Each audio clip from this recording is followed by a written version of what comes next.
Why do you think that you somehow are going to be the one that finds the pot of gold at the end of the magical rainbow?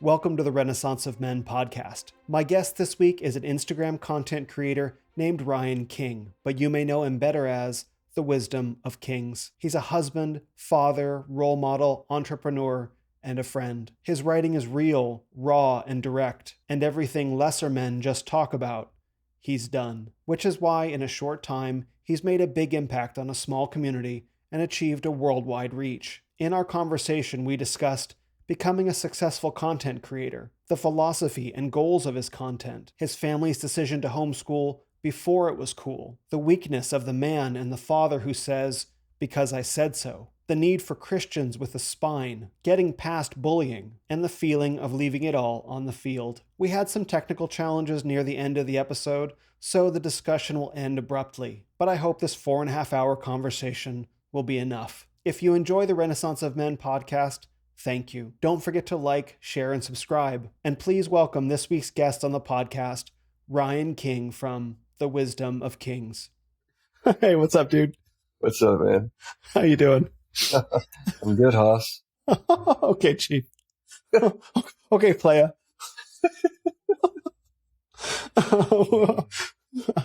Welcome. Serious faces, very serious. Welcome to the Renaissance of Guys podcast, to Ryan with the Wisdom of Princes. I think that's what the one sheet said your name is. Yeah, that's close enough. My publicist didn't send over all the information again. I get a new publicist, man.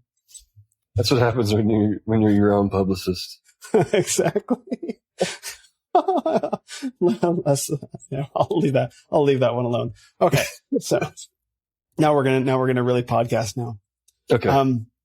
No, I mean, like, I want to leave all that in because, I was thinking about how am I going to do this podcast? Because obviously you and I've spent so much time, having long conversations until the late hours in the morning, both here and in Arkansas. And I was like, well, I could start out being formal and proper, or I can just like start out and kind of show the nature of the relationship and not pretend that it's like some sort of like big formal kind of thing. And so I'm happy that we started out that way to set the stage. Like, otherwise we'd just be talking weird. It would be weird. It's nice to meet you, sir. It's nice to meet you. Ryan, welcome to the podcast. Yeah. What do you do for a living? Exactly. Yeah. Yes. And try and pretend like it's this big formal thing. Cause I think that's one of the challenges of podcasting is that so many of the relationships, they're super casual and then everything gets rolling and it's like you have to be on. And like there's a way that works, and the way that it has to work because suddenly there's an audience. But when it's two friends talking, it sort of can feel a little bit like that's not how they really are, is it? Well, people are about to find out. Yes, people are about to find out just how unproductive our conversations can be. Hopefully we can rein those in before we get too far. I think so. I think so. Well, I listened to your Discovering Masculinity podcast that you did with John Waltz. Shout out to John Waltz.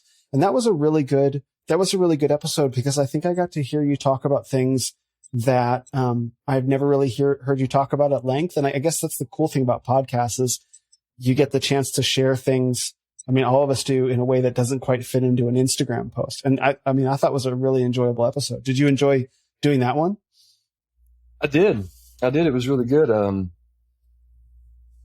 feel like I'm finally starting to get comfortable in this format. It's a little bit different.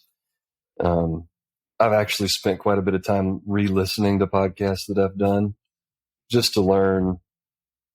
I have all these weird pauses and I say all these and, I didn't realize that I talked that way, so it's been interesting to go back and listen to those. And I feel like I've polished up kind of my approach a lot. And, as far as what you said about talking about things that you can't really talk about on Instagram, that's why I like this format of podcasting. It's because it's way more. It's just way easier, to just have it be conversational, and you can tell a story on a podcast in 2 or 3 minutes. that would actually take an entire post on something like Instagram or Twitter or wherever. And that's just leading into the story you're trying to tell, so it's really hard to put in like a lot of personal background details and stuff in an Instagram post. That's why I think so many people can jump to the wrong conclusions, no matter how detailed you write in a format like Instagram or Twitter. There's still background information that you would cover if you could, so that so that people would have more context, but you just can't, and that's what's interesting about these long form podcasts. And I think that's what's appealing about your Instagram profile, though, is that you're really transparent about who you are. Like your personality, your life, especially your life now, really, really shines through. And I know that there are a lot of anonymous creators, and that's a whole separate thing, where the whole idea is that you don't actually know who is behind the thing, where the ideas are who they are. But I think what you're doing is so completely different. It's similar to what I'm doing, but I'm a little less transparent about my life than you are, because I don't have a wife and kids to show off. Like, congratulations, you're looking at my life right now. But you're very forward about bringing your wife and bring Lauren and Rowan and Barron into the frame. And I guess the question that I kind of wanted to start off with was like, what has that been like for you over the past few months, where you just came onto Instagram to start putting your thoughts out there, and suddenly found there's all this hunger for everything that you have to say and the way that you say it. And now you've kind of become your family has become like a semi-public family in a really short time. And what has that been like for you? And what has that been like for the family, as well? It's really, really surreal. I don't know. It's this strange process where, for me, I'm just typing my thoughts into PowerPoint. People ask me all the time, how do you create your stuff? And I use PowerPoint because that's the only thing I know how to use. You use it really well, though. Yeah, but I had to learn it for business, and so when it came time to start writing, I just typed stuff up. And so it's kind of a weird thing to wrap my mind around, because I'm just sitting in my recliner with my feet up making a PowerPoint presentation. Yeah. And you put it out into the world and people get this reception of, I don't know, whatever perceptions people seem to have. It doesn't jive with what it feels like I'm doing on my end. So it's kind of a jarring sensation, I would say. And I think, when I started out, it's nothing at all like what I expected. When I first started out, I didn't expect anybody to even really care. I didn't feel like I had anything, innovative necessarily to say. It was just really basic stuff. But it's been kind of surprising how much that basic stuff has really landed for people. I think people right now are really questioning modern society. People have tried all the recommendations of modern society. Yeah. And it just, from when I think about the feedback that I get from people on Instagram, it reminds me of a desert when it finally rains. People just are so thirsty for anything real, anything practical, because they're just not getting any exposure to that. And one of the things that I think I took for granted at the beginning is that I feel like in a lot of ways, you and I are about the same age. I feel like in a lot of ways we are the elders, because, and I've had this conversation with a couple other people, but like our generation, for instance, is the first generation where everybody went to college. Yeah, for the most part, yeah. And so for us, we're the oldest people that can sit and say to these younger generations, like, not everyone should go to college. It's a bad idea for some people. It's especially a bad idea to go to college when you're 18 and you have no life experience and you have no idea what your skills are, what your interests are, and you go and spend 4 years partying and you change your major 7 times. Like, I can speak to that because that's exactly what I did. But we're probably the oldest generation of people that can speak to that with experience, because my parents' generation can't relate to that. No, so not the same way. Yeah. And so I think it's some really strange ways, even though I'm basically 40, I'm 38, I'm not 50, I'm not 60, I'm not 70, but I think you and I are kind of as old as a person can be and still be relevant to a younger generation of social media users and still be able to speak to what their life is like, because my dad can't even remotely relate to what a 22-year-old kid's going through. You know what I mean? Mm-hmm. So I wasn't expecting to be treated like a quote unquote elder. Mm-hmm. Like, dude, I'm young. People ask me like, I need an older guy to mentor me. I'm like, okay, cool. How old are you? And they're like, I'm 35. I'm like, dude, I'm 38. What are you talking about? An older guy? Are you kidding? How old do you think I am? But I do find that was a really strange realization to come to. Is just how I would be viewed, even though to me, I still feel like I'm a pretty young guy, how I would be viewed by so many people as, an elder sort of role. And it's all strange, man. It's weird. And I really don't think about how visible our family is. Mm-hmm. For Lauren, it's definitely been an adjustment in some ways, because it's kind of separating that from knowing the real me. There's a bunch of people that she used to follow on Instagram that she viewed as like, famous, and now they're resharing my stuff and I'm talking to them. And so that's kind of strange for her. And plus she knows the real me, like she sees me when I'm taking a nap in the middle of the day and all that stuff. So when she reads the comments of people saying some of the things that they say, she's just like, whatever. Yeah. The projections. Yeah, absolutely. Well, and it's funny because it's like people fill in the blanks with the craziest stuff. It's like, dude, I never wrote anything about how I'm like embracing the grind mindset or whatever. Like, I don't write that. I don't promote that. But people message me and be like, bro, I'm sure you wake up at like 6 a.m. and hit the gym every day. I'm like, why would you think that? I've never written that. But people tend to, you put like 10% of yourself out there.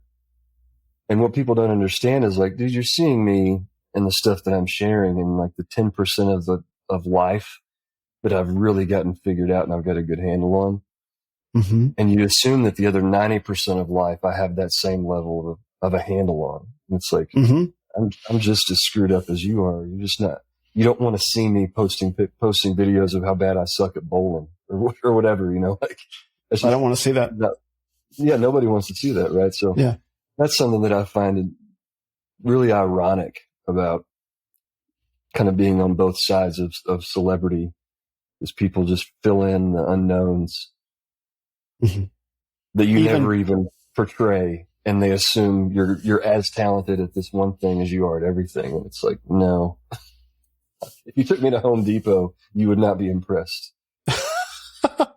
No, I mean, that's a real thing, right? It's a real thing when people find celebrities or whoever on the internet or on TV or movies or whatever, and they have all these hidden good qualities in themselves that they don't know about, right? Like the ability to work really hard or achieve or whatever. And so they find someone on the internet and they project all those qualities within themselves onto the other person and think the other person embodies it. It's like, no, man, that's you. What you're seeing reflected on me is you. Yeah. But no one ever tells them that. They don't. How would they ever learn that? Well, and that's what I try to do as much as I can is, I think really as far as why I share my life and all that, why I've made it so personal. I think one of the things I'm trying to do is that so many of our influences aren't good influences anymore. Right. And so for me, like in my original bio that I changed, that I ended up changing, is that I put in there, I'm not a life coach. I'm a role model. And that's really kind of what I try to embody, is just like, I like that. I don't have it all figured out. I don't, I haven't cured cancer. I'm not a rock star or whatever. I'm just going to live my life out loud in front of people and let the people that helps, just let it help them and just show them an alternative story. That's really all I'm trying to do with my writing and things that I share is, here's what I'm doing. Here's what I did. Here's the mistakes that I made. Here's how I'm living my life. Here's what I'm learning. And if if you like the way that sounds, or if you like certain elements of my life and you want those same things, then here's how to get there, and that's really, I don't know anything else to really do, other than just provide an alternative story or an alternative way to go about living that people aren't seeing, and I'm really shocked at how many people seem to have latched onto that, because I was expecting it to be a much smaller audience. What were you expecting? Were you expecting people to be like, "Oh yeah, yawn, I've seen that before," or like what were you expecting? I was number one, I was expecting a lot more attacks from, people on the left. I was expecting a lot more attacks from feminists and, the woke crowd. Even though I don't really go after that, I just represent, like, hey, here's my life, here's what's worked for me. I still expected to get a lot of pushback, and it's been very, very minimal, the kind of any pushback that I've gotten, because I think the feedback that I get most often is what I share is very wholesome. I share, text exchanges that me and my mom have had, or stories about what my dad taught me when I was a kid, things like that. And even people that I've ended up finding out have very different political views and worldviews than I do. Seeing it play out and in the way that I show, just like, here's what I've learned, here's my life, here's me and my boys, here's what I believe. I've just gotten a lot of feedback that's like, you know what, that's hard to hate, because it's really wholesome. Yeah. And so I was expecting more pushback, but then secondly, I mean, some of the biggest posts that I've written, I expected people to be like, duh, yeah. And they've been just absolutely mind blowing on how they've been received. And so I very much underestimated how much just basic, like, fatherly guidance is available, and just really, really basic stuff. And not just that, but having it explained in a way that people can really process and apply. I think, if you look at somebody like Jordan Peterson, right? Like, his stuff's really good. And I read his book, but it's really high level. I mean, some of those paragraphs, they're like, giant run-on sentences. And it's like, I understand what you're saying and it makes sense. But as soon as I put the book down, it doesn't give me much to go take and, like, download and go apply in my life. Right. And so that's one of the things I think I have, a reasonably good skill set at, is taking things and ideas that are somewhat complicated and breaking them down into a way that is fairly easy to understand and relate to and apply. Yeah, that is Jordan Peterson's unique gift and also challenge, is that he's such a galaxy brain, like the depth and quality of his thought is so significant, and his ability to articulate his thoughts as well. But then it wasn't until he took his, level of thinking and created the 12 rules for life that actually brought it down to the level that most people are at, that he really became popular, that he really became successful. But even then, while the rules themselves are pretty comprehensible and easy to follow, even then, some of the things that support it is just it's so high level. But I mean,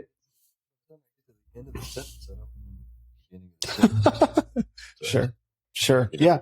But I mean, he's not going to be the guy, who's like explaining like how to get up at 5:30 in the morning, and that's not, but that's the thing, is that that's why I have this idea of the Renaissance, is that, we get so many men get so caught up in cult of personalities around, like, masculinity is this one guy, right? Whoever it is. It doesn't, like, I could list a bunch of names and I don't want to spiral the conversation off to talk about them specifically. So I'll just say, it feels like in this masculinity space, everyone latches onto the guy that represents masculinity to them, right? Whoever it might be.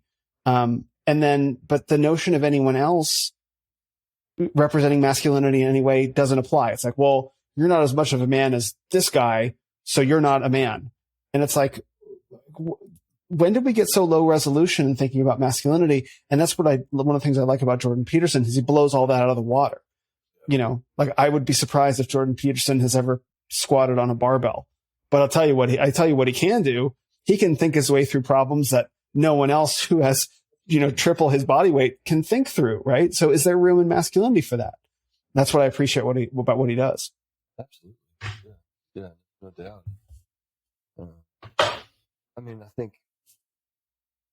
I hope one of the things that happens with me is I don't want it to turn into that cult of personality. I will knock you down several pegs if that happens. Well, I think it helps that I write in the first person. Yeah. In most cases, I try to write from that first person perspective as opposed to telling others what to do. It's more, here's what I've learned. Here's how I've learned to apply it. And I think that makes it easier to relate to.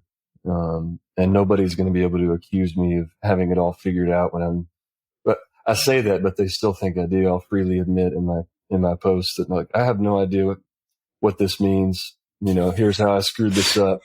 And they're like, man, you've got it all figured out. I'm like, I literally just wrote about everything I wrote about was me very vocally and publicly saying, I have no idea what I'm doing. Yep. I'm literally just making it up as I go along. They're like, dude, you're so smart. Like,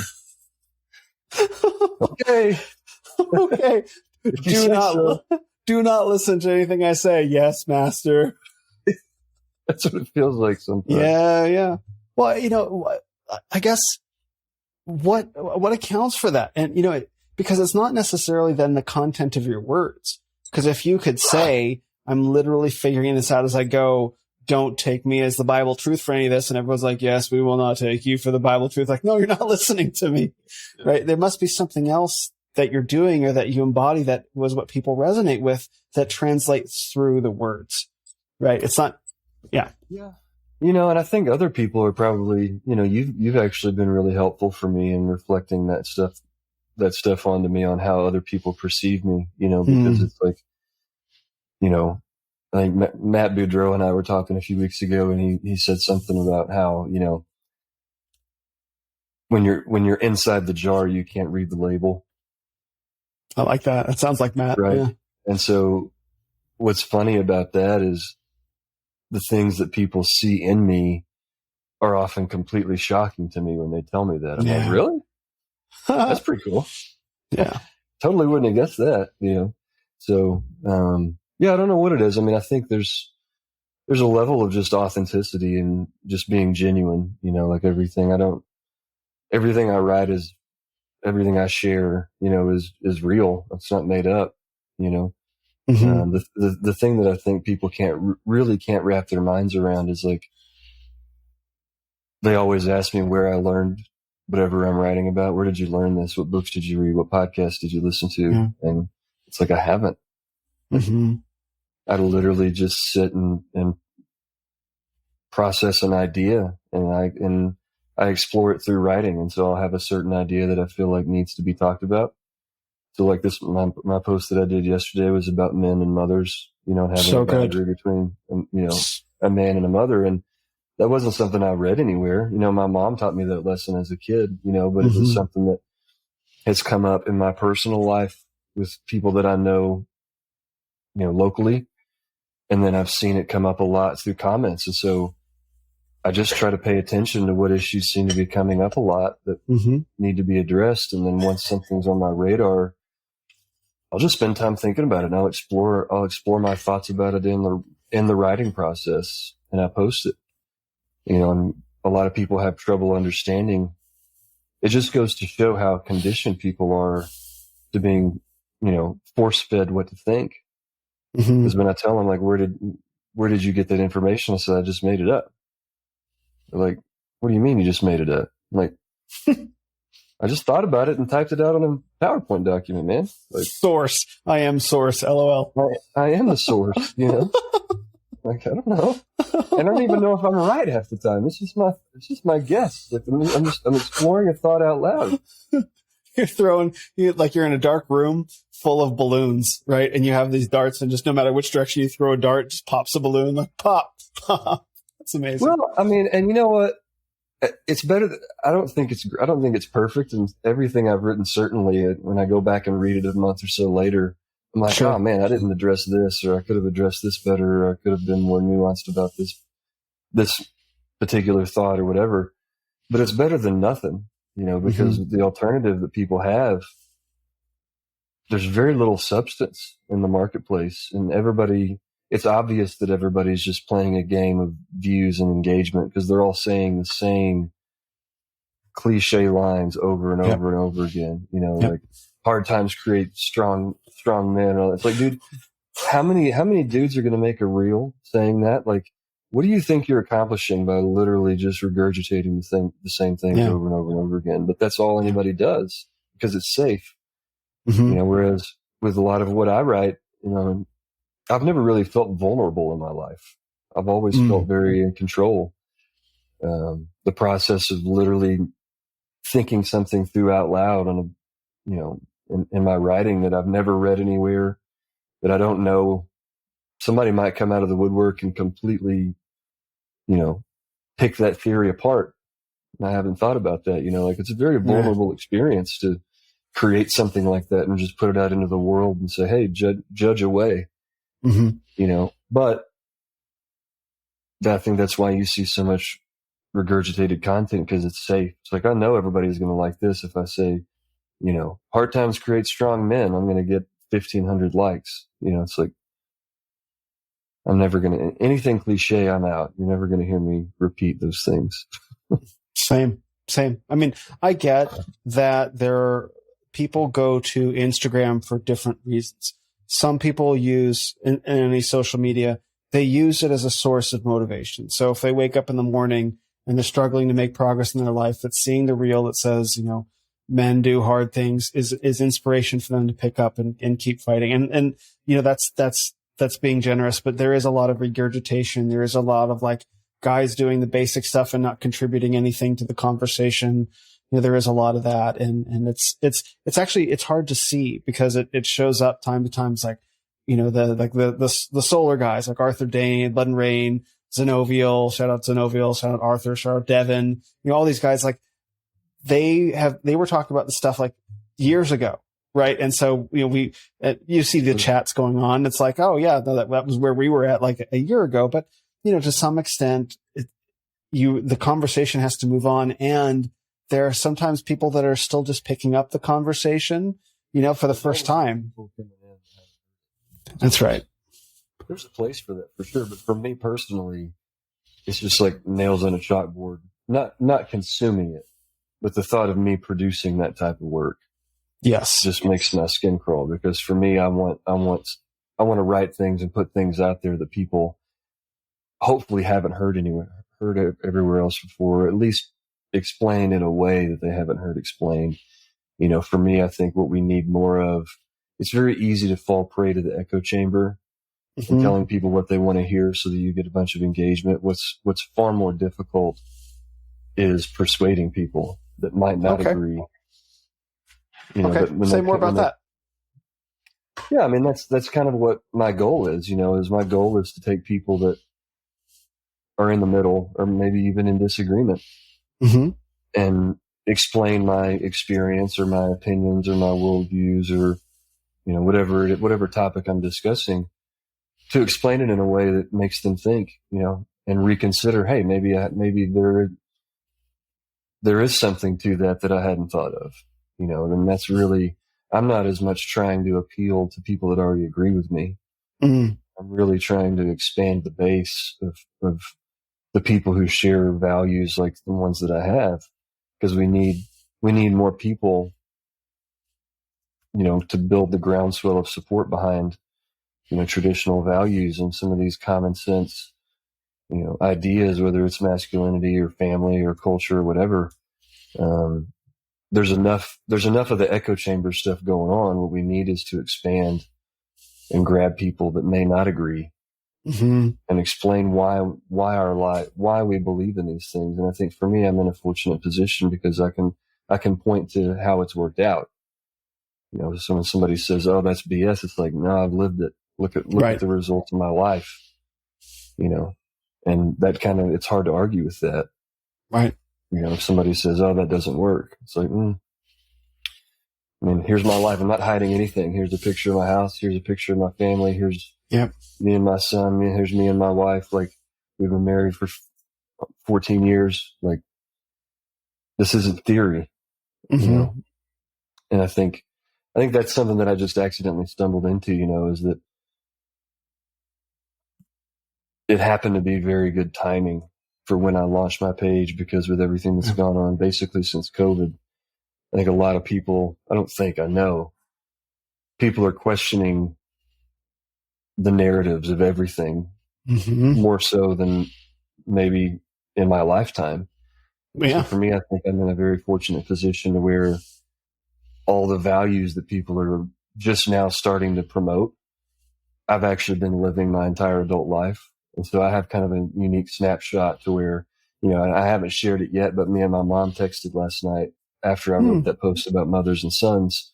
And she wrote, you know, I don't remember exactly what she said, but it was basically like, you know, yeah, I remember in Genesis 2:24, the Bible tells a mom to do that. And, you know, it was indescribably hard for me to let go of my son.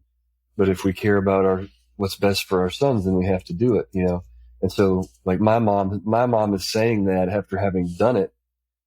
Whereas you've got people like Feminine Not Feminist and all these women that they're promoting these values, and they're the same values, right?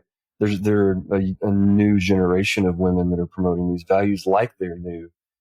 But here I am, my mom is almost 70, and she's basically validating the same thing that, you know, Feminine Not Feminist is saying, but she's doing it from the perspective of, no, I've actually done it. Right. Well, I think for a lot of these girls is that they were raised in, you know, men as well, hyper feminized environments. I mean, by feminism, hyper feminized, feminismized. And yeah, right. And so for them, these values are a discovery. Sure. Right. Like they are for me, they're logical. I think, I've been reading books on these topics, you know, for like almost 10 years, and not because like I had anything necessarily to prove, but I was really genuinely interested. I was looking for answers, and I found the subject itself to be so interesting. Like normally when someone says, "Oh, that's really interesting," it's a word that's not exactly what they mean. No, like I was genuinely interested. Like, this is fascinating. Yeah. Like the way that masculine and feminine work. So for me, you know, I've been able to look at a lot of these ideas and reverse engineer them. Right. Sure.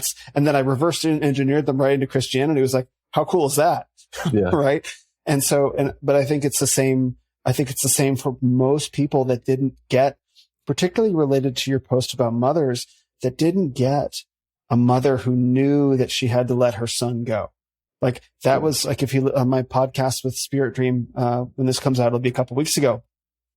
One of the women, who was at that camp, you know, her name was Barb, and she was Christian, and she had done the same thing. Like, of course, it crushes me to let my son go, but I have to do it.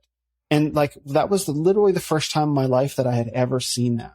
I didn't know that was yeah. And so that's the thing, is a lot of people, and when you wrote that post, it's so funny that you wrote that post the day you did, because that very day I had talked with 2 clients who were struggling hugely with overbearing mothers. And then I can think of 2 other people that I'm talking with at the same time, also in the professional context, that have the same problem. Like, it's an enormous problem. It's huge. It's a massive problem. Yep. Massive problem. So like, yes, like your mother, there's nothing new under the sun, right? Like your mom wasn't doing anything new, and Annalise isn't doing anything new, but like it is new because that's so counter to our experience. Absolutely. I think I'm really encouraged by, you know, Annalise and, you know, Brendan Schmidt with Masculine Revival and all those guys, you know, they're writing these things that are obviously need to be said, you know, and they're doing it in a really compelling, persuasive way that's having massive influence and reach. I think for me, what's funny is that I'm in a position to where I didn't know that there was a movement of that going on. When I started writing, I'd never heard of Annalise. I'd never heard of any of this. Like, I didn't know there was a men's movement. I didn't know any of this was going on. Like, I had no clue that this world existed. Right. And so I just showed up. And so I think part of the reason my stuff resonates is that I've actually lived what all these other people have just now discovered and are writing about. It's like, hold on. I can actually share the perspective of my mother who did this very thing that I'm talking about. Mm-hmm. And I was born in 1983. And so to me, it's not subtracting from Annalise or anything. It just adds more weight to it, because it's like, I feel like I am a living example of, like, when you apply this is what life can be like. Mm-hmm. I didn't mean to do that, but everything that people write about with whether, because like we've been ahead of the curve on all of these things. Like we've been homeschooling. People are like, oh yeah, we love homeschooling. How long? We just started a couple of years ago. How long have y'all been homeschooling? 11 years. Oh, okay. Like, what did your wife ever work? Like, no, I started a business in, 2011, and we decided back in 2008 that she was going to stay home and raise the kids, and we were going to homeschool. We were like, how did you know to do that? I looked at the landscape of what was going on, and I said, this is the path that makes the most sense. And so all these things that are trendy now, I didn't know they were going to become trendy. Right. I didn't know homeschooling was going to be as big as it's gotten. I had no idea. We started homeschooling in 2008, way before it was trendy, way before COVID, way before, I'd even heard of anything going on with, what they're teaching kids in schools about gender and all. Like, it had nothing to do with any of that. My reasons for homeschooling were completely different. But yeah, I think part of the reason, what's interesting about why people gravitate towards what I write is less about what I write, and it's more about, like, this guy's actually done it for like a decade. Yeah. And so I have a little bit more, I can back it up with real life anecdotes. I have kids that are teenagers and, that have been homeschooled for a long time. And so I feel like I just accidentally have been like on the cutting edge of that, riding that wave that I didn't know was there. So when I showed up, I'm kind of taken aback that all these things are now trendy that, to me, I've been doing for 15 years. Yeah. What do you mean? What do you mean all this stuff is cool? Like, what? Yeah. Yeah. When I started it was not cool. When I started homeschooling, most of the people that follow me were still in high school. Right. But like, when you were homeschooling, though, like, most of the parents around you probably were like, that's weird. Oh, like, yeah. My parents, okay. Everybody, our whole family thought we were crazy. Everybody thought we were crazy. But people said the same thing about, the business that I started. Like, every step of the way in my life, everybody around me has told me that I was crazy. Yeah, you're crazy. And I did it anyway. And then now they're like, to add to that, man, how did you do that? I'm like, I didn't listen to you. I was part of it. Bam.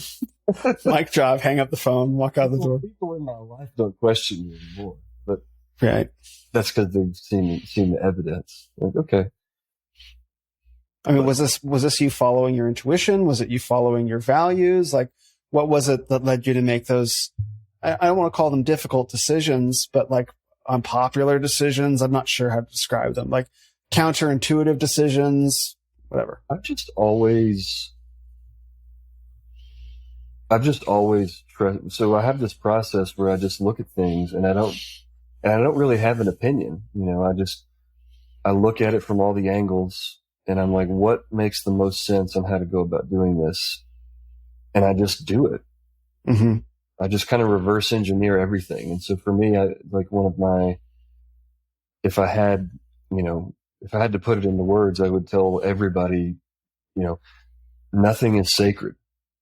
Don't let anything ever be so sacred that you can't question it. If it's true and if it's real, it can withstand the scrutiny that you put it under. Amen. And I think far too often people go with what everyone else is doing and they never actually ask themselves if it's going to work or not. They just do it because it's safe.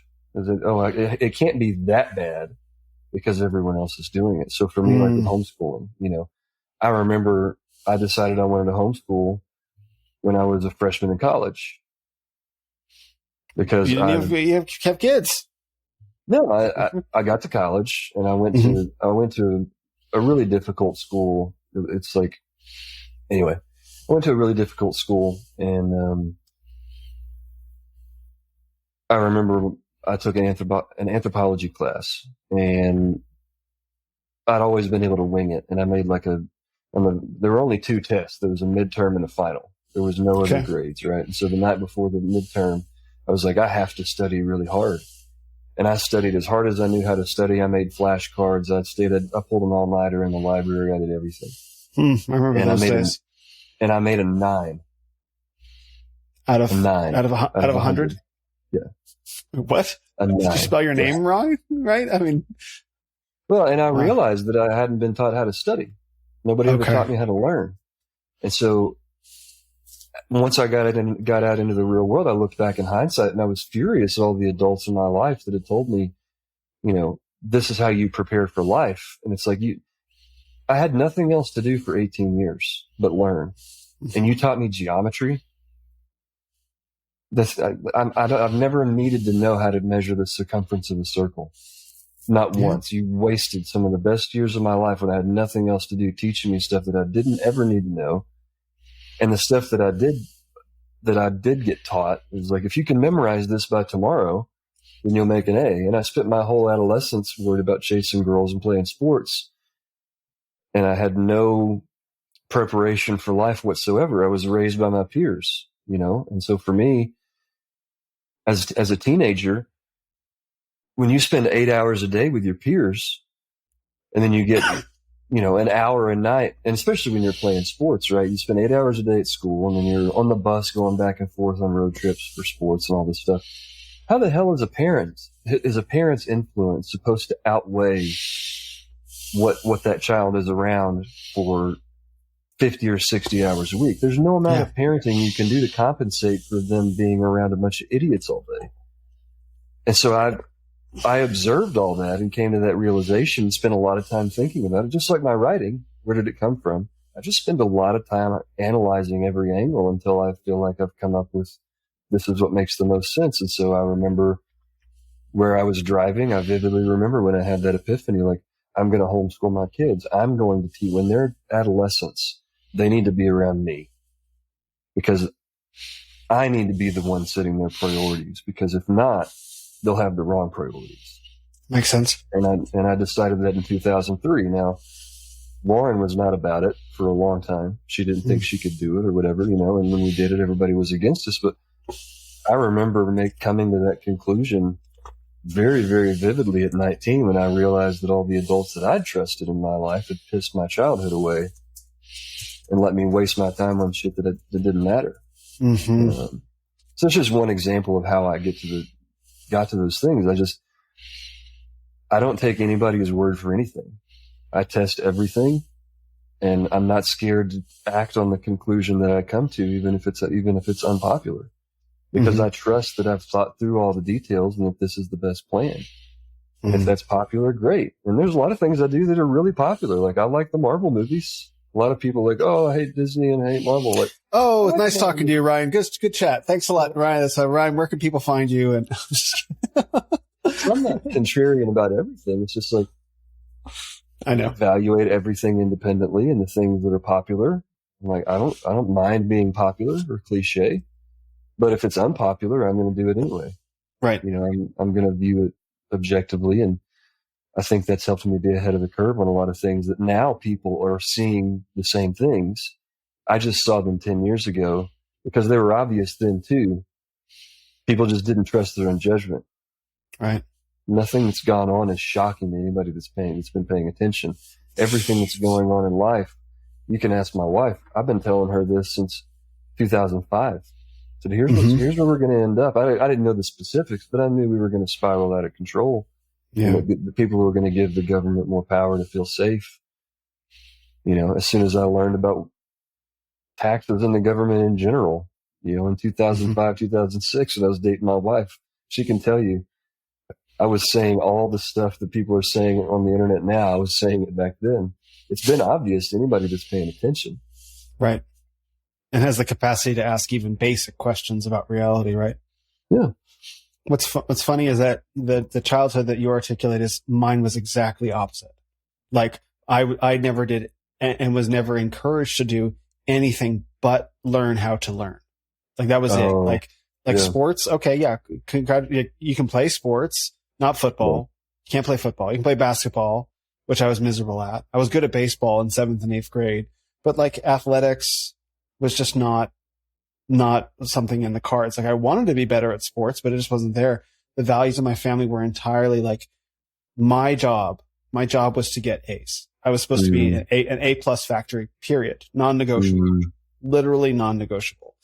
And so that's been something, yeah, I got really, really good at learning, like really good at learning. And I'm very grateful, in my life now because I can still apply those skills that I've learned to whatever and just absorb information like a sponge and process it and put it together. And there's a whole lot of other stuff that I didn't get that I had to go out and find on my own way later in my life. And I think what I like about homeschooling is that everyone who does it seems to realize the same thing. Like you are able to impart value. It's not only about the values that get excluded, like partying and all the social stuff that's taking you away from the formative years of your brain, but the values that get included, meaning like there's more to you than your mind and your ability to function as a cog in a machine, right? Like, there's creativity, there's, athletics and outdoor stuff and self-expression and just getting out of the classroom. And the people who homeschool recognize that to build a well-rounded person, like I got really lucky providentially to have been given the opportunity to round myself out as a person later in life. And I took it, and it was hugely expensive. Like very few people get that opportunity though. Once they hit 22, the die on their life is cast, and they're stuck for a lot of people. Yeah. I mean, I would say probably for 22, probably for men, like 35. I would say like it's solidifying from 22 to 35. But once you get to 35, it's really, really hard to change, especially if you have like a wife and kids and family and stuff like that. But yeah, like early 20s. And that's the thing. Who was I talking to? I was talking to Ben Merkel, the president of New St. Andrews College, the college that they have in Moscow, Idaho, where Doug Wilson and all those guys are. So I was talking to him, my podcast last week, and, we were talking about just the corruption of higher education. And at some point in the conversation, sort of this realization hit, like, no one has ever said that the years from 18 to 22 were the least important years of their lives.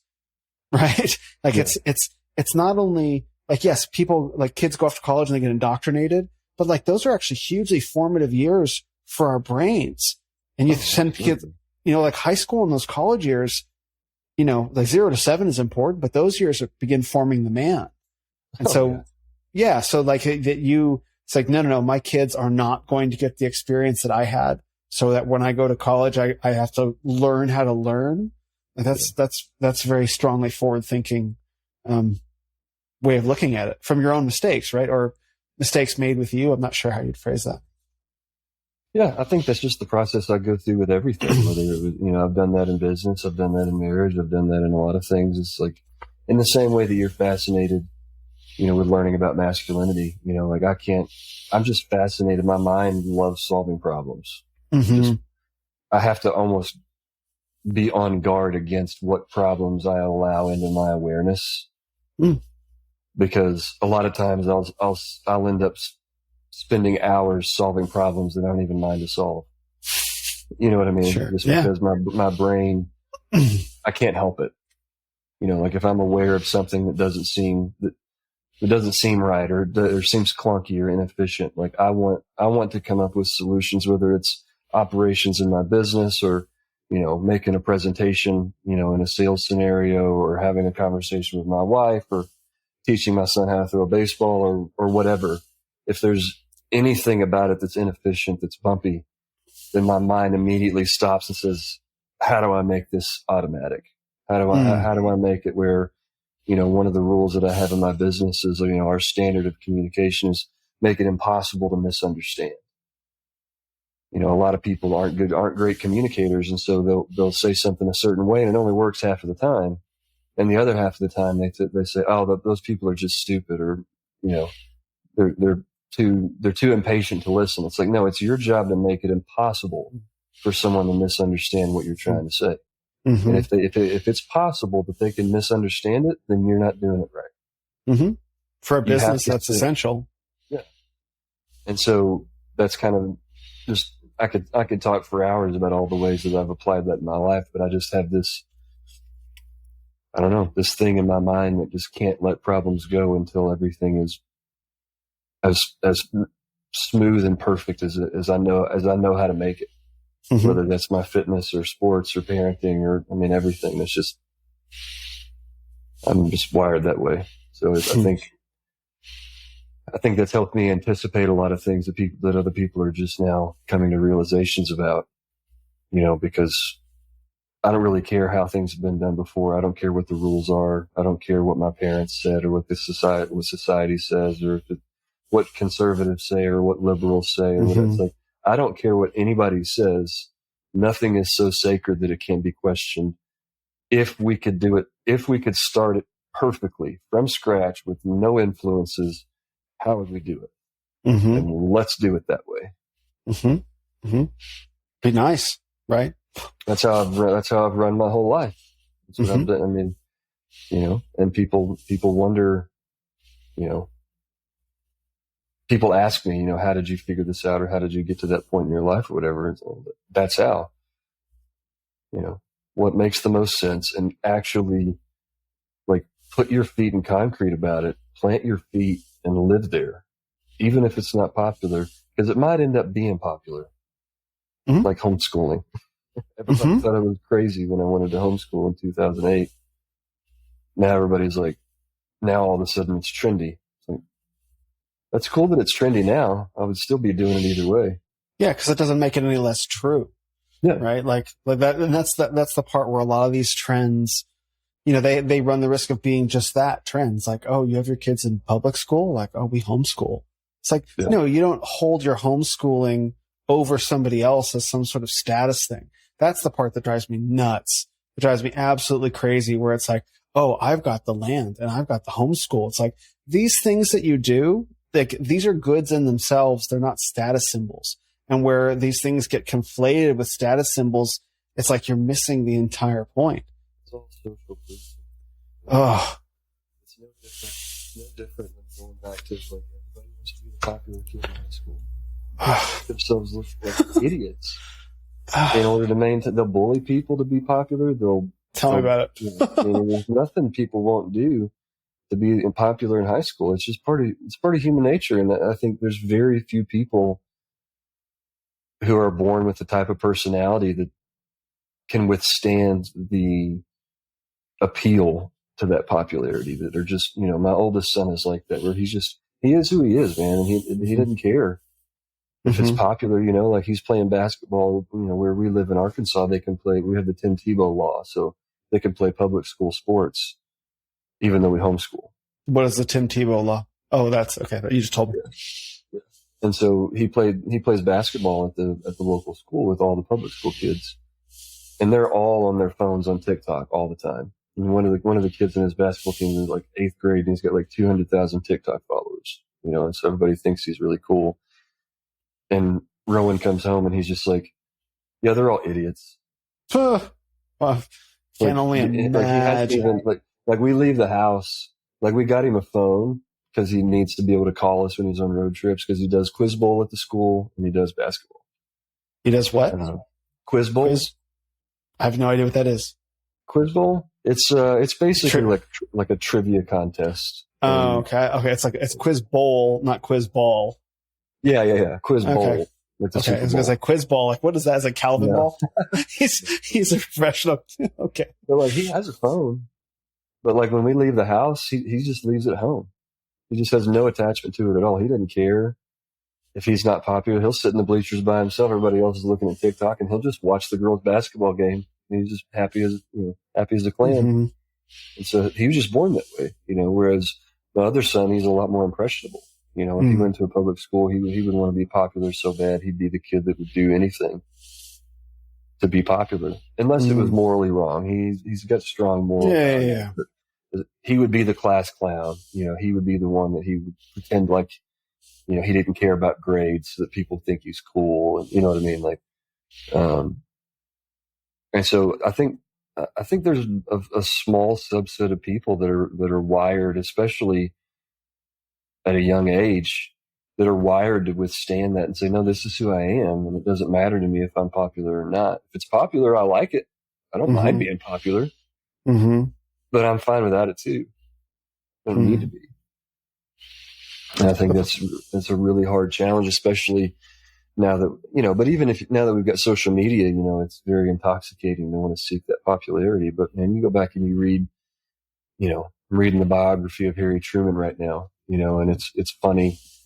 So many of the things that we complain about as new problems that people use social media for, like, dude, back in the 1890s, all the women in town would sit on somebody's front porch and gossip all day, and like nothing's changed. It's not, sure. We have a medium to do it now that makes it bigger, but it's not like people back then were any more advanced or morally superior. Like, right. They would sit and judge people and gossip, and I mean, so human nature hasn't changed.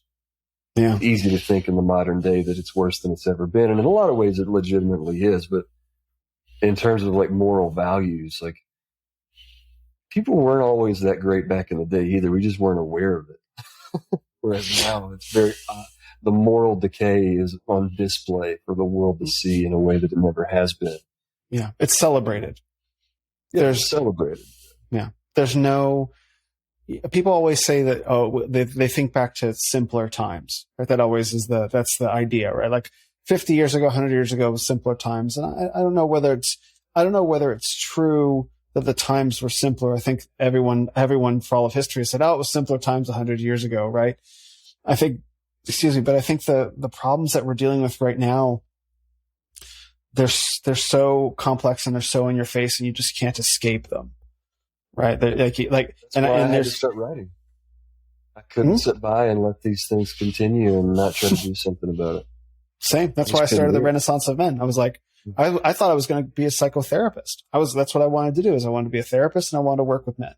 And then the world melted down in 2020. And I was like, why would I spend 3 years in school, first of all, plus 2 years of supervisory time to become a therapist and work only in a physical office in Phoenix, Arizona, when I can coach men around the world. Yeah. Like, and like, why would I do that? Cause the need is so extreme. Absolutely. Because then it's just there. Like, if I have something to share, why do I need to wait for a piece of paper from a degree granting organization to say, like, congratulations, you can now. There's more opportunity for that now than ever. You can make more money as a coach online. And I don't coach much, but the few people that I have coached, they only had to pay me once. You just talk for 20 minutes. For real, there's the 2 or 3 people that I coached, they messaged me back and said, I'm not trying to not pay you again, but I just don't need anything else. I'm like, that's the idea. Mm-hmm. But that's the problem is, I have a big problem with therapy because I like the idea behind therapy, but I'm there for somebody that knows more than me to tell me what to do. I don't want to pay you to help me figure it out. Well, a therapist doesn't. Go ahead. Sorry. No, go ahead. Well, a therapist actually never tells you what to do. Exactly. Like a coach will tell you what to do, but a therapist will help you arrive at. A good therapist will help you arrive at the reasons behind why you do the things that you do, and help you begin. I don't care why I'm doing it. Just tell me how to stop doing it. It doesn't matter to me. I don't need to know how you made the food. I want to chew it, and it's delicious, and that's all I care about. It's like when I go to the restaurant, I don't want a tour of the kitchen. I don't want you to come show me how I want to sit here and enjoy talking to my wife, have a drink while you make the food. I want to chew it and eat it and have it be delicious and pay you and leave. I have no desire to take a tour of the restaurant or climb up on the roof and see how the heating system works. Sure. I'm not going to pay. I'm not paying you for that. I'm paying you to feed me delicious food. Do that and we'll be good. That's all I need. And that's why people like coaching better than therapy. Yeah. It's like, bro, I don't have time to spend 3 years trying to figure this out. My marriage is screwed up right now. I don't have 45 minutes a week for the next 6 years to figure this out. Like, give me practical tools that I can take home right now to make my marriage better. Yes. And that's the job of a coach. That is absolutely the job of a coach, is to give actionable, practical things that modify behavior. But there are problems that we experience that are rooted more deeply than just our behavior that a therapist needs to get to. Now, I don't think everyone who goes to therapy needs therapy, but I think as a man who's been very benefited by therapy because the problems were deeper than behavioral, I think it has a role. But this gets back to the point that I make, is like, most men don't actually need therapy. They need masculinity. Yeah. Right. That's really what they need. Mm-hmm. There are men that do need therapy, but I think in the same way the word trauma gets thrown around, like, oh, it was traumatic. It's like, we need to reevaluate our use of that word. We need to reevaluate the use of therapy and understand what it's really useful for, and what coaching is useful for, and what just like solid advice and skillful living is for. All of these things are so mixed up together, and I can think of lots of reasons why that might be. But yeah, I think most men, like, just tell me how to fix this problem, right? And that works for a lot of guys. I'm not going to get mad at you if what you tell me doesn't work, right? Like, sometimes it's just trial and error, mm-hmm. right? Like, nobody knows perfectly. Like, if somebody comes to me with marital problems, I'm not always going to know 100%, hey, do this and it'll fix everything. Here's something to try. Here's something practical that you can go home and try, and we'll triangulate from there, you know. And I think of it, one of the analogies that I use a lot is like sighting in a gun. You know, if you get a new gun, put a new scope on, you know, you take a few shots and see if what you're aiming at lines up, or if it's off a little bit. And then mm-hmm. you take a few shots, and then you dial it in and you dial it in. And it's just a continual process of trial and error until the target lines up with the bullseye. And then, you know, when you pull the trigger, it's going to go where you want it to go every time. But the process mm-hmm. of sighting in that scope, it doesn't matter how good a shooter you are, how much experience you have. Like, every shooter still has to sight in the scope. You have to go through the process of just putting a bullet down range and seeing what happens. You can't mm-hmm. just sit and fiddle with the scope forever because you want your very first shot to be a bullseye. It doesn't mm-hmm. work that way. Nobody mm-hmm. does things that way. You have to just, you get as close as you can and you take a shot, and then you measure it and you adjust and you take another shot, and you gradually work your way in until those two things are correlated to where every time you pull the trigger, the bullet goes where you want it to go. But mm-hmm. that's a constant process. And I think a lot of men have the mistaken impression that somebody like me or you that seems to have it all together, like, oh, you could just hand me a gun and a scope and I can just immediately like shoot from the hip and just bullseye it from a mile away. It's like, bro, no. Mm-hmm. I would still have to go through the same process you'd have to go through of trial and error.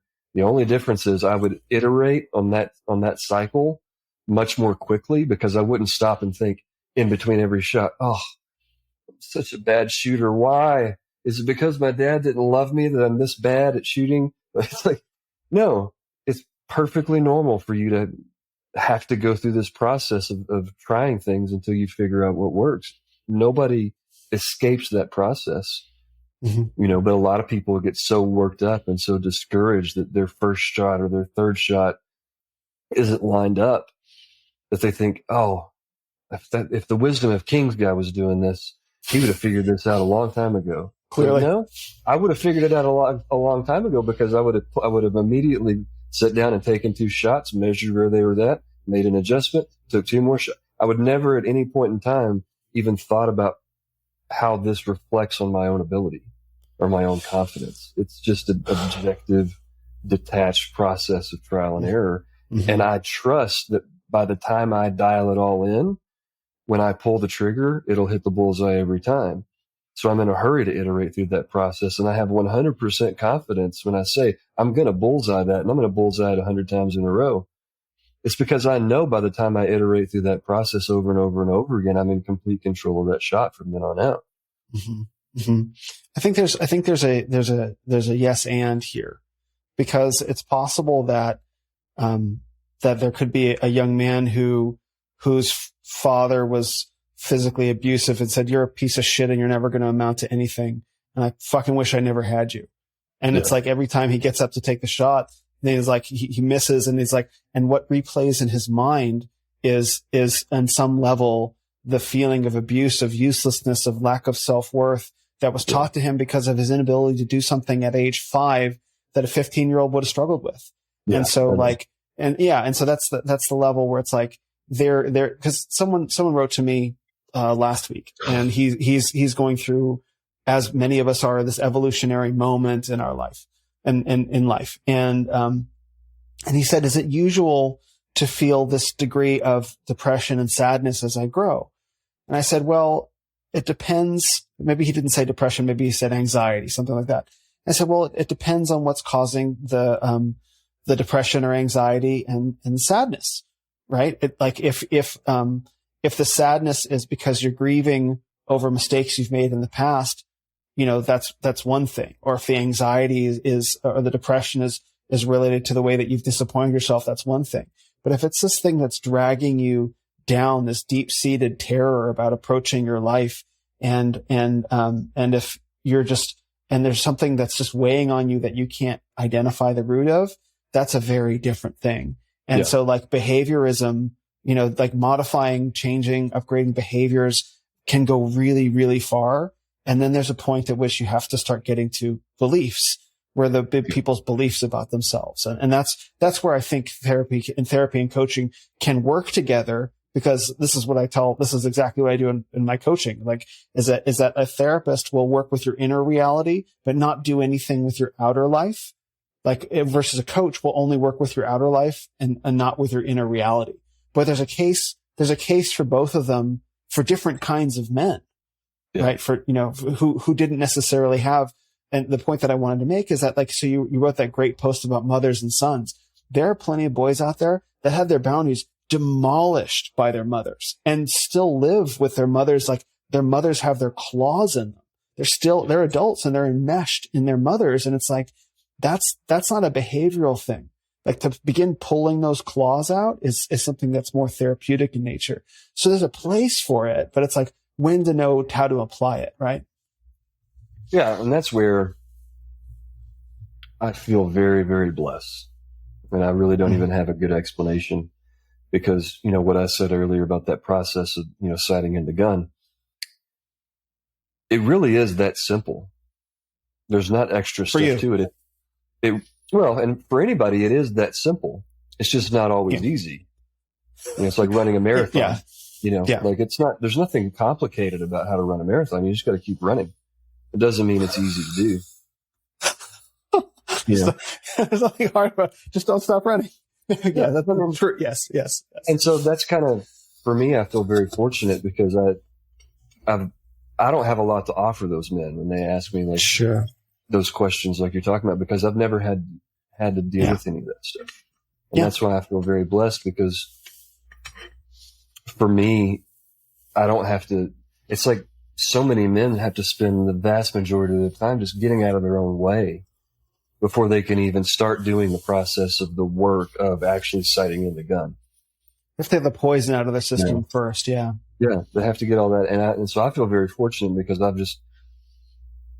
I feel like I haven't had anything to get out of the way. So it's always been that simple for me. Now, it hasn't always been easy. It takes a lot of reps. It takes a lot of repetition and perseverance and all that stuff, but I haven't ever had to get out of my own way first, which is I feel very fortunate, and I feel like God's given me a lot of grace in my life, to where so many of the issues that I hear men having to overcome and deal with are just things that I never had to personally overcome. And when young guys ask me, what to do about it, I don't have a good answer. That's why I think men like you are so important, and it kind of goes back to what you said about how there can't just be one type of masculinity or one man that represents masculinity, because I can speak to some men and give them a path, but for men that had overbearing mothers, I'm shooting Nerf darts at that. I have nothing to offer you. Like, I would never let my mom do that. Like, if my mom tried to pull that with me, I'd be like, you need to understand something. You need to mind your place, or I'll never talk to you for the rest of my life. I don't care either way. Yeah, but that's you as an adult. As an adult right now, if my mom had tried to encroach upon my life, if she criticized how Lauren was raising the boys, it would be one conversation. You need to understand something. You don't criticize her about how we're raising our kids. Yeah. You got a problem with it, you come to me, and if it needs to be addressed, I'll address it. But if you meddle, you will never see your grandsons again for the rest of your life. Yeah. So you need to make a decision about how you want to handle yourself. And that's it. Mm-hmm. And I mean it. I would never see her again for the rest of my life, and I would be just fine. I can do that. I love her. But it's very easy for me to just say, I draw the line. Mm-hmm. You know, I can't relate to not being able to do that. I don't know what to tell a guy that can't do that. Like, well, what if she starts crying? I feel nothing. What if she tries to make you feel guilty? I feel nothing. Yeah. I can choose. I'm not going to be manipulated like that. If I have something to genuinely feel sorry about, then I'll feel sorry and I'll apologize. Mm-hmm. And I'm not going to be manipulated just because my mom starts crying. Like, yeah. You're wrong, but I'm sticking to this. Mm-hmm. Yeah. I mean, so many boys, myself included, never would have gotten the chance to say anything like that from infancy. Like that's how old that's how early the claws get in, to the point where it's like, it's not, the guys wake up at some point in their lives, 20s, 30s, who knows? And like someone has to explain to them, like that way that your mother is treating you is not right. But for them, like it was for me, it's all I ever knew. You don't have anything. And compare it to. Yeah. And that's why I really love that you did that post, because, the men's movement, whatever you want to call it the Renaissance, is really good at talking about absent fathers, abusive fathers, abdicating fathers who just weren't there, bad fathers. It's really, really good at talking about that because it had a lot of time. It's not good at talking about mothers and their failure. It's really not good at doing that. And even the Mankind Project, an organization that I was part of where I started really discovering the men's movement properly, like you couldn't mention women, like you couldn't mention mothers. You couldn't even suggest that your mother had done anything wrong. And when I'm grateful that we're starting to get to the point where you can make a post like that. Now, I don't know. Did you get flack for that? Because, Dr. Warren Farrell, who I've had on the podcast, a very popular author, he tried to he was part of a committee to start the White House Council on Men and Boys. And, and so that was he presented it to the Trump administration, and the Trump administration said no, because, we're afraid of blowback from single mothers. Like, and obviously the Biden administration doesn't acknowledge that men and boys exist, probably. So that's not, but I mean, to be able to speak into that and be like, hey, mothers, like, you got to be aware of this. It's just like kind of what I said earlier, and this is something that I haven't written about it yet. So my thoughts are kind of fluid, but, Don't worry, what I said about, quote you on all of it. What I said earlier about how we're kind of the oldest generation where everybody went to college. So we're the only ones that can speak to these 16-year-old kids and say, you shouldn't just mindlessly go to college, right? Like, I think what we're seeing right now is that we're in a really unique inflection point. And that's why I feel such a strong sense of urgency to speak at this moment, because I feel like right now there are a lot of beliefs and ideas that people are willing to entertain and open their minds about that they wouldn't have been willing to think about in the past because it was too sacred. Amen. Or it wasn't broken. Yeah, I feel a strong sense of responsibility and a lot of urgency as someone that has actually, like I've said, like a lot of the people that are experimenting with this lifestyle, with becoming a man, with starting a business, with homeschooling their kids and having a wife stay home, they're experimenting with this, right? And we're re-exploring this idea of a wife submitting to a husband and a husband leading the home. And there's a lot more women that are open to that now than there were 10 years ago. Oh, yeah, that's for sure. That's why I think it's so, for me, as somebody who's actually not just my own life, but I grew up in it, I think it's really important. And you and I have talked about this analogy in the past, where right now the pendulum is swinging back towards these traditional values. And what I feel a sense of urgency to speak to is to make sure we stop that pendulum in the middle and not let these patterns repeat themselves. Right. And so I think right now, as far as pushback on that post about mothers, right now we're at a really unique point in time because we've got a lot of women. There's two things.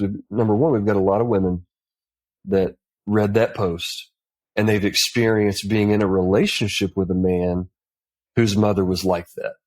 And they've been on the receiving end of it. That 10 years ago, those women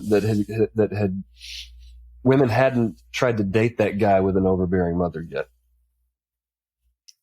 Or it wasn't as common yet. They probably weren't even attracted to him in the first place. Yeah. Right. Like he was the nice guy that they avoided. Right. Yeah. And so we've got that where a lot of women have experienced it for themselves now. And you also have a lot of women around our age, mid 30s, 40s, late 20s, that now they're having sons. And all of a sudden, 10 years ago, they were in college and they would have probably leaned more towards being a hardcore defensive, feminist, single mother. And, but all of a sudden now with these women that have sons, like the messages that I got on that post for all of them were, I'm so thankful that you talked about this. Now my son is 5 and I don't want him to be a mama's boy. And I would have done this the wrong way if you hadn't brought this up. And so I think, and I think there's a lot of topics that have been taboo in the past that are now, we've got I hope it's not small, but I'm worried that it's a small window of time where a lot of people are trying these beliefs on and seeing how they fit. Whether it's being a submissive wife or letting a husband lead or homeschooling their children or, these traditional gender roles or whatever the case may be. I think it's really important that we get the right tools that we get the right tools in people's hands for how to do these things in a way that's sustainable so that the pendulum, because there is a dark, right now we're seeing the dark side of a lot of the postmodern ideas. We've seen feminism get taken too far, and we've seen what happens when we have no structure in society of like firm foundations of like, here is right and here is wrong. And if you violate these concepts, it's disastrous for society. And we're seeing that. So a lot of people have seen the dark side of these postmodernist ideas and say, oh, the dark side of those ideas is very obvious right now. It's all over TikTok, it's all over everything. Yeah. What people aren't seeing yet is that there's a dark side to these traditional values too that can be taken too far. But they know about it because the strength of the dark side of feminism is drawn from it. They're aware of it. I think they're aware of it, but they don't know how to actually implement these values without unintentionally sliding towards that dark side, and like a lot of the women that I've commented on that post about motherhood is like, I would have made these mistakes where I over-mothered him, but I would have done it unintentionally, right? So it's not that they're trying to make their kids a mama's boy or they're trying to have their claws sunk into their sons. The ones that were commenting on my post, it's that they just if it hadn't been pointed out, they wouldn't have known any better. Yeah, and I get that, and the reason why they didn't know any better is because it's the father's job to make sure that doesn't happen. Like it's the father's job to be there, to be like, to have a sense, and that's why initiation exists, because the fathers and the elders are there always watching the mothers with the sons, making sure that, when the time comes, the boy is going to be taken away from the mother into the forest and be put through a trial of initiation to make sure that the boy is prepared for that happening. That's why men like you and I have to be speaking in these moments about these topics so that there's some sort of structure, because a lot of men are aware, like, oh, if you tell them, hey, you need to make sure to initiate your son. You need to make sure not to let their mom spoil them. They're like, okay, great. Yes, I'm all in. How do I do that? and there's crickets. Because everybody's too busy posting reels about hard times create strong men. Dude, come on. Like, everybody's listening. Yeah. Everybody's listening. So offer solutions, and they will be absolutely lashed onto. And this is, so this is where Jordan Peterson comes back into the conversation because the solutions aren't that easy. And it's, I mean, they're simple, but they're not easy, because the demolition of masculinity in Western culture has been so thorough that we don't even, like, you and I in our conversations and me and all my reading is just beginning to discover that, like, every day I discover just what has been taken. Like, it keeps, like, it's bottomless. It's literally bottomless. And so to say, like, what can I do? Like, and this is the angle that I take. It's like, a woman asks, what can I do to keep from over-mothering my son, right? And what she might go to you for is like practical advice, like, don't do this, don't do this, don't do that. Completely valid and fair. And my approach is like, the first thing is you have to recognize all these really bad ideas that you're carrying about men, about boys, and about women, and about mothers. And like that's like the conceptual level. And that's what Jordan Peterson does, is he's flying at like the 80,000 foot view and beginning to articulate, like, this is how bad masculinity, he doesn't use these terms, this is how bad value other people do have been demolished in our society. And so it's like this complete reconstruction. Like, we don't actually realize how bad the wreckage is. Right. And so, like, there's the behavioral level, like, do these concrete things, but then there's the higher level up top where it's like, these are the bad ideas that we're all living inside that we just take for granted. Like this, like the cows that you mentioned. I think for me, and you and I have talked a lot about this, you think about all these issues at a really high level like that. Mm-hmm. I can't help it. Yeah. Yeah. I think for me, I personally don't think those issues are solvable. I think they're too deep. I think they're too ingrained. I think, what is the saying? A man plants trees knowing that he'll never sit in the shade of the trees he's planted. There's a quote that somebody's, for me, I think our generation's job, our generation's role to play is, whether we understand the problems or not, whether we fix ourselves or not, our job is to plant seeds so that these trees, so the future generations won't have to deal with this. I think, trying to get a 38-year-old guy that's been doing it wrong his whole life, trying to put the pieces of that together and teach him how to be a man, that's too much for me. I would have to climb inside their brain and drive their whole life around like a go-kart. Like there's too much. Like, you're going to have to go do a lot of work to fix it, like you've done in your personal journey, but not every man's going to put in that work. What I can do is I can give parents practical tips and give young guys practical tips that they can apply, and future generations are going to benefit from them putting those things into practice. For me, I feel like those, when I look at the depth of the problems that you're talking about and how ingrained everything is, it's like a cancer that's been allowed to grow for decades. But it's centuries. Yeah. And it's like, we can't kill that cancer without killing the patient. Like, there's no scenario. And so for me, it's like, that's a problem somebody else is going to have to solve. Somebody that's a brain surgeon that can actually go have a chance of taking that cancer out without killing the patient. I don't personally think that it's possible, nor do I think, if it is possible, I'm not the guy to fix it. It's too big for me. What I can do is I can plant seeds that will grow into trees that other people are going to benefit from.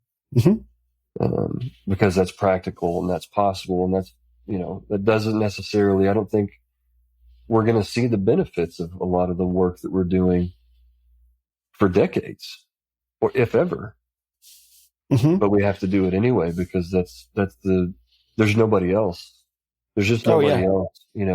55-year-old guys can't speak to the stuff that's going on. It's hard enough for me as a 38-year-old guy to keep up with all the new terminology, and it's a lot, right? Like, no cap. So I think there's nobody else I can't believe I just said that. What'd you say?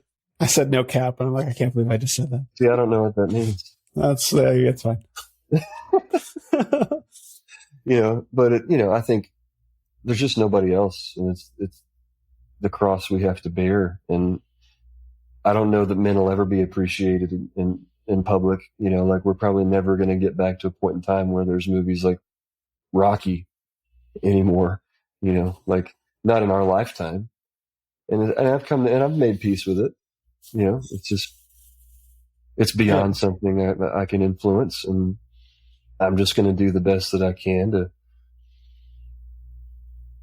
plant those seeds, and give masculinity a good name, teach men how to be good men, because it's just, there's been too many bad examples. The other side that's demonizing masculinity, they just have too much ammunition. Too much what? And too much ammunition to invalidate their claims. I mean, there's enough ammunition to validate what they're saying, even if it's not true. Yeah. Well, I mean, like, if you're going to lie, you have endless ammunition, right? But like your lies, and this is, I think I wanted to say something like this earlier. It's like, if people want to test you personally, Ryan, on your ideas, you're like, well, look at my life. Like these ideas are practical. And I think that's the argument that the people on the left or the ones that hate masculinity don't have. It's like, well, let's look at your life. Yeah. Like, don't try and tell, like, yeah. Look at the inner workings of a city like San Francisco that's had all these, liberal policies put in place. Tell me about it. I mean, it's pretty obvious. Like, we're not guessing about what happens when you put far left ideologies into practice. Go to the cities that are doing it and ask yourself if you want to live there. You don't. Even I lived in San Francisco for years. Like, it was like, what everyone is seeing now is like, it's a really worse evolution of how it's been, but it was pretty bad. And you try to point it, it's like people didn't want to hear it. What's funny about me is, like I said earlier, nothing's sacred. So I always play devil's advocate in every conversation. I can't help it. I'm like always doing the opposite. So when I'm around my conservative friends, they think I'm liberal because I challenge their ideas. I'm like, well, what about this? And I've had conservative friends sit me down for like an intervention and be like, bro, we're really concerned that you're liberal. That's sweet. That's really touching. What? No, man. Just because I don't agree with everything conservatives say doesn't make me a liberal. I challenge everything because I think it's healthy. I think it's important, so, and then when I talk to liberals, they think I'm conservative, so nobody really ever knows what to make of me. Like, I don't have any skin in the game on being right. Like, if liberal policies work, if they're actually better, then I'll change and I'll do them. Let's look at what happens. And if you're right, I'm all about it. Like, I don't want people to be poor and hungry. I don't get any joy and satisfaction out of people being homeless. I don't have any skin in the game. Let's look at what your policies do when they're put into practice. And if you're right, then I'll do that. Mm-hmm. We've seen what happens when those policies are put in place. The evidence is indisputable. Mm-hmm. So I really don't understand where, what really frustrates me is people move to the South where I live, and they move from California because it's so bad. But then they vote for the same things that they voted for in California. It's like, oh, guys, can there be nowhere safe that we can just be the way we are here? Like, the whole reason you want to be here is because we're not like that. Right. Yeah. I'm wondering at what point it becomes like there's like personal interventions where it's like you show up at someone's door, like, like, I'm not advocating anybody do this, but it would really make the point if, like, you ring the doorbell for your new neighbor with their Biden sign on their front lawn. They just moved from California, and you have a pie and you're holding a pie, big smile. And there's like 20 men standing in the yard behind you. Like, hey, we just wanted to welcome you to the neighborhood. Like, they're all smiling. Like, everyone's like, it's all men. It's all men. Like, we just wanted to welcome you to the neighborhood. Thank you. Here, take this pie. It's like, it makes the point. Like, you're not, there's no threatening or anything going on. No one's armed or anything like that. So making the point that, you're in a new place now. This is not the world where women run everything or men can be controlled with guilt and shame. It's like, no, we work with our hands. We work with our bodies. We know what it is to succeed and achieve, and we don't bend the knee to political ideologies that tell us that we're terrible, because we know ourselves too well for that.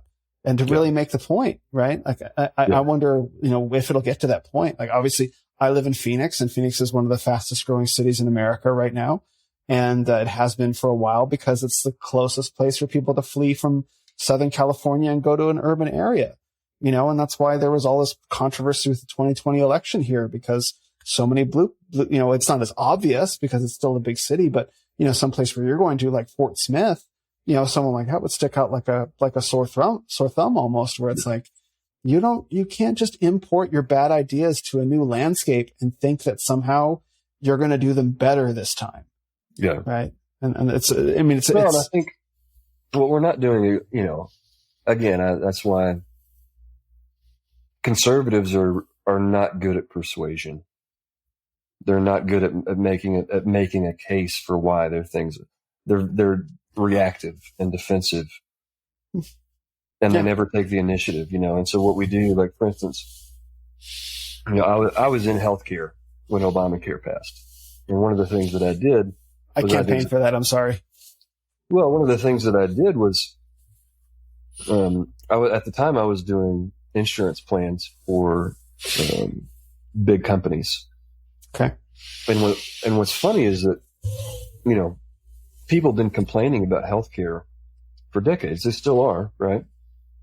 But my problem with conservatives is that there's these obvious problems that eventually, sooner or later, if we don't do anything about them, enough Democrats are going to get elected that they're going to pass legislation over it that you're going to have no input on. We've seen it happen over and over and over again. Mm-hmm. And conservatives don't offer an alternative. Like, there's an alternative to healthcare that we could use, that's used in the private sector right now, that would cut costs by 20%. Why don't conservatives offer that legislation? Because they're bought and paid for. Exactly. And that's my problem with conservatives is conservatives they don't actually propose ideas. They don't actually promote anything new. They don't encourage an alternative lifestyle, like, actual values. People look at my life on Instagram and like, hey, that looks like a pretty great life. How'd you do that? Well, I use these values. Awesome. I'm going to do that same thing. It's not that hard. Why is nobody making a sales pitch? Why is nobody conservative instead of arguing with liberals, why is nobody just saying, hey, y'all do whatever you want. Here's what I'm going to do. Here's how I'm going to do it. And here's how it's going to work. And if you like this idea better, you should come join our team. Instead of fighting. You want to know the true answer to that question, as far as I can tell? Yeah. The true answer to that question, why conservatives don't make that sales pitch, is because the only place there's two places that you can root why you would do that.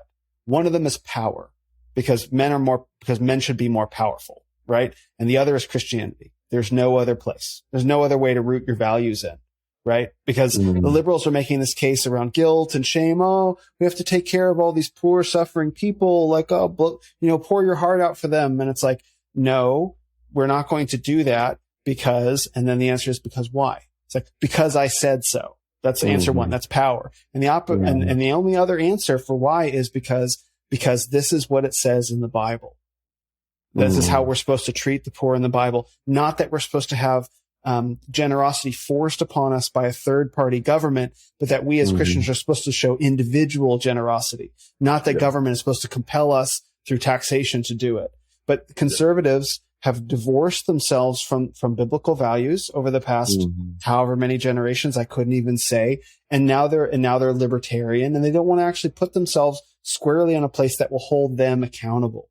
And that's why I think a lot of people, it's like, actual Christian values hold people accountable to a higher standard. And a lot of people, they want the higher standard without the accountability because that's just because I said so. And that's not a compelling argument. And this fits right into that's the whole feminism thing too, by the way.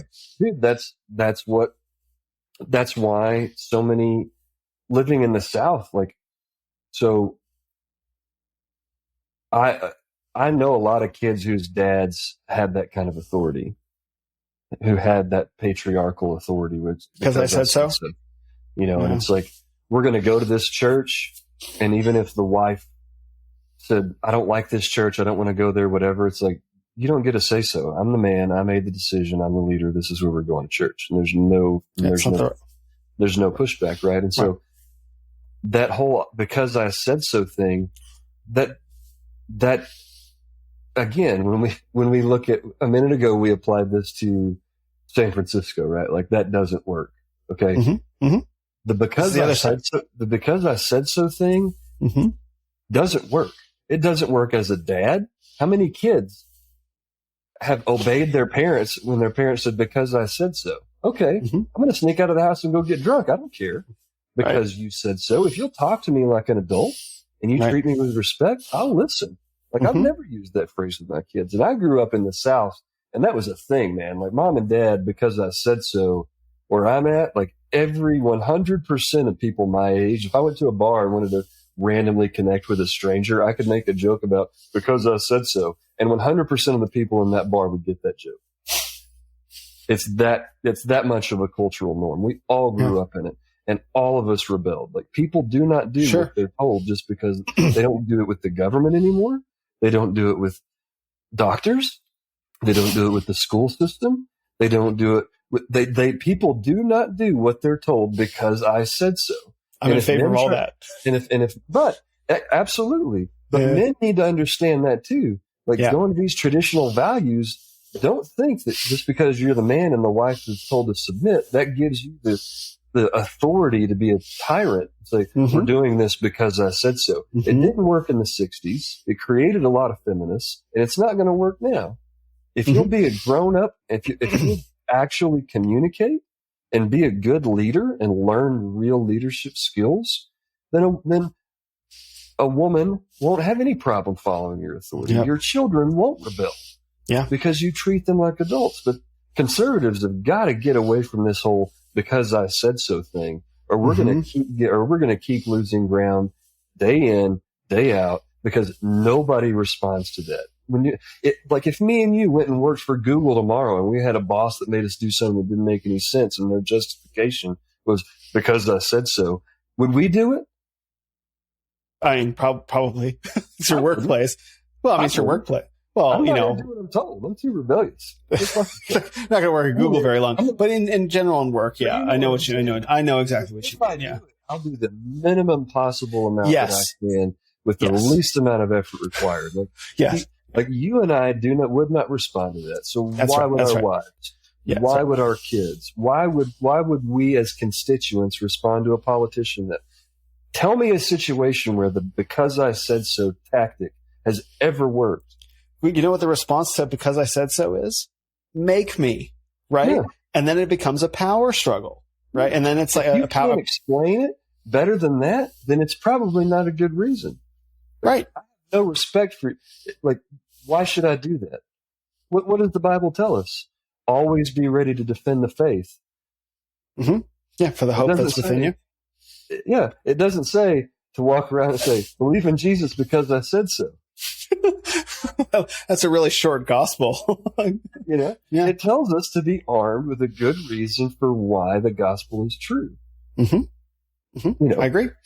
How does that not apply to if we want to share our values as having traditional values? You need to be ready with a compelling reason for why you believe in the values you believe in beyond just because the Bible says so. That's the problem. Too many Christians aren't prepared on how to have a conversation with someone who doesn't believe the Bible. They use the Bible as the proof of their argument to somebody that doesn't even believe in the Bible in the first place. And it's like, how open would you be to being persuaded by a new idea if somebody used the Quran as their proof? It's like, well, I'm right because of the Quran. So you can't use the Quran against me if I don't believe in the Quran.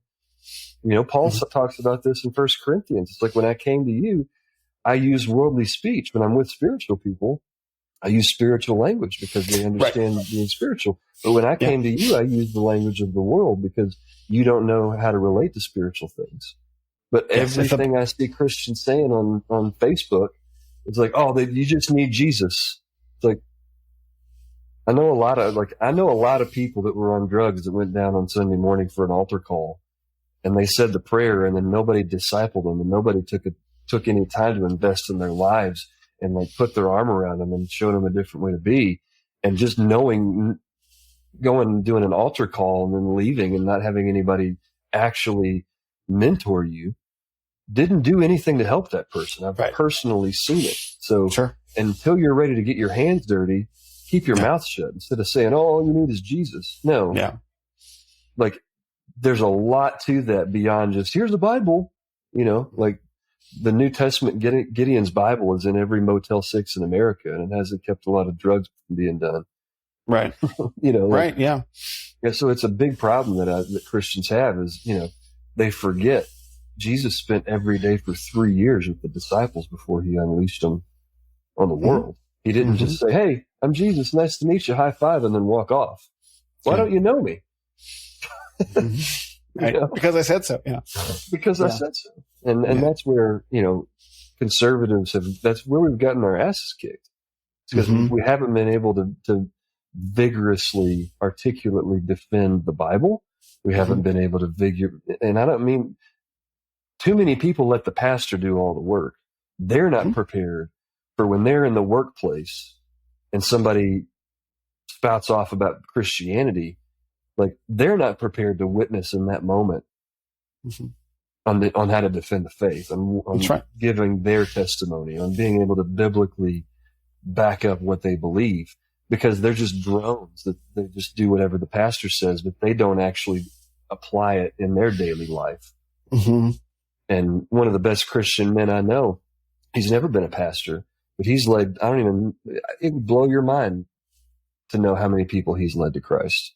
But he did it in his work. He was a liquor salesman. So he had a lot of opportunities to witness to people. I bet. But you listen to the stories where he had a lot of sensitivity. He was looking for every opportunity he could to share his testimony with people. If he was around somebody, he could tell something was wrong and say, hey, what's going on with you? Why are you feeling down lately? I can tell something's going on. And he'd listen to their story. He had the boldness, right? He'd be bold as lions. He had the boldness to ask. He had the boldness to speak. I can tell something's wrong with you, because he wanted to create that opening to say, here's my testimony. Here's how God's changed my life. But he also ran a discipleship group for 40 years where he had a whole curriculum that every man that he led to Christ, he had a system that he would go to breakfast with them twice a week for 6 months and walk them through an entire curriculum on what it actually means. He explained sanctification to them. He explained, all that, everything about the gospel, how to share it, how to give your testimony. There was a whole process for it.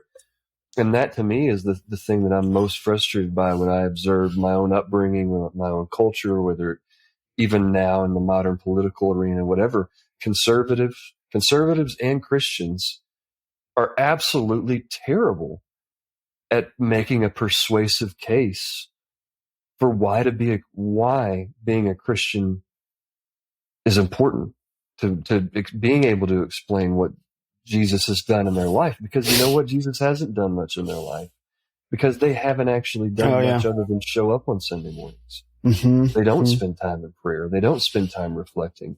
They don't spend time dealing with, I'm being a bad father, or I need to stop drinking, or, I have problems with my anger and I need God to heal me from that. And I'm going to pray every day for God to heal me from my issues with anger. You don't see men doing that. They go through the motions. I'm not saying all Christians, but too many. They show up on Sundays and go through the motions, and they have no testimony to share with other people about what God's done in their life, because they haven't asked God to do anything in their life. They just want to show up and not do anything, And so that's one of the reasons I decided to speak up with my page is we've got to start making a persuasive, compelling case for traditional values, for Christianity, for conservatism. That's not an attack on somebody else. That's not in defense mode, but a true alternative, which is why I'm so excited about the documentary you're making, because it's not reactive. It's not fighting back. It's not negative. It's not smart alecky. It's not, it's inspirational. It's motivational. It's, here is an alternative to a lifestyle that could lead to a life that you had always wanted. Like Alison Armstrong said, what if I don't remember her exact quote, but what if you could have everything you ever, what if everything you ever learned was the opposite of everything you ever wanted, you know? Yeah, exactly. Yeah, would you be willing to entertain a new idea that you've never been open to if it gave you the life you always wanted, you know? And that's what we've got to do a better job of as Christians, as conservatives, as traditional values, all that stuff is, we've got to be better than just because I said so, because you're morally wrong, because you know, that's degrading or that's repulsive, or like, just offer an alternative and let people make their own decision about which one is aspirational and which one is detrimental. Because if you do it well, it'll be pretty obvious which one leads to better outcomes. Conservatism speaks for itself if you let it. If it's properly managed, properly led, properly surfaced, instead of what we call conservatives now, like what actual conservatism is, yes, 1,000%. But like what you and I are talking about right now is conservatism. And we're like, you're living it, but like as far as everyone else is concerned, it's like being discovered. Because what we've had is not conservatism or Christianity, right? For the past however long. We've had something wearing the skin suit of it. Like, look, I'm a Christian. You know, it's like no heart, no spine, right? And you need both. You need both, right? You need a brain, a heart, and spine. And so you and I have talked about this before. And, you know, what's funny is that my experience with Christians has over the past 7 years, right? Since I met that group at Spirit Dream, has only been like, oh my God, these people are amazing. But not like in this kind of idolatrous kind of way, but like the people who really embody the values that Christianity is. Like, of course, like I grew up and I knew people who were Christians, but it didn't mean anything to me. I went to a Catholic high school, Jesuit high school. Like, yeah, I kind of get this Christianity thing, but I was too young to really care. And then I was in the whole New Age world for a while. But then I went out to Burning Man and I met Spirit Dream people, and they are, as those listening have heard, the warmest, most loving and kind and caring, compassionate Christians ever. And then when I finally come to Christ, then where do I go? I go to Apologia here in Phoenix, which is like, other than Moscow, Idaho, Christchurch is like one of the spots, you know? And so that's been my experience of Christians, is like the best of the best, the elite SEAL team that goes out and saves souls at Burning Man. And so my experience of the kind of Christians that you're talking about, the ones who, I guess are more plastic with it, like plastic Christians, has been much more limited. I think the distinction, but I hear it. Some of the best Christians are the ones, some of the best and biggest growing and most impactful Christians are the ones that are in places like New York City and California and in liberal areas, because you got to really be a Christian to go fight those battles, you know? Yeah. In areas where it's just kind of part of the culture, it's very much, and these are the Christians that give people such a bad name. When you've grown up in it, it's very easy to get judgmental and look down your nose and take it for granted and go through the motions and and gossip and all that stuff. And so like a lot of the I get mad at Christians because as a Christian, they make me look bad in a lot of cases. Not the ones that go to Burning Man. Like those dudes are on fire for being a Christian. Like those, I've been around people like that. Those people are life changing. Yeah. When you're a true Christian, you can feel the presence coming off of them. Yeah. Like you're talking about. But what's really sad is that living in the Bible Belt, there might be two men or two people in a church of 2,000 that are like that. Where when you meet them at a restaurant afterwards, you can tell, oh, that person's a Christian. Yeah, real deal. Everybody in that restaurant after church, everybody in that restaurant, if you go to a restaurant on a Sunday at 12:30, every one of them just left church. But if you know what you're looking for, there's going to be one couple in there. Like, oh, they're Christians. I would know they were Christians if it was a Friday night and everybody else was drunk. No matter where they go, I could tell that they're Christians because it's changed them. There's something different inside of them. And those are the kind of people that you met at Burning Man. But all the rest of the people in there just left church too. And there's nothing different about it. Yeah. I I feel like there needs to be like two different words, like, cause like, it's like there's Christians, like I've heard like there are cultural Christians, people who kind of grew up with it and don't really know what they've been given. Maybe they weren't raised or pastored correctly. And then there are people who are like, no, like this is the stuff. Like me, I went around the world and I studied religion for 30 years. And I'm like, no, you guys don't understand. This is the thing. And it's like, that's a very different thing from the people that are at the restaurant on Sunday who would call themselves Christian or might even say they're more Christian than me if they've been born into it or whatever. It's like, maybe we're talking about two different things. And the lack of language to describe those two different things is what mixes them all up together. Cause you don't want to say like, I'm not one of those, cause that's not. Well, and that's where you talk about having a spine, Yeah. There hasn't been nearly enough accountability within the church with the church. Yes. You have a lot of Christians that point out, the sin of the world. And I don't dispute that the world is sinful, but it's like, they'll talk about how, don't associate with a homosexual, well, that's in the Bible, but right next to that sentence is don't allow a homosexual in the church is what it says. Right after that, it says, or the greedy or such and such. There's like four descriptors on that sentence. All the Christians love talking about how, homosexuals can't be in here, but they don't tithe because they're greedy. They just skip that part. And the pastors don't say anything about it because they have an agenda. If they call somebody out for being greedy, it's like, oh, the pastor just wants my money. Of course it's like, so nobody can call out other Christians. Gross. On certain aspects of biblical behavior. And so it's gotten to where it's really easy for a pastor to get up there, just like social media. It's very easy to get a whole bunch of likes by saying strong men create hard times. It's a layup. Yeah. It's an engagement layup. Yeah. Right. Well, pastors have layups. They have layups that there's messages they can get up there and preach, and everybody's going to rah and say hallelujah, and they're going to pay their tithe because the pastor's talking bad about Joe Biden, and it's a hoorah, But guess what happens if the pastor gets up there and starts calling out the members of the congregation for being greedy? Oh yeah. For being envious. You talk about envy. You talk about don't covet. I mean, the whole church is just a big performance half the time of who's got the nicer car. Yeah. If you're not wearing the right clothes, then the cliquey popular people at church won't talk to you. Like I've grown up in it, and anybody that grew up in an environment where it was highly Christian knows exactly the dynamics of what I'm talking about.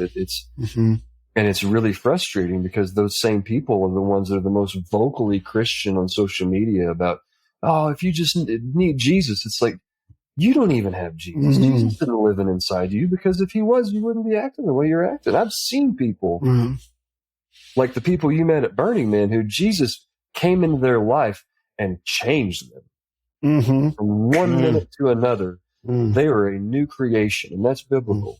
Yeah. You're a new creation. And it's like, dude, I know a whole bunch of people that they're the same person they used to be before they met Jesus. And I've been in churches, and that's not talked about in church because it can't be. Yeah. Because people would leave. And that's where we've lost our spine, is as Christians, we're not holding other Christians to account for their own behavior. And pastors can't. And to an extent, they can, they don't. It's asking a lot of pastors. How many of us would be willing to speak those messages if it meant we wouldn't have an income? Me. I mean, yeah. I mean, I'm not saying there's not any. New Life Muscular Christian Church coming soon. Pastor Will Spencer. It's a lot to ask a pastor to do, especially when, as fellow Christians, we can call out those behaviors. I can call out a Christian's behavior. It's not a threat to my livelihood. It's not a threat to my family eating this week in a way that a pastor can't. And that's where that spine has to come in, is that we've got to expect more out of fellow Christians if we're going to be Christian. Just like as men, right? We talk about masculinity.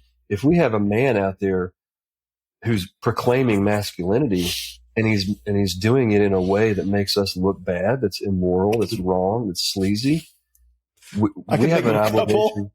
Yeah, But we have an obligation to offer an alternative. We don't have to go along with that and be like, yeah, he's a man, so rah, rah. It's like, no. Right. No. And there's a lot of that. And as Christians, we have an obligation to step up and say, you know what? You are not representing the Christianity that I believe in. You are not. That is not what the Bible calls us to do. That is not the way the Bible calls us to conduct ourselves. And if you're going to publicly be a Christian, I expect you to do it biblically and not keep giving us a bad name. Mm-hmm. And that's something that all of us as Christians can't have the ability to do. Mm-hmm. I agree. Yeah, it's easy to point out the sin in the world, and that's popular. That's a layup. But there's plenty of sin within the church that needs to be called out, that needs to be addressed, that nobody is addressing. Like I know, I just as one example, and I could list 100, but I know a family that the husband literally would be eating dinner and he would just tap on the glass, and that was a sign, as a signal to his wife to get up and go get him a refill. And if she didn't, there was consequences to pay. Right? Sounds charming. Like, can you imagine? And his defense of that was, the Bible says that the wife is to submit to the husband. It's not what that means. Well, I agree, but that happened a lot. I mean, you talk to people around here, but like my grandparents, it's hard for me to give all the examples without calling people out that are still alive, but I'll just say, I get it. Access to 5 sets of grandparents that grew up in that environment. Mm. Only one of them did not beat his wife. Mm. So 80%. Mm-hmm. It's a lot. Mm-hmm. And so nobody calls that man out. Say, the last thing the Bible says we're supposed to treat our wives as Christ treats the church. And I don't remember at the Last Supper Jesus making the disciples wash his feet. It was the other way around. For you to sit there and tap on your glass for your wife to get up and go get you a refill is wrong. You're distorting and polluting what the Bible says to benefit yourself. That's not just unbiblical, that's evil. And I have a big time, as a man, I have a big, huge problem with you behaving that way. And if you acted that way in front of me, I'd throw your ass out the front door. Because who the hell do you think you are? There's no excuse for that. As a man, as a man that I am now, I have a wife, I have kids, I am in that position. There's no excuse for using what the Bible says to treat your wife that way. I don't care what it says about her being submissive. You need to forget what the Bible's telling her, and you need to read the part that's written for you. What's written for us as men is treat your wife as Christ treated the church. Die for her, sacrifice for her. That's what we're called to do. You don't even need to be thinking about what the Bible tells women to do. Let women worry about that. You worry about treating her like Christ treated the church, and let the chips fall where they may and see what happens. Because I promise, if you treat your wife as Christ treats the church, she won't have any problem submitting. Period. But the number of men that have abused that to treat women that way, I have a big problem with it, because here's why I have a problem. It's not virtue signal. I have a major problem with it because now men like you and I are having to pay the price for that bullshit. Yeah, that's why I have a problem with it. We're living with the consequences of the men my dad's age and my grandpa's age that actually did treat women that way. Now we have to be tarnished with that brush of, men are all misogynistic patriarchs. If you want to stay at home, or if you want your wife to stay home, it's all a power trip. It's like, now I get labeled with all these bad names and all this stuff because of the bad behavior of men absolutely distorting the Bible for their own uses. And I have a big problem with that. Yeah, they're not thinking about the consequences of any of their decisions, right? No, they don't have to. They're the man. The Bible says you got to submit to me, do what I say because I said. Why? Because the Bible says so. Right. It's like you couldn't quote 5 Bible verses for $1 million. You couldn't. If I took away John 3:16, you couldn't quote 4. You don't get to use the Bible as a defense when you don't even know what the Bible says. No. Right. Keep the Bible out of your mouth. If you're not going to read it and know what it actually says, then keep it out your mouth and stop using it to take advantage of people. Mm-hmm. That's evil. Mm-hmm. I agree. Sorry. It's fine. I got a big problem with all this stuff because I've seen too much of it. Yeah. Yeah. And I hear all that. And, what's and the men funny like you met at Burning Man, he doesn't treat his wife that way. Guarantee you he doesn't treat his wife that way. Oh, from Spirit Dream? Yeah, no way. Yeah. No way. No. I mean, that's actually were like that, then Christianity would not be viewed the way that it is. Can you imagine, take the people that you met at Spirit Dream. What if there were 100 million Christians like that in America? Do you think we'd be where we're at today? I can't even imagine where we'd be at with something like that. But there's 100 million people in America who call themselves Christians, aren't there? Said it? Yeah. There's a disconnect somewhere. Yeah. Yeah, I mean, that's a really striking image to imagine, what, like the gap between my friends at Spirit Dream, and what most people consider Christians. Like my friends are, they're high achieving Christians, let's say, but certainly, but everyone could afford to do a whole lot better. And what's funny is that, I hear you say all things, and my experience with parents and grandparents was so totally different. It was the opposite. It was like women just running over the men. Right. And again, like, I don't want to, just to have seen that everywhere I go, to not once, and to think of all my entire life growing up, to have ever seen a situation where the man wasn't absolutely castrated by the woman. Yeah. Like, and so it's so strange that we're describing two things that are obviously very accurate and very real and very interconnected, but like, man, it was so totally different for me. And I'm going to be spending a lot of time sitting with that fact alone, because I hear both. I hear so many women and so many men talking about their fathers or grandfathers or stepfathers or whatever, and talking about what an absolutely unholy terror their parents were, Christian or not, right? Like, I hear that, and I know that that's real, and I know that we're absolutely living in the aftermath of that behavior. Whether or not it's tied to men who got absolutely broken in half in every possible way in World War I and II is another matter. Like, maybe that's the case, but we can't say that. What we can say is that the behavior was real and happened.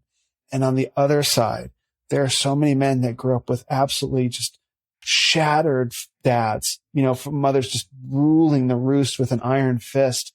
And it's like, what is going on? And my mind is like, these two things have to be related somehow. How are they related? I can think of some ideas, but the why is less important than the real shocking state that most people are in their families, whether you have a domineering mother or a domineering father or whatever. It's just like people just, you were talking earlier about how do we make a case for traditional values, right? Traditional Christian or not traditional values. Like, you make the case because here's the two ways that families are broken, and here's a way to arrange them so they're not broken. Like, and everyone loses something, right? Everyone has to lose, everyone, like the notion of biblical submission, which we're talking about, only works if the husband is fully submitted to Christ. So he knows what it's like to submit. Otherwise he becomes a tyrant. Unless you yourself are submitted to elders, to discipline, to discipleship, and to Christ, you must yourself submit because it's uncomfortable and you struggle with it and it's painful, right? And then you know what it's like for a wife to submit, and then you give grace and you give mercy as you have received. Otherwise, men become a tyrant. So the men that you're talking about, they were themselves not submitted to anything. Because there's so for me, you talk about your upbringing. Like, my upbringing is so polar opposite. I mean, like, so my parents met in church, and I was born on November 28th. And so the Christmas play was like December 20th. And I played baby Jesus in the Christmas play when I was like 3 weeks old. I think you told me that. my mom was so proud because I was super quiet the whole time. Everybody thought I was a baby doll. And this woman was singing while they're holding me. And then like 3/4 of the way through the song, I've always had a flair for the dramatic. I raised my arm up during the middle of the song, and the whole crowd went because they thought I was a baby doll the whole time. And so I've been a boss since I was like 3 weeks old, like that. But no, Baby Boss. I've seen that movie. Yeah. And he had a full beard at the time, I'm sure too. Oh yeah, and but no, like and then I grew up going to church every Sunday, and then I grew, and I even went to Christian school, and then and then even where I live, just living in the South, I certainly live.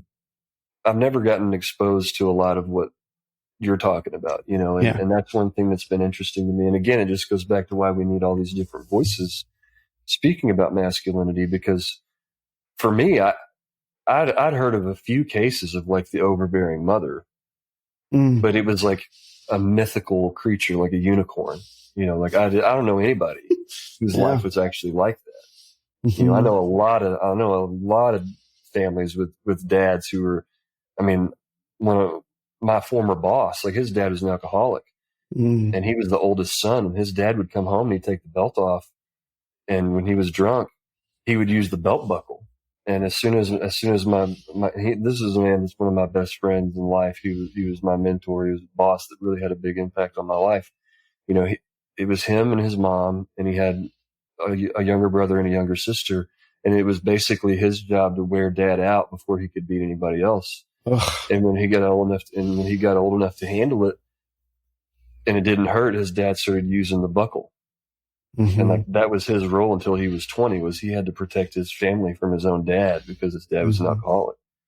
And he came to Christ when he was like 22. And you talk about a Christian that has a really impact, that man's a real Christian. That man, Jesus changed his life. But he grew up in Chicago. He didn't grow up in the South. It's a real thing. I think that's why it's important, again, why we have different voices talking about these things, because we're coming at it from different angles. A lot of the tone with what I write is very critical of the hyper-masculine.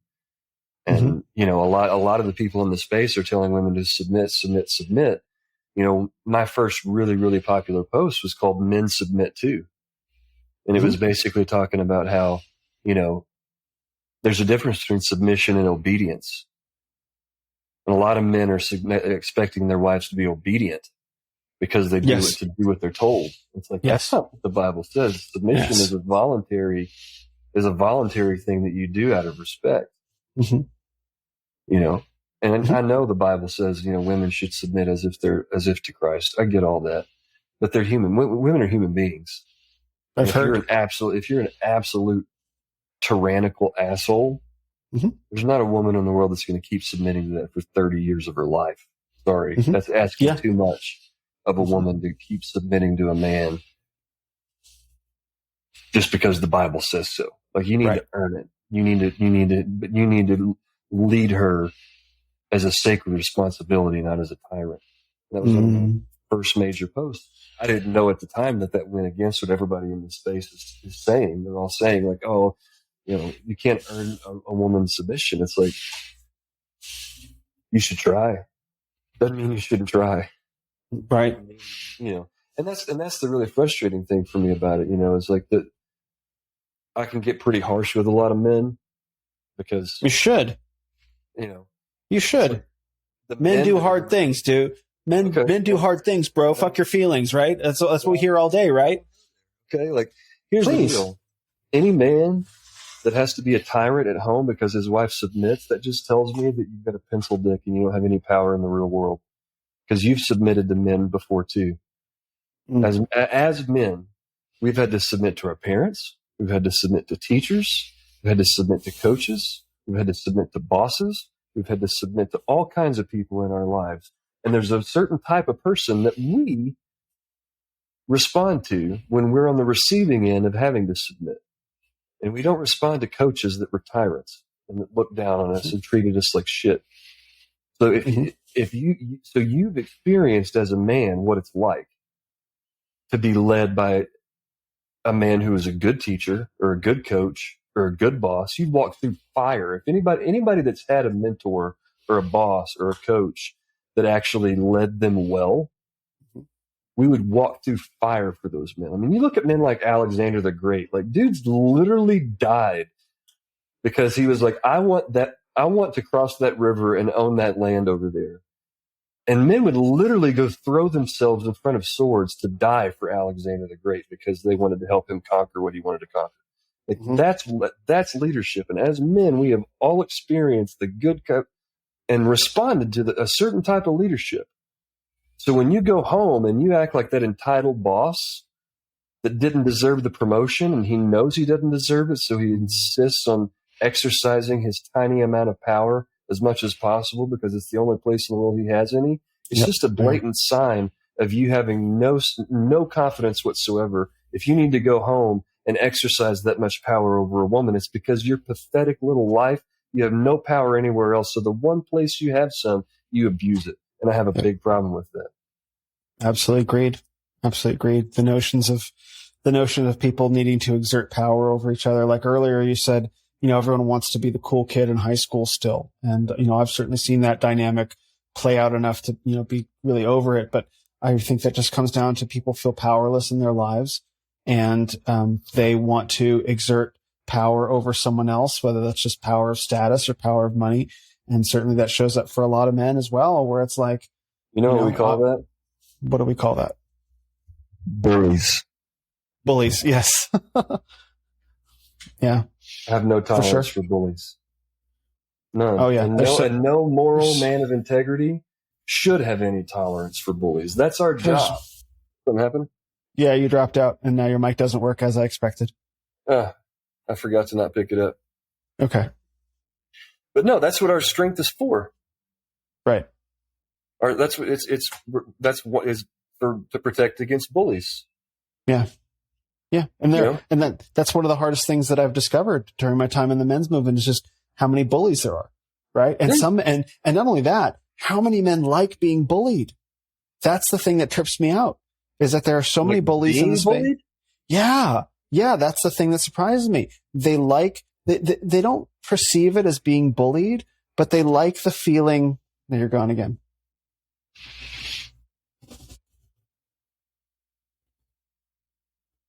Am I back? You're back. Yeah. No, I think that they don't know how to orient themselves towards a vision of masculinity that isn't constantly berating them in some way, that isn't making them feel small. That's the thing that I've observed. And that's what I think is behind a lot of the cults of personality that develop is they actually enjoy.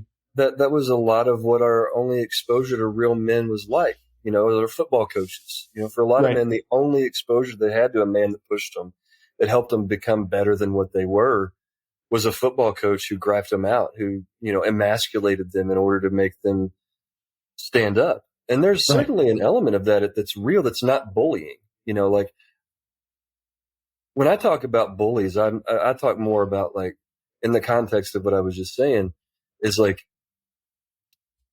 because you have no power in real life. Yeah. Then you're going to go home and bully your wife who can't stand up and you're going to use the Bible saying submission as your defense against it. No, that's being bullied.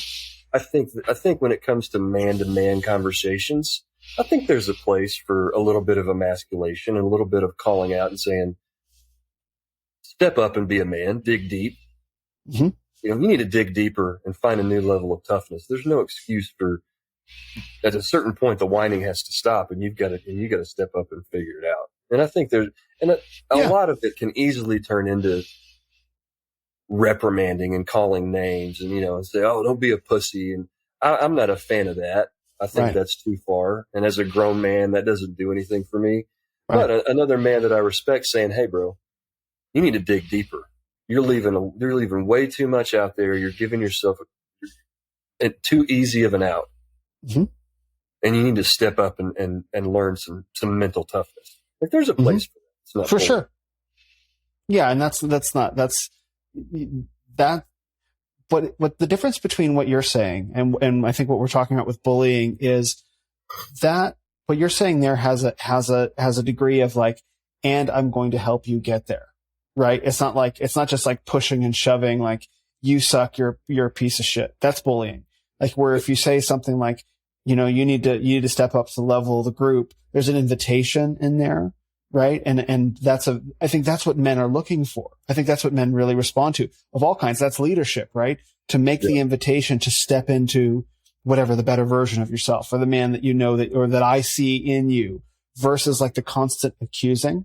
Like that's hustle and grind set, right? That whole mindset is it's not overtly bullying, but it's constantly saying, I'm better than you. I'm better than you. Look at how much stuff I have. Look at how hard I work. Look at I'm up at 4:30. Oh yeah. Well, I'm up at 4:15. Oh yeah. Well, I don't sleep. You know what I mean? That to me is the trick right there. Right. Is comparing them to you. So because I did it, you should be able to. Exactly. That to me is where it turns into bullying.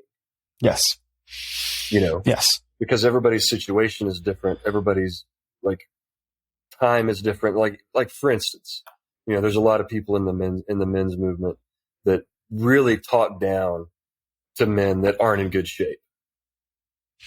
You know, and I get the spirit of what they're trying to say, but at the same time, I know a lot of guys that they work blue collar jobs as electricians or as roofers, and they are physically worn out.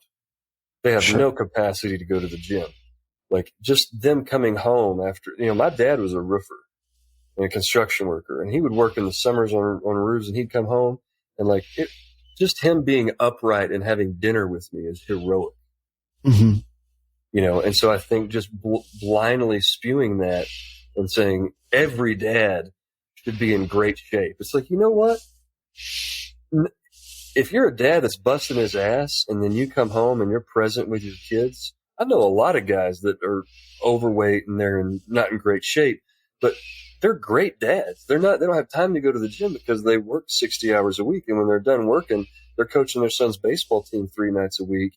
And on the weekends, they're taking them fishing, and they're investing every free minute they have into pouring into their kids. Should they not coach the baseball team so they have time to go to the gym? Yes. Yes, they should. They should not coach the baseball team. I'll tell you why. Because if you're not, what difference does it make that you coached your son's baseball team if you die of a heart attack 5 years later? Or if you get type 2 diabetes, or you develop all these kinds of problems. No, I get that. Yeah. I mean, so it's like, yes, in a sense you are being a great dad, but in a sense you're abdicating your responsibility to your children, to your wife, and to yourself. Like, and ideally, if you have the time, I don't dispute that, but I do think it's a problem if you're taking time that you would have, and coaching the baseball team is the point. The point is being involved in your kid's life. But you have to choose between the gym and being involved in your kid's life. Your kid's better off with you being involved in their life, and not being there at all and being at the gym. Well, and then I might push back on that a little bit and say, a man can do remarkable things with his fitness in like 6 to 9 months. Right. And so it's like, so if you were to take 6 to 9 months off from, say, kids, I love you for the next 6 to 9 months, dad is going to get in. You don't have to get in like, 6-pack, like veins popping, you know what I mean? But if you've got an obesity problem, it's like dad's going to take 6 to 9 months and sort that out. It's going to be really difficult for the family. I really need your support in it. I'm really sorry that I let it get to this point, where by being lazy, and now I'm making all of you pay for it. And I promise I'll make it up to you by being a better dad on the back end. Sure. I think that's totally valid. Now, that doesn't mean that you need to get to the stands of the solar sphere where it's like, here's Ronnie Coleman, or here's like, you don't need to do that. I'm in shape. I'm not opposed to being in shape. Flex. I'm in shape. It was really annoying when we went to the gym and you like just looked at the weights and they just levitated. I've never seen anyone. I don't know. It's a weird. I'm a Jedi like that, bro. Yes. It's like I don't dispute being in shape. I don't think there's anything wrong with being in shape. I think that it could be a lot worse. You're griping about absentee fathers. There's a lot of guys that grew up with absentee fathers that they're doing the best they can and they're showing up. For sure. Yeah. And I don't mean to take anything away from that. In an ideal aspirational scenario, of course, that man's needs to go to the gym and get in shape and show his kids how to do something better and not have a heart attack. Like, there's no argument to be made there. Like, that's indisputable. But in the big scheme of things, we still need to celebrate the dads that aren't even showing up at all, because there's a lot of people that could be doing way, way worse. And so for me, any and every dad in the country that's showing up day in and day out and trying to be present in his kid's life and do better than the dad that he had, that man needs to at least be given a pat on the back and say, "Hey, good job, Dad." Yes, now 1,000%. Now let's work on some advanced level stuff. Yeah, like AP fatherhood. Yeah, but bro, I just want you to know you're getting an A+ in Fatherhood 101, because you're showing up, you're trying to change the standard. You're working your ass off, and yeah, you've got a few extra hours every day that. Yeah, you probably need to be focusing more on what you eat. And 45 minutes. Go throw some weights around for 45 minutes, or go take a walk through the neighborhood with your wife. Yeah. Whatever, right? Like, do something. Of course, there's always room for improvement, but I think my problem is the idea that, this idea of, like, it's almost condescending for a lot of these social media personalities to talk down to the dads that aren't in great shape. And it's like, man, do you know what some of these guys' lives are like in real life? Like, that dude is a mechanic and he's working underneath a car where I live in Arkansas. It's a heat index of like 130 all summer long. Like, I would be able to walk upright if I was working that job. There's no way I could go to the gym. It's like, you need to factor that in for some real life guys. And that dude's just showing up at home and being at every one of his kids' soccer games and every one of, his daughter's dance recitals or whatever. Like, dude, we could have it a whole lot worse as a society than dads who are doing that to show up. That's right. It is really easy. It is really easy to pick on men in all kinds of ways, but particularly in weight. It's really easy. It's really easy to pick on men and who are overweight and to overlook their other contributions. Like, and that's, it's really low hanging fruit. You know what I mean? Like, and it's low resolution thinking and all of that. And yet I will continue. And it's hard to thread that needle too, of like congratulating that guy for being a good dad. Yeah. While also encouraging him to elevate his standard to also go get healthy and get in shape. That's the challenge with all social media. Is that nuance, we can talk about it in a way that makes sense in a podcast like this to say, hey, in the big scheme of things, fatherlessness and absentee fathers is a huge freaking problem in America. So I'm grateful for any and every dad that shows up and just isn't an asshole that's not present, that's just trying to be a good dad. Yeah. If nothing else, if you do nothing else as a man, thank you. Thank you for pulling your end of the bargain that we all need to be pulling to be contributing to our children. Mm-hmm. Like, if you're doing that, we're on the same team. Period. Right. Now, are there things that I'm going to in an ideal world, if I have an opportunity to speak to you to help you take it another level up? Well, of course, that get in better shape and eat right, set a good example for your kids and all that. But that's not an option for a lot of dads. There's a lot of dudes that aren't very smart. That's another thing. They don't make $200,000 a year. They're day laborers, man. And maybe the best that dude can do is show up and cheer for his son at a soccer game. And if that's the best he can do, I'm not gonna shame him for that. Yeah, that's real. That's real, agree.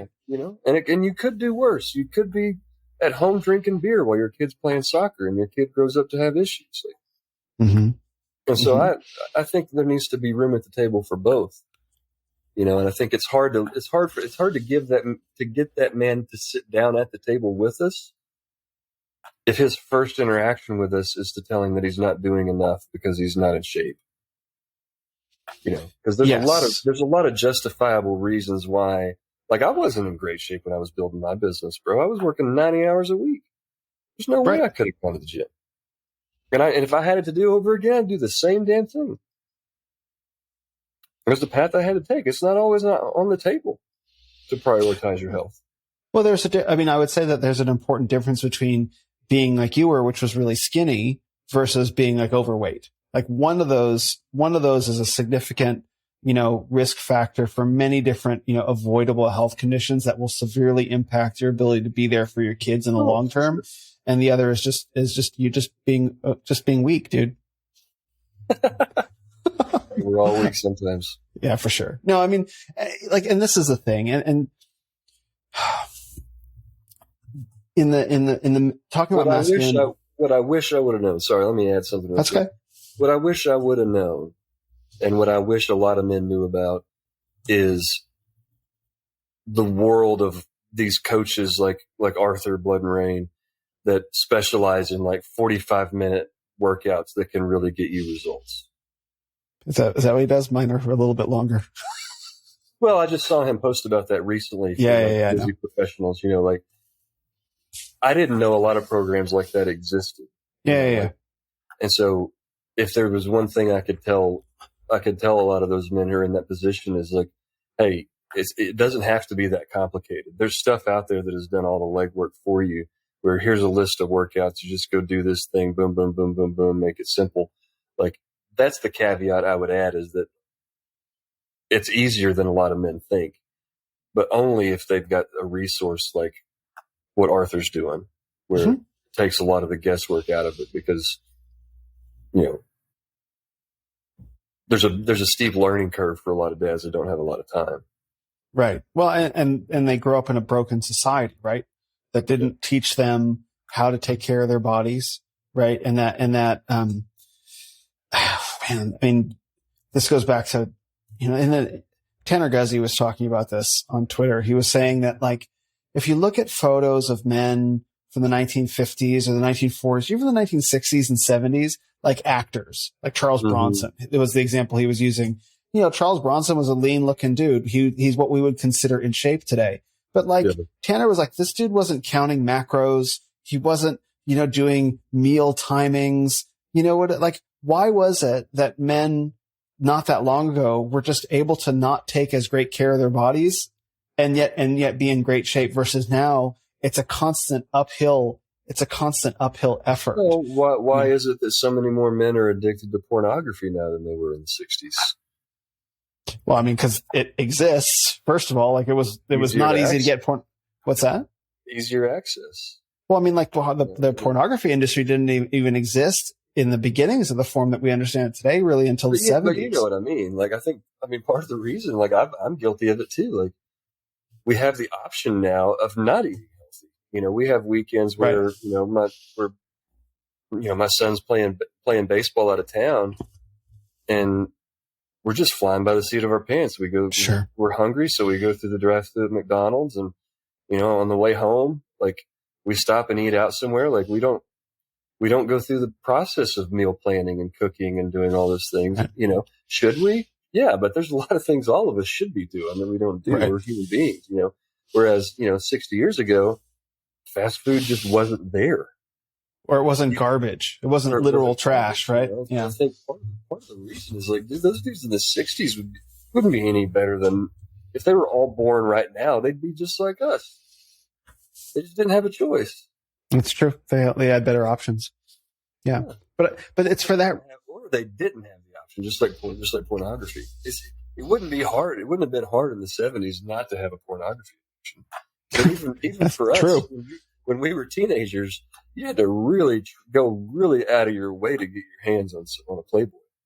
It was not just easy. Like you had to go to a buddy's house that had like a secret video stash that he found from his stepdad to get access to porn.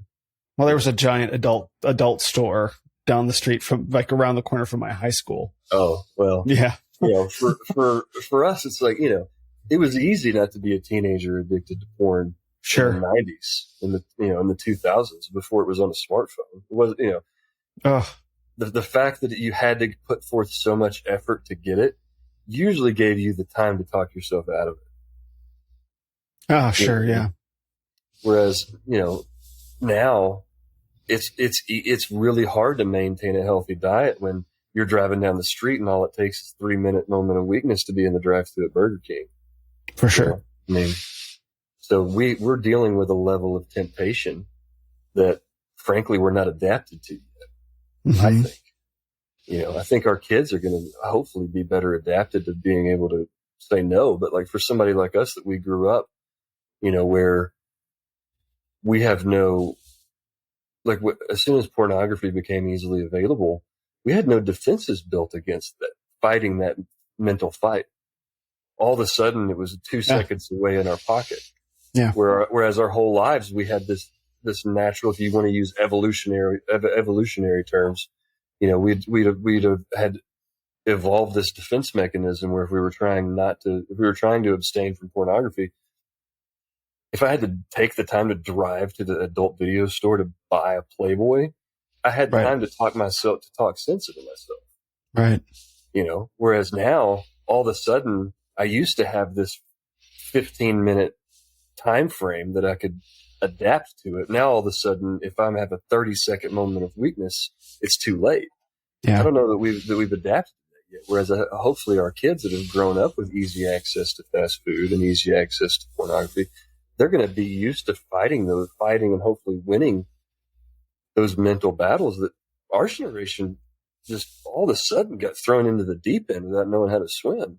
And now we're desperately learning how to swim like on the fly, but there's a lot of stuff that we haven't had adequate time to adapt to yet as a society. And I think junk food and pornography and so many of these vices that we see all fall into that category of, it's easy to sit and judge it and compare it to the 60s and all that. But I mean, good grief, these things are brand new. I mean, in the big scheme of things, the level of pornography that's available in the modern world is brand new. It's an eye blink of time in the big scheme of things. Yeah. And to expect men to have mastered that temptation, like dudes 2,000 years ago took the time to draw titties on the side of a cave wall. Trying to make they had to invent drawing to do it. I want to see titties. What? Cave wall. Charcoal. It's charcoal. Dudes used to draw, women's with their boobs out on the side of the bombers in World War II. Yeah. They took the time to paint titties on the side of their airplane. That's true. Men have always been drawn to it. So to sit and say like, to have this high and mighty idea about like pornography in the modern day, like, bro, we have had zero time to adapt to this yet. None. Yeah. And we need to, while we need to put our foot down about maintaining these standards, we also need to not lose touch with what the reality is like for the average guy out on the street somewhere that doesn't have 8 hours a day to sit and think about self-improvement because he's busy surviving. Yeah. I think we when we started off this conversation, we talked about having, more men that have a seat at the table. Like, I think we're doing a lot of things that alienate and a lot of the men from feeling like they're welcome at the table of masculinity because we've lost touch with what their actual real life is like. And so we've got to figure out how to speak to those concepts and those principles in a truthful, honest, objective way that calls them to a higher standard, but doesn't make them feel like such a failure from the very beginning that they don't even try to come sit at the table with us.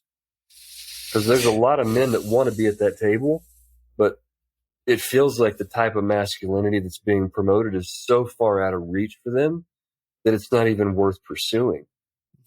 And that's not a good idea. It's funny. there's a leader in the men's space who's been around for a long time. His name is Paul Elam. And he was featured in the documentary The Red Pill by Cassie J. And his YouTube channel and website used to be A Voice for Men, and now it's the XY Crew. And he and I have talked about this, and he is really resistant to coming up with any fixed definition of what masculinity is. And the reason why is because this is what he says. He says the reason why is because as whoever defines what masculinity is able to wield shaming power to say masculinity is this set of things. And so if you don't have this set of things, you are not masculine. And so then I'm going to have the ability to shame you as a man. And shame is very debilitating for men, which is a whole other conversation. And so he and I have gone back and forth talking about that, but it really speaks to, I've spoken to, done a private Zoom call with him and about 30 of his guys in his XY Crew. And it really speaks to a lot of these guys are, like you said, they want a seat at the table, but like if your standard for masculinity is, 220, with muscles and, $1 million and whatever, you know what I mean? Fast car, picket, whoever, right? Like that's not who these guys are. It's like, do we get to be men too? Like, exactly. Right. And that's really difficult because. Here's the thing that I really want to take a chance to emphasize right now, as someone that has a small voice in this space, is I want those men at the table. I need every man at the table that I can get. Because it's going to take far more than just me and you. We're vocal. Yeah. If we want to turn the tide, we've got to have every man possible that's stepping up. Every single, I don't care if you're a little overweight, that's okay. We need you being a good dad. We need you being a good husband. We need you pulling over on the side of the road to help somebody with a flat tire. We need you giving masculinity a good name. We need you to be honorable. We need you to have integrity. We need you to be humble. We need you to be generous. We need your contribution to the world. We have to have it. What I'm trying to do, what you're trying to do, I cannot do it by myself. I might talk about it on social media. I might be a face of it, but I want and need desperately as many men possible helping women carry groceries out to their car, helping walk a woman to her car in a dark alley. I mean, we need every man we can get that's contributing to being a solution to so many of the problems, so many of the labels that are being put on men right now. The only way we're going to change those labels is as men, we live differently, and we prove that wrong. So if a man's a little overweight, but he's willing to step up and do the best he can to help somebody unload their groceries or pick up a flat tire or run into a burning building or show up at his kid's soccer game, then damn it, I need you. We all need that. Yeah. And and to me, what I love about what Jack Donovan said is, masculinity in the ideal is aspirational. It's not attainable. The whole point of it is that we've got to set, like, the men that we've always admired, whether it's modern dudes like Captain America or ancient dudes like Achilles, like none of us, I can't be Captain America. It's not appealing to me because it's realistic. It's a myth, but it gives me something to aim at. It gives me something that's bigger than me. It gives me a target that I won't actually hit, but it'll make me better. The process of trying to hit that target will make me better. And so the whole point of putting a definition on masculinity isn't to exclude anyone. Right. It's to make a definition of masculinity that's aspirational, but that none of us are ever going to actually live up to, that none of us are ever going to be on a day in, day out basis. But the pursuit of something that's bigger than anything we can actually do is what helps us grow and become more in the effort of trying to reach that goal. Our heroes have never been realistic, and that's a good thing. Right. And the real world heroes are often so unrealistic, meaning like you think about, the dudes on the, like I see the book Endurance, you have Endurance behind you on the shelf. Like, the stuff that Captain America doesn't even compare to what the dudes of Endurance did. You know what I mean? It's like we have, yeah. Okay. So now I want to try something, because here's the thing. I think like there is this strain of bullying, which is like, I'm more of a man than, I'm not saying that this is something that either of us do, but we see it. I see it all the time. I'm more of a man than you because X, right? Like I'm in better shape than you. I have more money than you. I have more of this or whatever. Like men just have this tendency to say, I'm more of a man than you. And it might be like instinctive. Like it might even be like they're not running some numbers in their head and they evaluate. They just get a sense like, no, that guy's not man enough. Okay. So the thing is, to do the thing that we're talking about where we need all men on board, men need to get past that. Men need to get past this instinct to say like, I look at you and I think you're not man enough, so I'm not going to take you seriously. Like that happens all the time. So like what causes that? And how do we shut that off? Because I agree with you is that men need to be able to look at other kinds of men and say like, you know what? You're a different kind of man than me, but I still see something manly about you. And I'm not just going to dismiss you because you don't meet my personal standards of what a man is or what my dad's standards were or what my book says.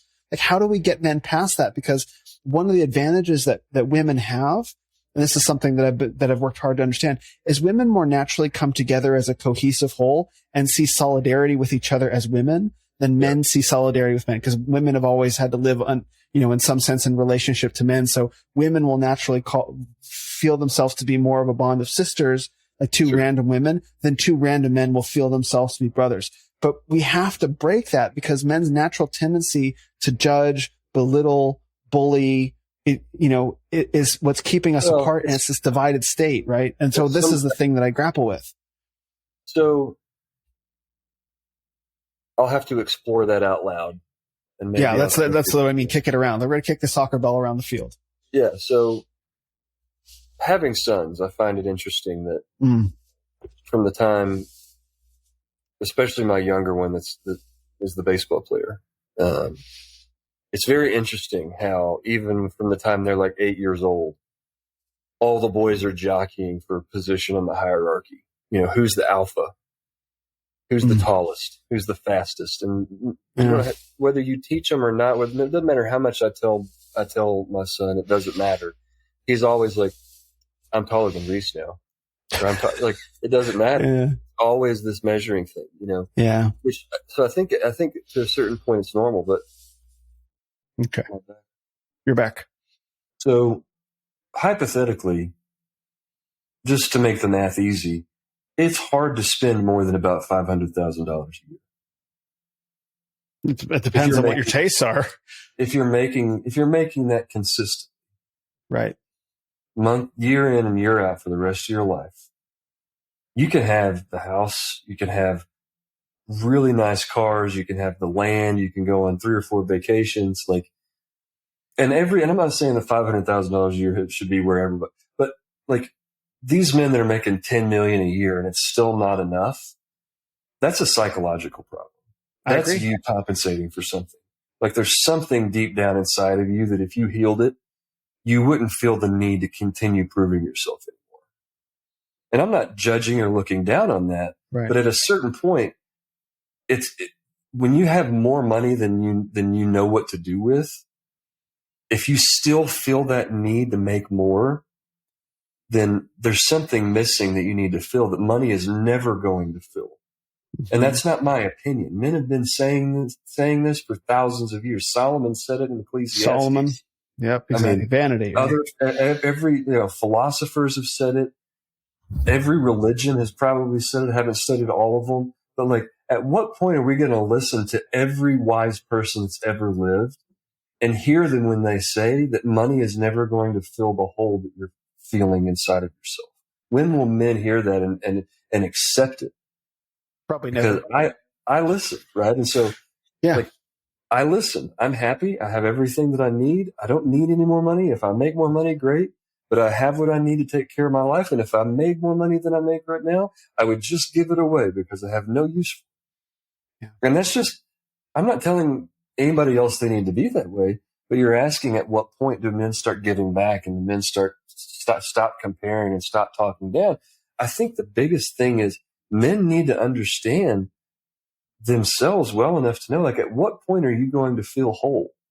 Whether it's money or manliness or how much weight you can lift, because sooner or later, if you don't figure that out, you're going to hit a brick wall, because at some point you're not going to be able to lift as much weight as you're going to go over a hill where you can't lift as much weight as you used to. You can't make as much money as you used to. Yes. You have limits. And if everything about your identity is tied up in external accomplishments, at some point, you're going to reach a level that you can no longer hit the target that you're aiming at. I don't care who you are. I don't care how much of a badass you think you are. Yeah. You are a human being. You can't dunk a basketball goal. You can't dunk a basketball on a goal that's 20 feet high. Like even LeBron James can't, even Michael Jordan couldn't dunk if the goal was 17 feet in the air. At some point, I don't care how manly you are, you're going to reach a limit that you cannot keep doing what you're doing.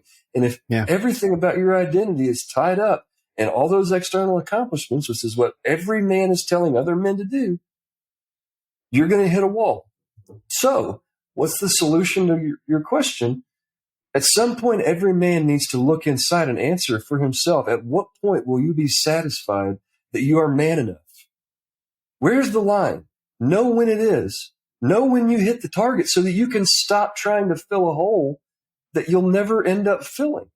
At what point are you going to look around and say, you know what? I've done enough.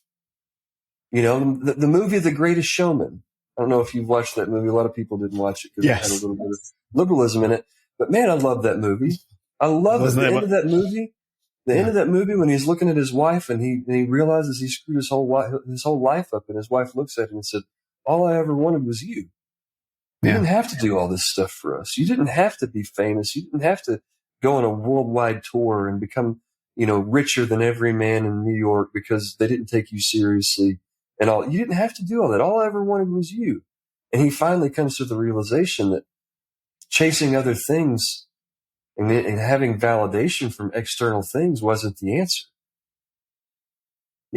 And how many movies need to be made? How many books need to be written? How many men have to say it before other men will listen? Like, the rules apply to you too. Every man that's writing on the internet, every famous man, everything we're talking about, these rules are like gravity. You don't get to be the exception. These rules apply to every man listening. External accomplishments, money, women, weights, muscles, all of it. At some point, you have to know at what point will you say, I am man enough, and stop chasing it, because it's not just me saying it. It's not just you saying it. It's been the theme of how many movies. Solomon said it 3,000 years ago. And I use that as an example, but I'm sure Marcus Aurelius said the same damn thing. How many men have to say it before you're gonna listen? You don't get to be the exception. Oh, if I was Michael Jordan, I could dunk on a 27-foot goal. No, you couldn't. Yeah. No, you couldn't. Gravity has rules that people can bend but not break. Mm-hmm. And I think that's the reason men do what they do. Like, little boys do the I'm better than you game. A man that knows he's man enough has no need to point out how unmanly other men are. There's nothing to gain for me. I have nothing to prove by telling another man, hey, I'm more manly than you. The only time I pull that card is if somebody threatens me and tries to come on and troll me and be like, you don't know what you're talking about, bro. I'm like, okay, if you need me to go Thanks, there. Instagram man. I mean, if you need me to pull my dick out, I will. Shut up and go away. Unless you know better, keep your mouth shut. That's the only time that I go there. I don't walk around telling other men that are trying, that are just saying, hey, I'm trying. I want to be a better dad. Like, no, bro, I wasn't always a great dad either. I wasn't always in shape. I used to be poor too. I used to not have money. I used to have anger problems. I used to have no discipline. Like, I've been where you're at. And every man that's telling the truth has been there too, because none of us were born just with a beard. Like, it doesn't work that way. We've all failed. We've all been through times where we got knocked on our ass, And that's what really breaks my heart the most is the messages I get from these young guys that say, I feel like I'm a bitch. I have no discipline. I can't do what you do and all this stuff. And it's just like, it makes me so mad because it's like, bro, if you think that I haven't had times where I've been a bitch, where I've not had discipline, where I've failed my family, where I took the easy way out, where I took shortcuts, where I disappointed myself, let myself down, like you have been paying attention, man. I've been trying to say it. And any man that's actually been there and done the thing has had way more moments than he cares to admit where he's been a bitch. If that's all it takes to quote unquote be a bitch is to get down. This particular guy that sent me this message, it's like his dad died. And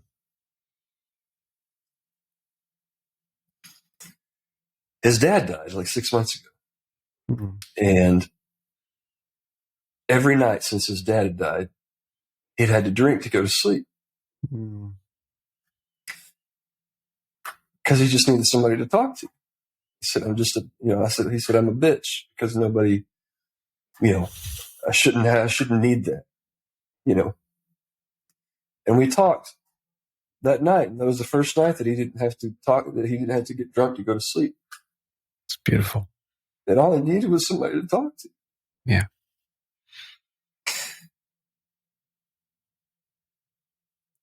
And the fact that he looks at somebody like me and thinks that he's a bitch, it just hurts. And so I told him, I said, man, I'll talk to you every night if you need me to. You're not a bitch. I've been there.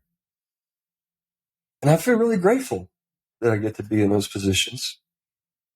But it also frustrates me that so many men are posing and are given so many other, and this guy, and he's working 2 jobs to take care of his mom is on drugs. He's got 3 younger brothers and sisters that are still at home. He's like 19. He's working 2 jobs to feed his mother, his little brother, his brothers and sisters.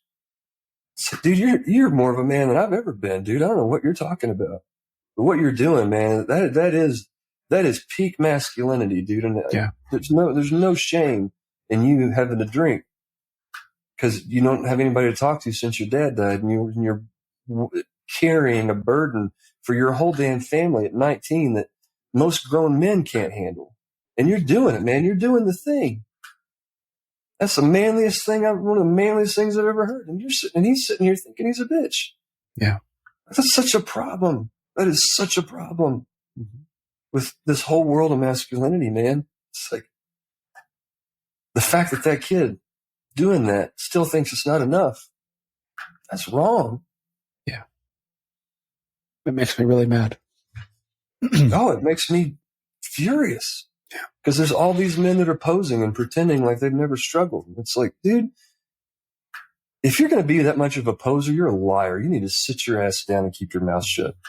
Because you know good and damn well that you struggled, and that you failed, and that you've done foolish things. That if anybody knew the real you, you'd be ashamed of some of the shit that you've pulled. And the fact that you're pretending like you haven't dealt with that, and making other men that are doing shit like this kid's doing, making him feel like a bitch, shame on you. Yeah. Shame on you for using the position you're in to pretend instead of being a real human being. And all it takes is a little bit of vulnerability and authenticity and honesty to admit I've had problems. I've dealt with hard things. And you know how much hope that gives to guys like that? That kid, as far as I know, hasn't drank again since we talked. All it took was a couple conversations. Man, I didn't know I was that so manly. I said, anyway, we need men. We've got to have men stop judging each other. And like, at what point you said something about women having solidarity? Like, at what point are men going to realize that we need some damn solidarity? How bad do things have to get before we as men stand up and say, you know what? We're all, if if we don't stand together, then we're going to get picked off one by one. It's already happening. What's it going to take? Yeah. And you want to sit and make comparison about who has a Ferrari or a Bugatti?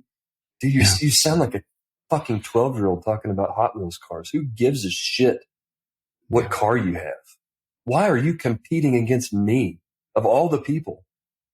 I'm not competing against any. There's not a man out there I'm competing against. I promise you that. There's plenty of enemies coming after me for me to, like, that dude is not my enemy. Mm-hmm. We're on the same team, and you're sitting here trying to outdo me somehow. Like, why? There's people that actually are trying to undermine our lives, that really, truly want to undermine our lives. And you want to sit and argue with me about who can deadlift more? Yeah. Really? As men, we deserve to be undermined if we can't get our head out of our asses better than that. I agree 1,000%. Man. You know, it's like, there's so much I could say about this. I mean, I've witnessed all of this over the past year, and I've witnessed it firsthand, up close and personal. I've witnessed, men who have more money than they're good. They're set. You know what I mean? Be more focused on how can I add a zero instead of like, how can I burn it all down trying to save as many men as possible? Right? Like you arrive at the top of the mountain, right? And it's like, congratulations, you made it. You are now a king of the world. It's like, no, there's a bigger mountain. It's like, there are people that need you, right? That need more from you than just and that's the thing. Even more than that. I agree with that. The problem with that is it's like virtue signaling. Oh, you're telling me how to live, or, fair enough. You don't have to have the same values as me. Exactly. You don't have to. And let me ask you a question. What makes you think you know better than Solomon? But what makes you think? Do you think that what you're saying about the next mountain and the next zero? Do you think that every man that's ever lived hasn't dealt with that? You not remember when Alexander the Great conquered his last kingdom? He cried because there were no more kingdoms to conquer. How many men have to waste their lives chasing zeros, and at the end of their life, they feel nothing? How many men have to do it before you realize that you are not the exception to the rule? I don't care if you're Elon Musk or Bill Gates or whoever example you want to use, like every man that I could name. Guess what, buddy? You're not better than Alexander the Great. Same thing happened to him. He cried when there was nothing left to accomplish because he had nothing else. Solomon said the same thing. If you spent 2 hours researching all the great men throughout history that went down that path and regretted it, you could spend a year making a film about all the men who have done it. And universally, 100% of the time, they said, well, that was a waste of time. Why do you think that you somehow are going to be the one that finds the pot of gold at the end of the magical rainbow? You delusional asshole. You're a delusional asshole who's eaten up who's rotten to the core with pride, and deep down, here's what it really is. You have some sort of issue that you're compensating for. Period. End of sentence. I don't care if you're a billionaire. I don't care if you have 3 million followers on Instagram and you see this podcast, you're going to be like, oh, I know better than that guy. No, I'm right and you're wrong. Period. You know why I know I'm right? Because what I'm saying aligns with what every wise man who has ever lived has said. And what you're saying goes against everything. No man has ever been like, you know what? I'm glad I chased that extra zero. No, nobody. How many men on their deathbeds have to scream out, stop chasing the money. It's a trap. How many men on their deathbeds have to say it? And then along comes some 30-year-old guy. He's like, oh, those guys are beta. It's still beta, bro. Still beta. Yeah. Okay, pal. Yeah. All right, kiddo. Like, I don't care who it is. They can be 60 and billionaires. As soon as they say that, that's what I think. I'm like, all right, kiddo. Mm-hmm. You lost all credibility with me. If you think you know better, because in the big scheme of things, compared to Solomon, you're a kiddo. Yeah, I agree. And I only use Solomon as the example because that's the biblical example. I mean, every damn biography I read, some version of that lesson comes up from an older man with experience saying, hey, don't go down that path. There's nothing at the end of that path. There's no pot of gold at the end of the rainbow. It's a trap. That's what the movie Citizen Kane was about.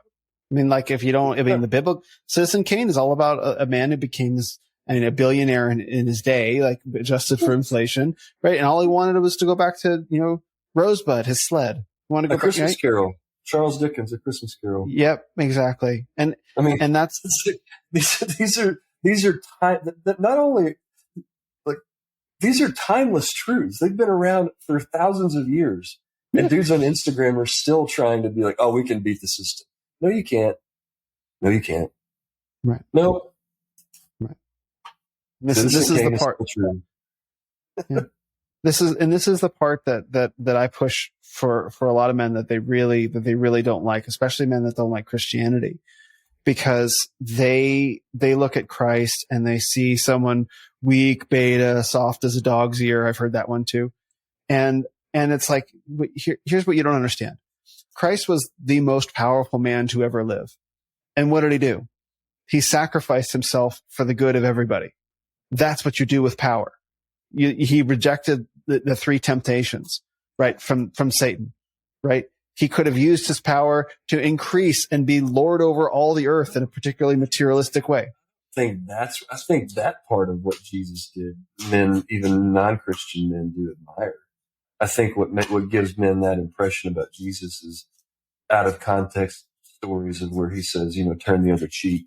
Of course, yeah, of course. I think that's where that falsehood comes into play, that Jesus was beta. Is if you don't really think through with a lot of depth and insight into into some of the things he says, it can come across as weakness when it says, turn the other cheek, don't fight back.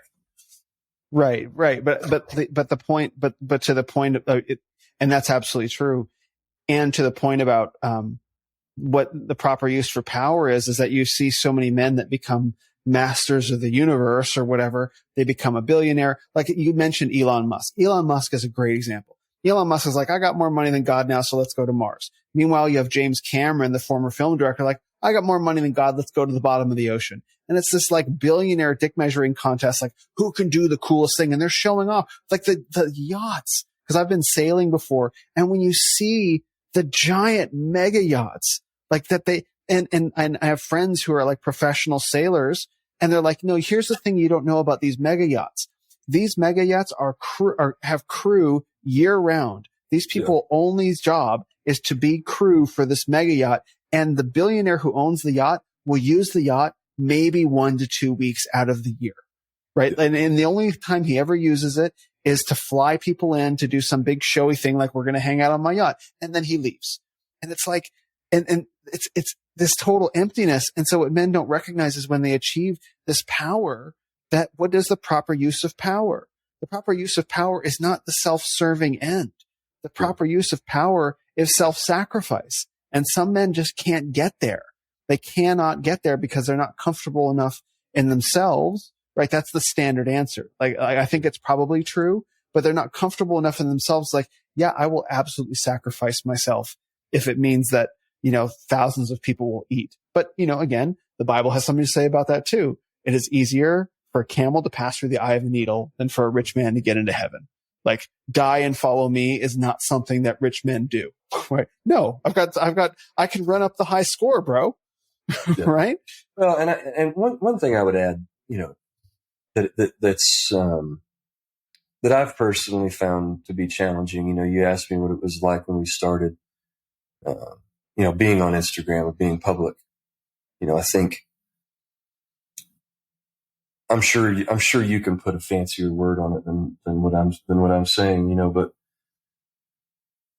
the Elon Musk and James Cameron type of billionaires, they're the ones we know about. Right. Like there's a lot of billionaires. Here we go. There's a lot of billionaires that aren't doing that. We just don't know about it. right? And so I think, well, there are people that are more than billionaires. Yeah. And so I think the challenge in the modern day, and one of the things that I struggle with, is like, part of the reason I spoke up and shared my own story, and I do that stuff on Instagram, is because somebody has to offer an alternative to that flashy lifestyle. Yeah. And the challenge is like, it's like anybody that, who the best president would be of the United States? Somebody that didn't want to be. Like if somebody tried to give me the job of being president of the United States, I'd be like, hell no, I'm not equipped for that. Mm-hmm. And so like anybody that sees that job and thinks, yeah, I could do that job, should immediately be disqualified from it because that lust for the job. They're a sociopath. Like if you think that you can do that job well, then you probably don't have the humility that we actually need in that job, right? Yeah. And so that's kind of this catch-22 of being in the public eye that I feel like I hate being in the public. I hate it. I've never even promoted myself locally. Like most of the people around where I live, I don't even sponsor like the local baseball team and get like a banner of my company on the fence because I don't want people paying attention to me. It's like I'd rather just be anonymous. I don't want to be flashy. I've never promoted myself. Like if you go back to my Facebook, like I don't promote myself. Most people didn't even know I owned my own business and had money until that we moved into the house that we live in now, and people come over and they're like, wow, your business must be doing pretty well. It's like, yeah. But I think the problem is the only people promoting themselves are the ones that should be immediately disqualified from it because their egos are like, hey, look at me, and that's kind of the challenging thing that I find with promoting myself. It's like, I feel an obligation to be an alternative to what's out there right now. Because if there's nothing else to glorify but the guy with the yacht, then a lot of young men that don't have a better target, if that's the only target they know to aim at, they're going to aim at. Whereas for me, I try to say, hey, here's the target I aimed at. Here's how I've lived my life. If this appeals to you, there's more to life than chasing money. Yeah. Help people, do something good with it, and that's not going to appeal to everybody. There's going to be a lot of men that say, you know what? I like that version of manhood better than the one where it's yachts and Bugattis. There's a lot of men with values and morals that they want that, right? And so it's a weird spot to be in to promote yourself and offer that alternative without also feeling really strange because it's hard to promote yourself as like, you should listen to me while also being like, I don't even know what I'm doing. I'm totally making it up as I go along. Yeah. It's it's strange, but I think people that if we want to set a different standard than the rich guy with the yacht, then average dudes, average, humble, unassuming guys need to step up and say, hey, here's how I've lived my life. I'm a billionaire and I've given most of my money away. Yep. But that's the problem is that there's, the guy that founded Walmart, Sam Walton, like Warren Buffett, great example. He's a billionaire. He doesn't flash it. He lives in the same house that he lived in when he was 20 years old. He eats at McDonald's every day. Like he's an unassuming guy. I don't think he has a yacht or a Camaro, a Bugatti or any of that stuff, like Camaro. Come on, Grandpa. Yeah. You are an elder. I know. He doesn't have any of that stuff, It probably does. But I mean, he doesn't, well, I don't know, but he probably doesn't tie his identity to it, and that's the thing is a lot of guys will flash the success markers, right? Of like, look, I've got this fancy car and this expensive watch. You should listen to me about life. It's like, well, should I? And, because what we're talking about is a very values-based kind of way of living, which is like, no, it's not about the material success markers. Like, sure, yeah, have those, but like, don't take them. That's not the end of the story. And that's the part where I think a lot of men get really, really lost is they see the guy with the muscles. I have a whole post I'm working on about this.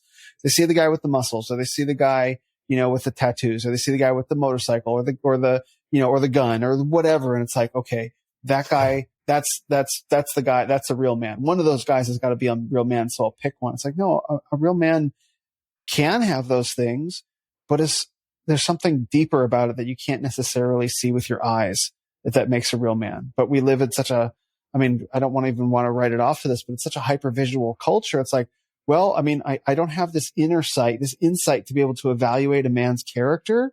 So because I can't evaluate his character, I'm going to evaluate what I can measure, which is his bank account, or what I can measure is his body fat percentage. And that's how I determine what a man is, because I lack the ability to even model what a virtuous man looks like.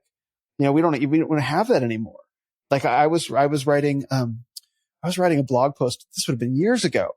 I was saying that any notion of what a good man looks like has been removed from our culture. We can't like the closest thing maybe in popular culture is like Stephen Curry. Maybe, you know what I mean? And even he's not all the way there. So we lack the imagination to even picture what it is. So men can't see it. There's a guy named Giannis Antetokounmpo in the NBA that he's a Greek guy.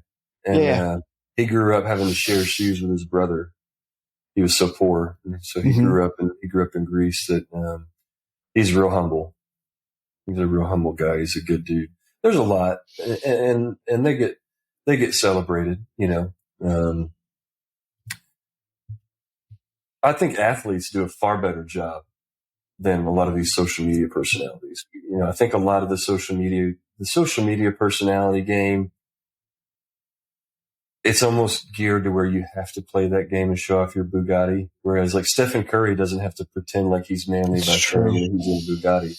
He can just be himself because he's earned his clout somewhere else. There's a lot of pro baseball players that when you get behind the scenes, you find out how much money they give away. I know there's a guy named Freddie Freeman.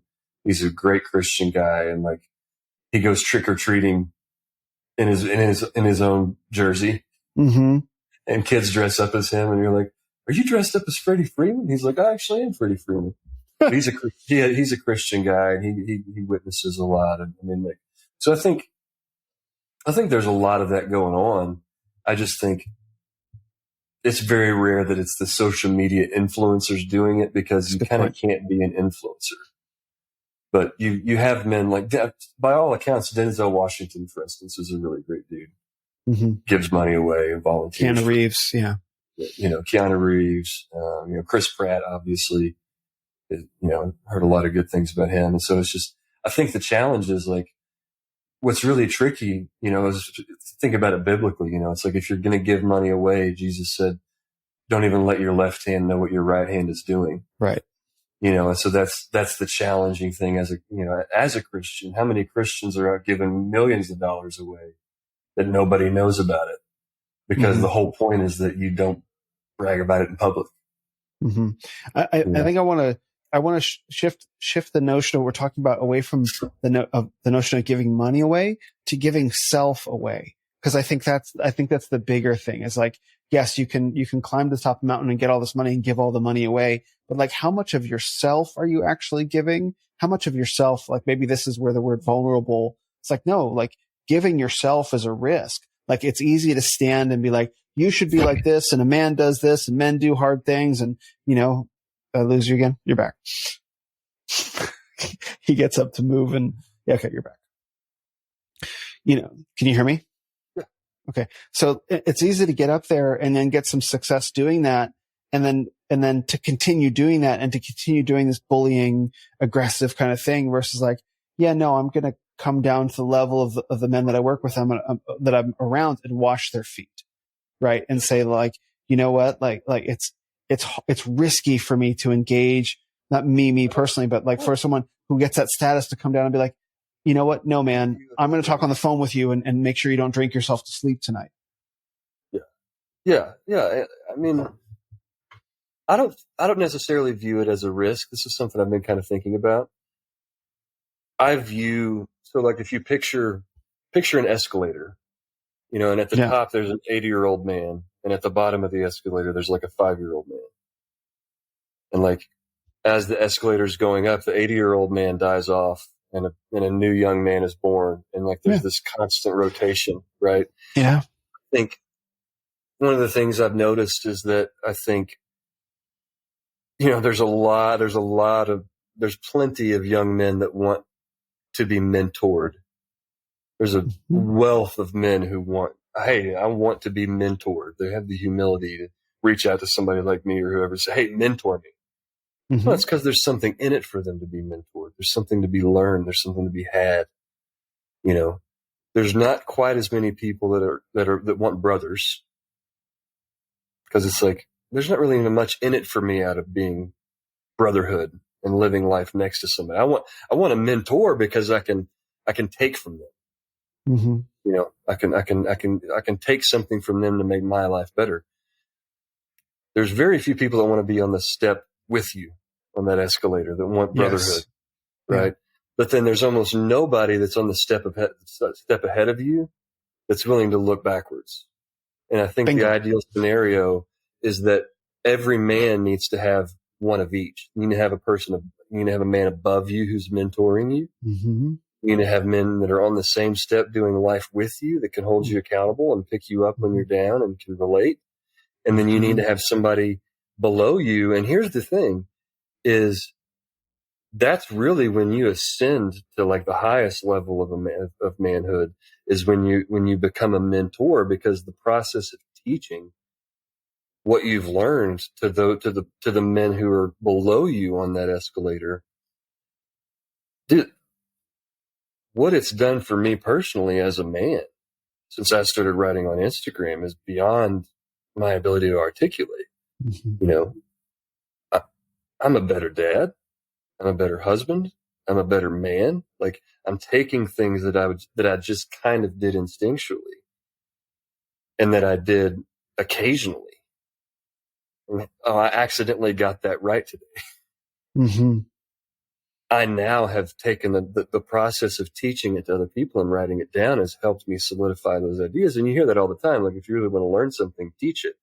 Right. Men are missing out on so much growth and improvement in themselves by not mentoring, because they don't get anything out of it. They don't think.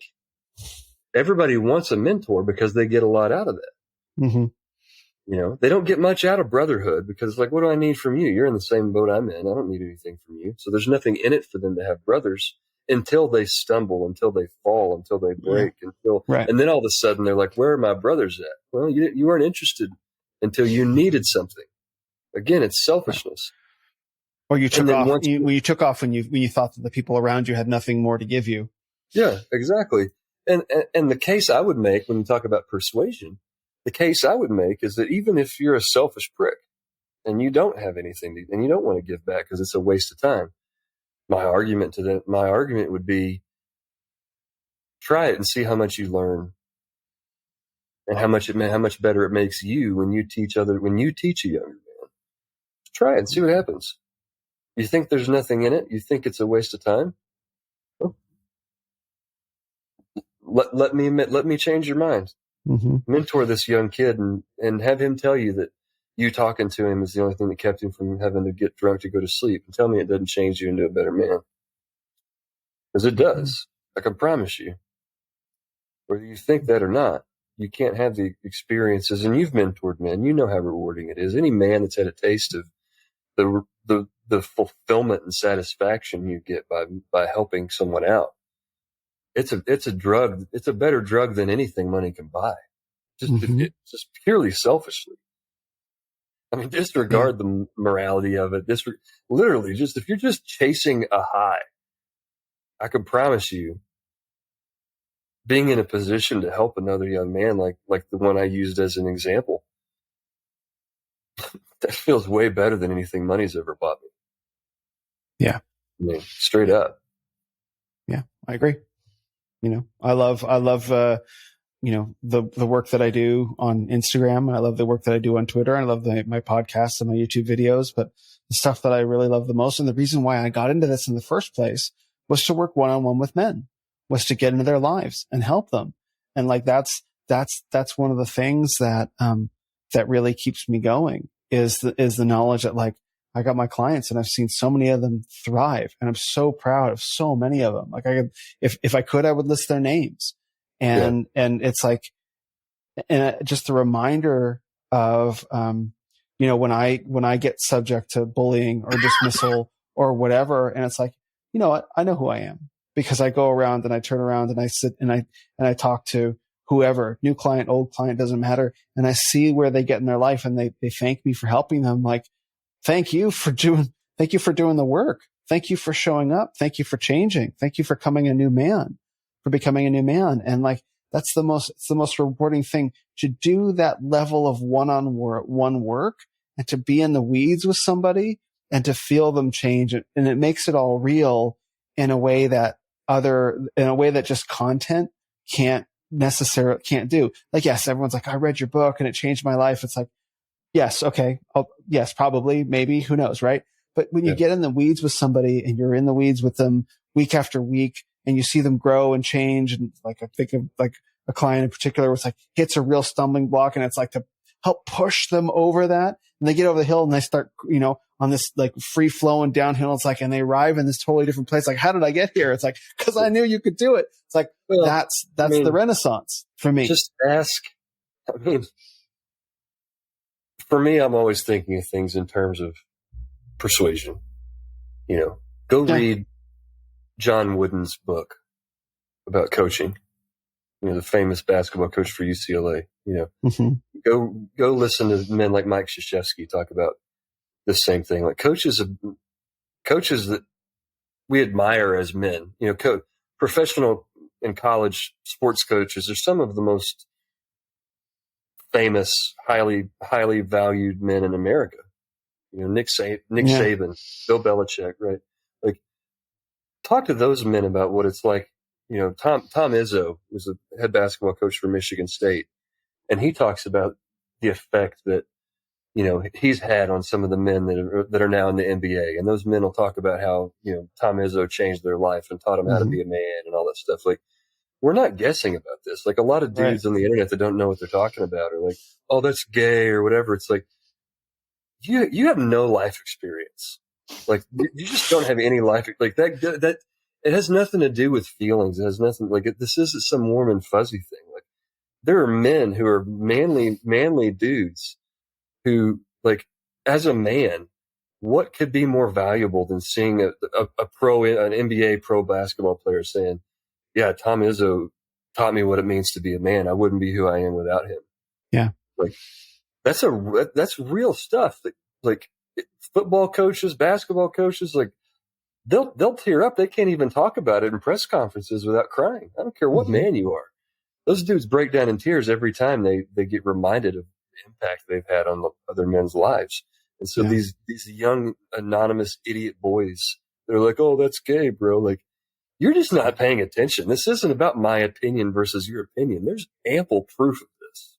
Yeah. This isn't something that you get to weigh in on and disagree with. Sure. This is not something we're figuring out in the public sphere. This is a fact. Mm-hmm. And you talk to men that have played professional sports, or even men like me that play college sports. Like, the thing you miss the most isn't the sport. Right. It's the camaraderie with the men who are battling with you, who are fighting and overcoming adversity with you, and having somebody that, like, when you're going through marriage problems, like, everybody in the clubhouse knows that that's going on, and they got your back, and they pick you up and they take you out to dinner, and, like, you've got brothers that are living life with you, and those dudes lose those relationships in pro sports, and they go out into the real world. Like, some of those pro sports guys, you talk to them in real life, and they're some of the most, or at least the baseball guys that I'm aware of. A lot of those guys are some of the most well-adjusted, healthy men you're going to find, because they've had a lot of really good male relationships. They know who they are as men. They've been, when you play in Major League Baseball, you play 162 games a year. You live with those dudes 3/4 of the year, all day long, every day. And so if you're depressed, you can't hide it. Every one of them has seen each other be depressed. Every one of them has seen each other go through divorces and have, Like there's no pretentiousness that you can have in a situation like that. Yeah. So when those guys get out of that, you don't see a whole lot of lingering issues. Like most of those guys are, when they're done playing ball, they have successful careers after the fact. They have successful marriages. They're good dads. Like you don't see a lot of like depression and like isolation and pretentiousness with those guys. Mm-hmm. Mm-hmm. You know, there's a movie that I saw a couple weeks ago. It's just come out. It's called MVP: Merging Vets and Players.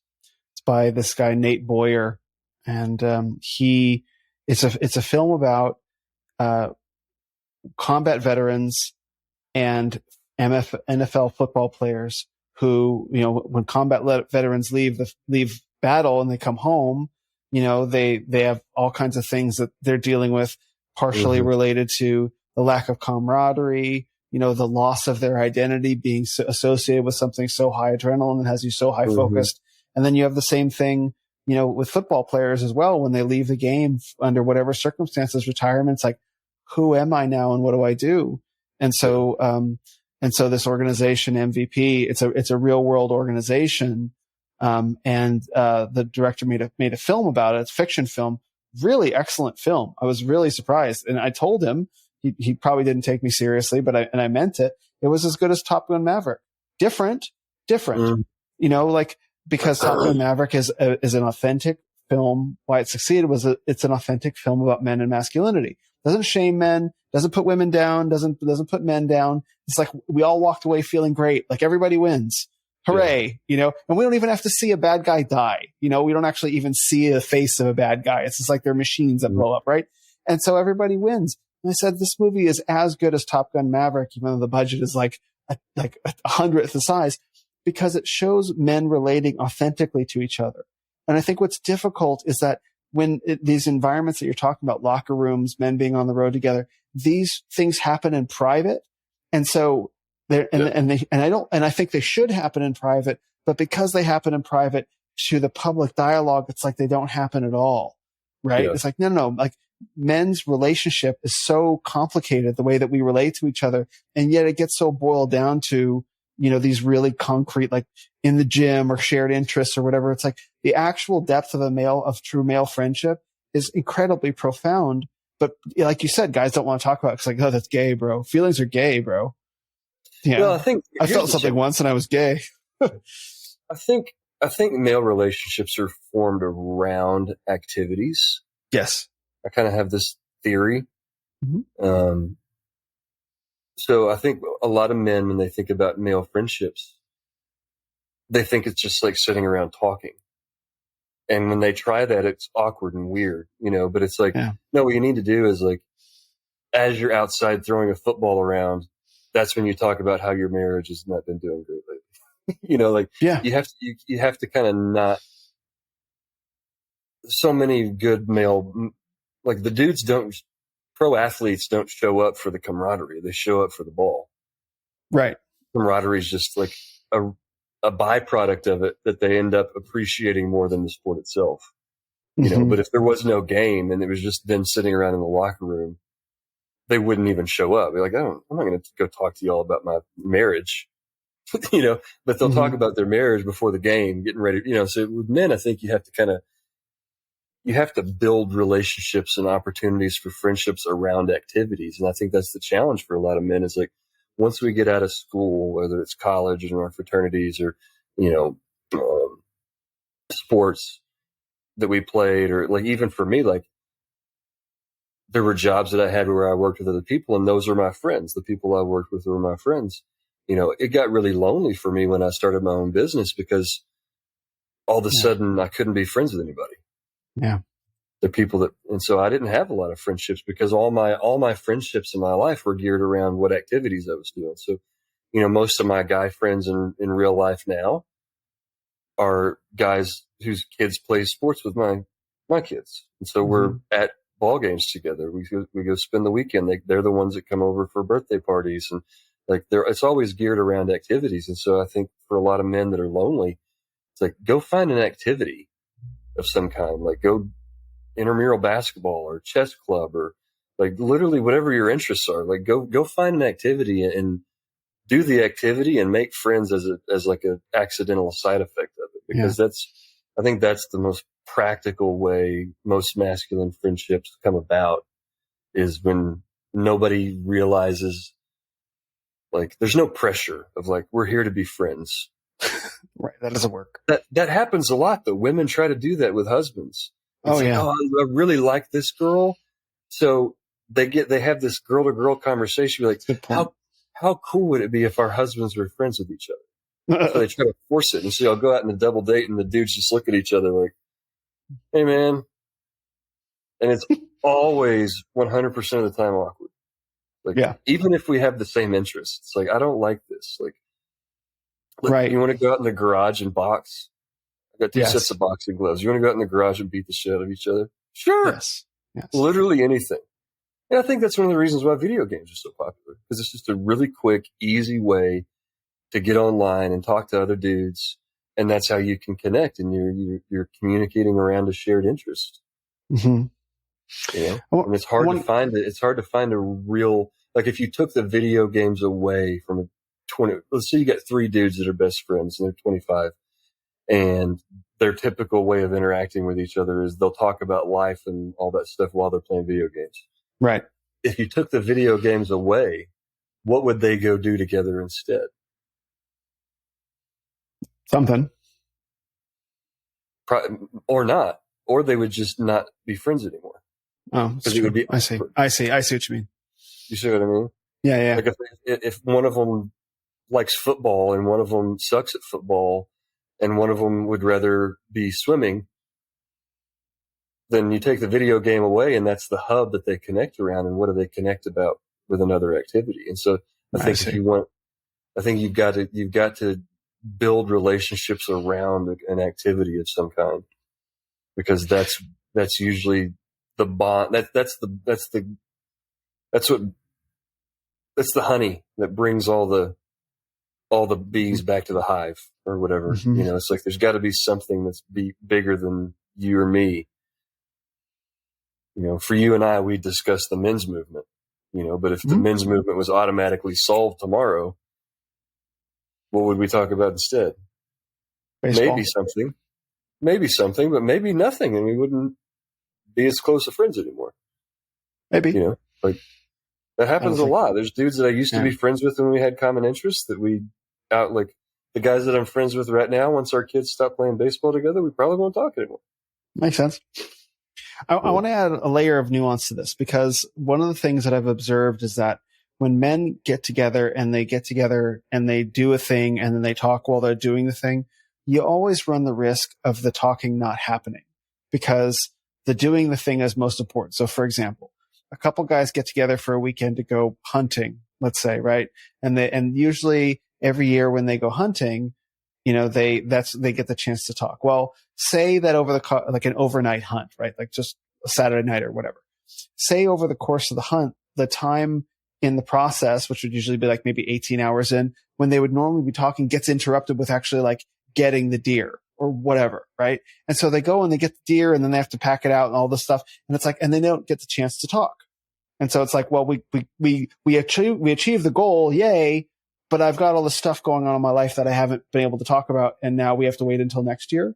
And so what I try to suggest to men is that, because men are, as Alison Armstrong says, men are single focus, that in addition to, like, men should get together and do the hunting thing, but I think it's also possible to create really specific, really intentional environments for men to talk. Like, that's what we are going to do. Now, it doesn't have to be, we're going to sit around and cry, you know, you know, but like the tradition that I came from in the men's movement with the Mankind Project is like, it's very heavily ritualized, where it's like the men are going to go into this space and there are very formal masculine processes for going into the space. And then when you're on the weekend, there are formal processes that all the men are doing together. And then there's a formal process for exiting the space. And then everything that takes place within the space is sacred and it's treated with reverence. And so you have a sense that while you're going into a space to talk, the going into the space is the doing of the thing.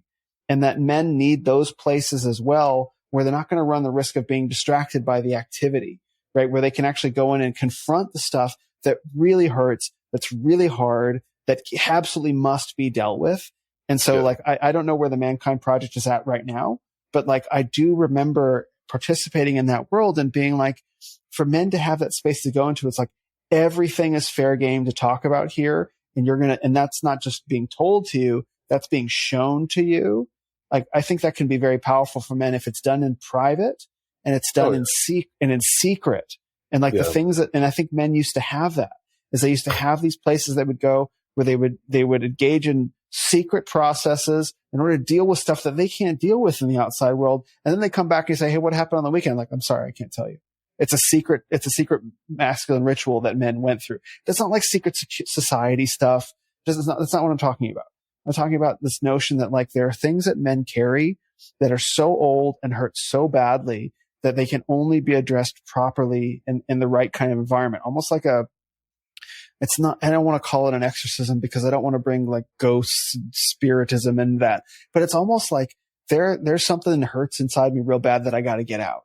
And like, and I think men have that need. And I think, absolutely. In addition to that's not an either or, it's a both and thing. It's like, yeah, let's all get together and do stuff. But like the stuff that men carry is, I've told this story many times, like on a Mankind Project weekend, there was a particularly significant process and, I had to stand in because it's all men there. And so there was this play acting thing where different men in the circle had to take on roles from this older man's life. We'll call him Bob. So we took on various roles of Bob's life so he could reenact the scenario and get it out. I took on the role of his mother and he was like a 5 or 7 or 10 or something like that. And something had happened in his life that his mother had mistreated him in some way in his room. And what he wanted to do to solve that problem was he wanted to shove his mother out of the room, right? So that she would go away. So he could like express the power and anger towards her as a man that he could never do as a boy because she had run over his boundaries, right? Okay. So in this, I took on the role of his mother. So this 75-year-old man, and I was like, I don't know how old I was like 35 or something at the time, physically grabs hold of me, my shoulders, and I'm like, 6 inches taller than him. And he pushes me out this door and throws me out the door and slams the door. And as the door is slamming, I see the rage, the fury in this dude's eyes, 70 years of pain in this dude's eyes, like broadcast right at me. Like it's not about me. It's like I'm seeing the rage that he was never allowed to experience as a kid, like finally coming out. And after I saw that, I had to like really sit down and have a bit of an emotional moment to witness the pain that men carry. And like, that's the kind of thing that I'm talking about that needs to be, I'll just use the word exercised from men in a way that honors us, because I think that's what's so much of the root of the bullying. I think that's what's so much on the root of the insecurity, so much root of the tyranny that men exert over their homes and over each other. It's like, I never got the chance to experience power as a kid. My dad ran me over. My mom ran me over. The bullies ran me over or whatever. It's like, so they shut themselves off or they let their power come out in these counterproductive ways. If they could just feel powerful in that one moment that they were stepped on, that's the healing of the wound. Right. And so I believe very much in those kind of environments as well. Even at the risk of guys like, no, that stuff's, gay, or I don't think it is, but no, I think you know what I mean. I think it's a little, I think it's one of those things that a lot of men would be open to if it was a gradual process. Right. I think showing them that part of the brochure on day one is going to be like, woo. No, you don't. They don't know that's going to happen. Yeah.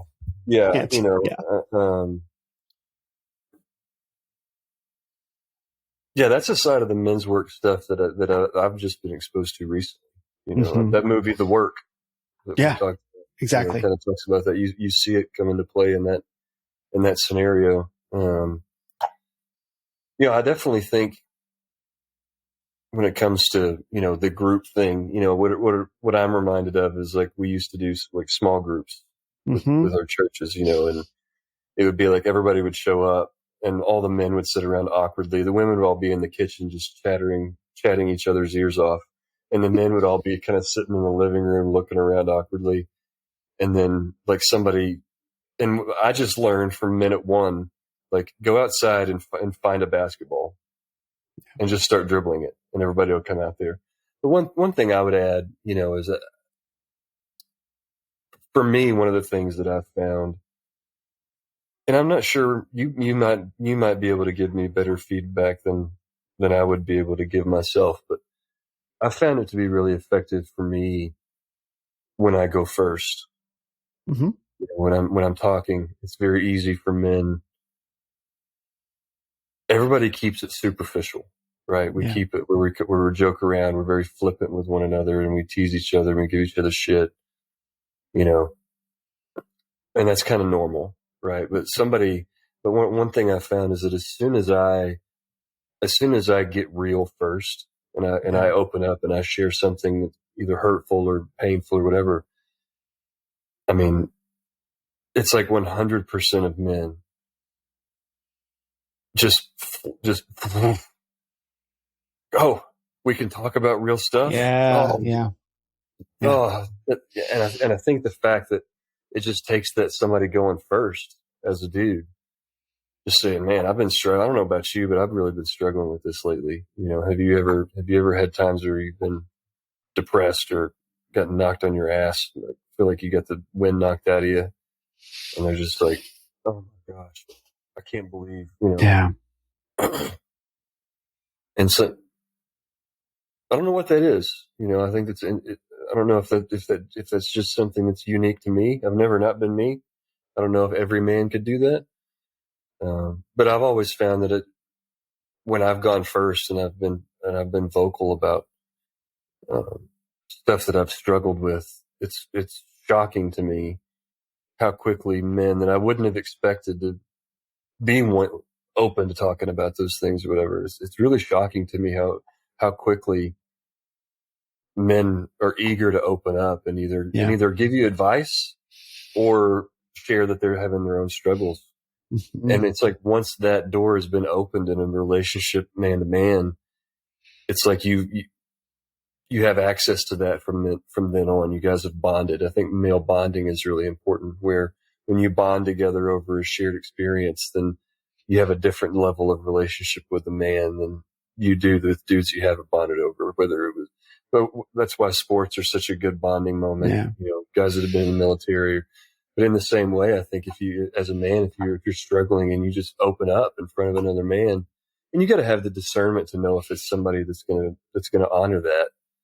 But for me personally, I've always had remarkably good men around me when I've gone first. Yeah. It's been pretty easy to build those deep connections. Men are very eager to open up and have those deep conversations. Once it's like, oh, somebody has to be like, okay, we're gonna have permission to go there. Yep. And so that's one of the things that I tell a lot of guys that ask me. It's like, use your discernment. Look around in life. If it's somebody at the gym, if it's somebody. I mean, I've had conversations with random dudes in the sauna that ended up going pretty, in depth, where they'll admit something or I'll admit something. And I really genuinely try to lead conversations to a place where it's really meaningful. Partially that's selfish because I just have no patience for like sitting around and bullshitting with other dudes. Like I got my fill of that playing sports. Like I've had 5-hour-long bus rides of nothing but dudes talking shit to each other. Like, right. If we're not going to talk about something real, then I have no interest. Mm-hmm. I'm tired of superficial conversations. So, but yeah, I mean, that's the advice that I give a lot of men is, you'd be surprised how men respond if you just go first, because most of us are struggling silently. And as soon as they know that they're not alone, man, dudes are desperate for anybody to lean on. Mm-hmm. And I think that's the hard part about being. I'll say the hard part about being a man today, because I know it's true today. It may have been always, but I know it's true today. Is that we have to find this really difficult balance between holding ourselves up as strong, confident, capable, and having our shit together, right?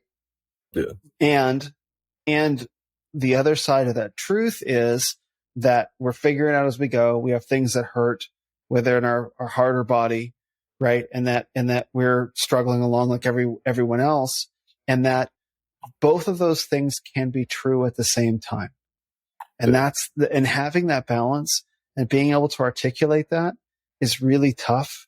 And I'll just say in the creation of content, because it's very easy for guys to write content on one side of the men's movement, which is to say, look how tough I am. I have all my shit together. I have it all figured out. And there's a lot of that. Fine. Okay. And then it's very easy for guys to write on the other side of the men's movement, because there is a whole other side of it that's like, hey, I'm really sad. I'm really down, but I'm working through it, or the more sensitive side. Right. And you see this split, right, that exists, at least in content creation, and that reflects a larger split in men. And it's tempting to fall off on one or either sides of those. But I think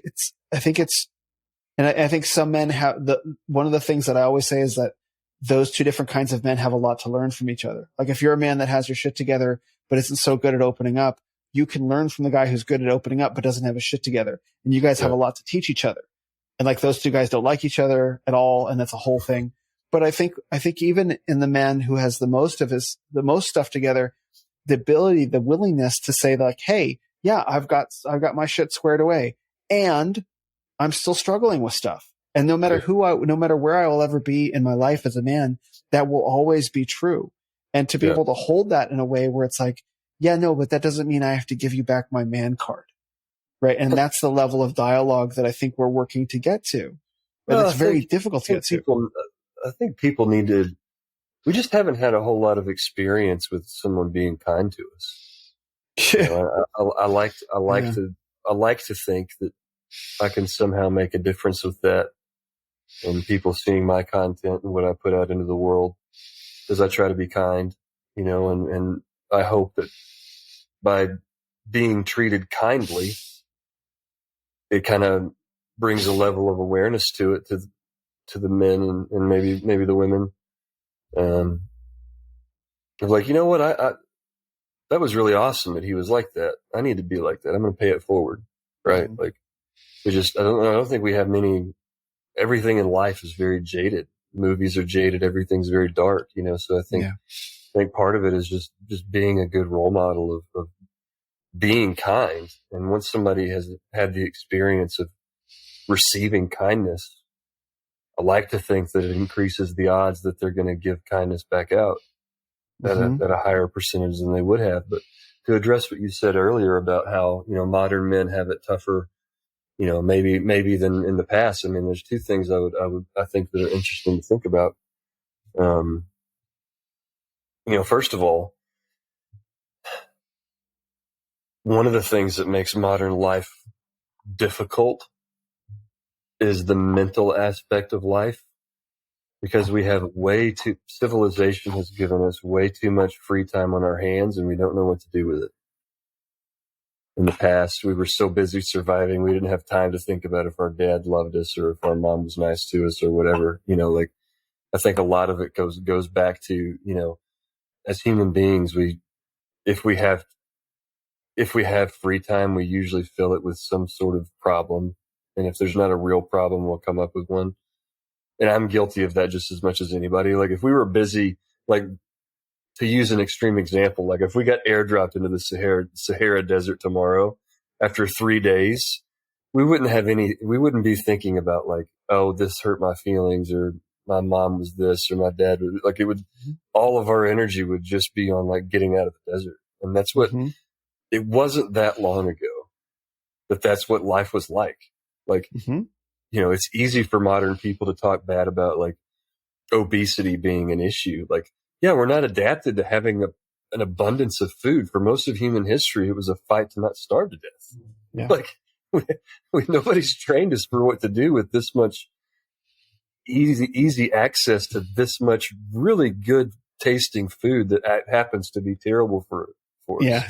Good tasting garbage. Yeah. Like you couldn't accidentally run across like a tub of ice cream and just like lose control and eat the whole thing at any point in time. And other than like the last 60 years, like for all the rest, so it's like, let's give people some time to adapt here, guys. Like for most of human history, it was a complete fight to not starve. Right. So I think as human beings, there's a lot about modern society that our minds are not well suited for. Like having this much free time is not good.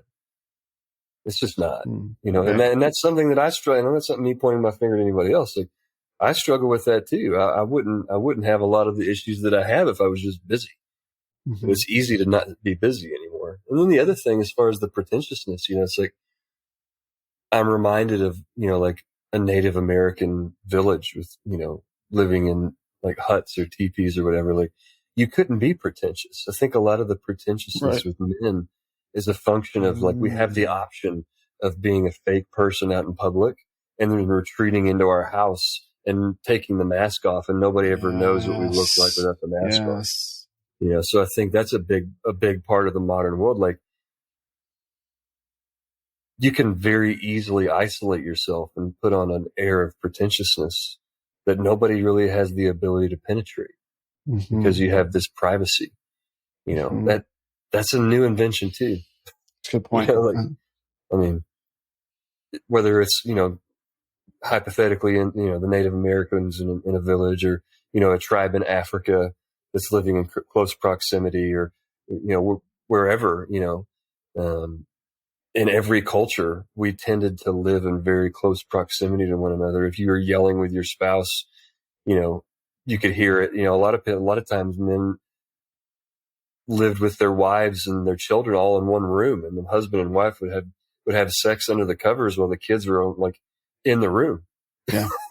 Like the level of privacy that we have now to be pretentious. It's a great point. Is really unprecedented in the grand scheme of history, And so I think so much of what's going on in modern society is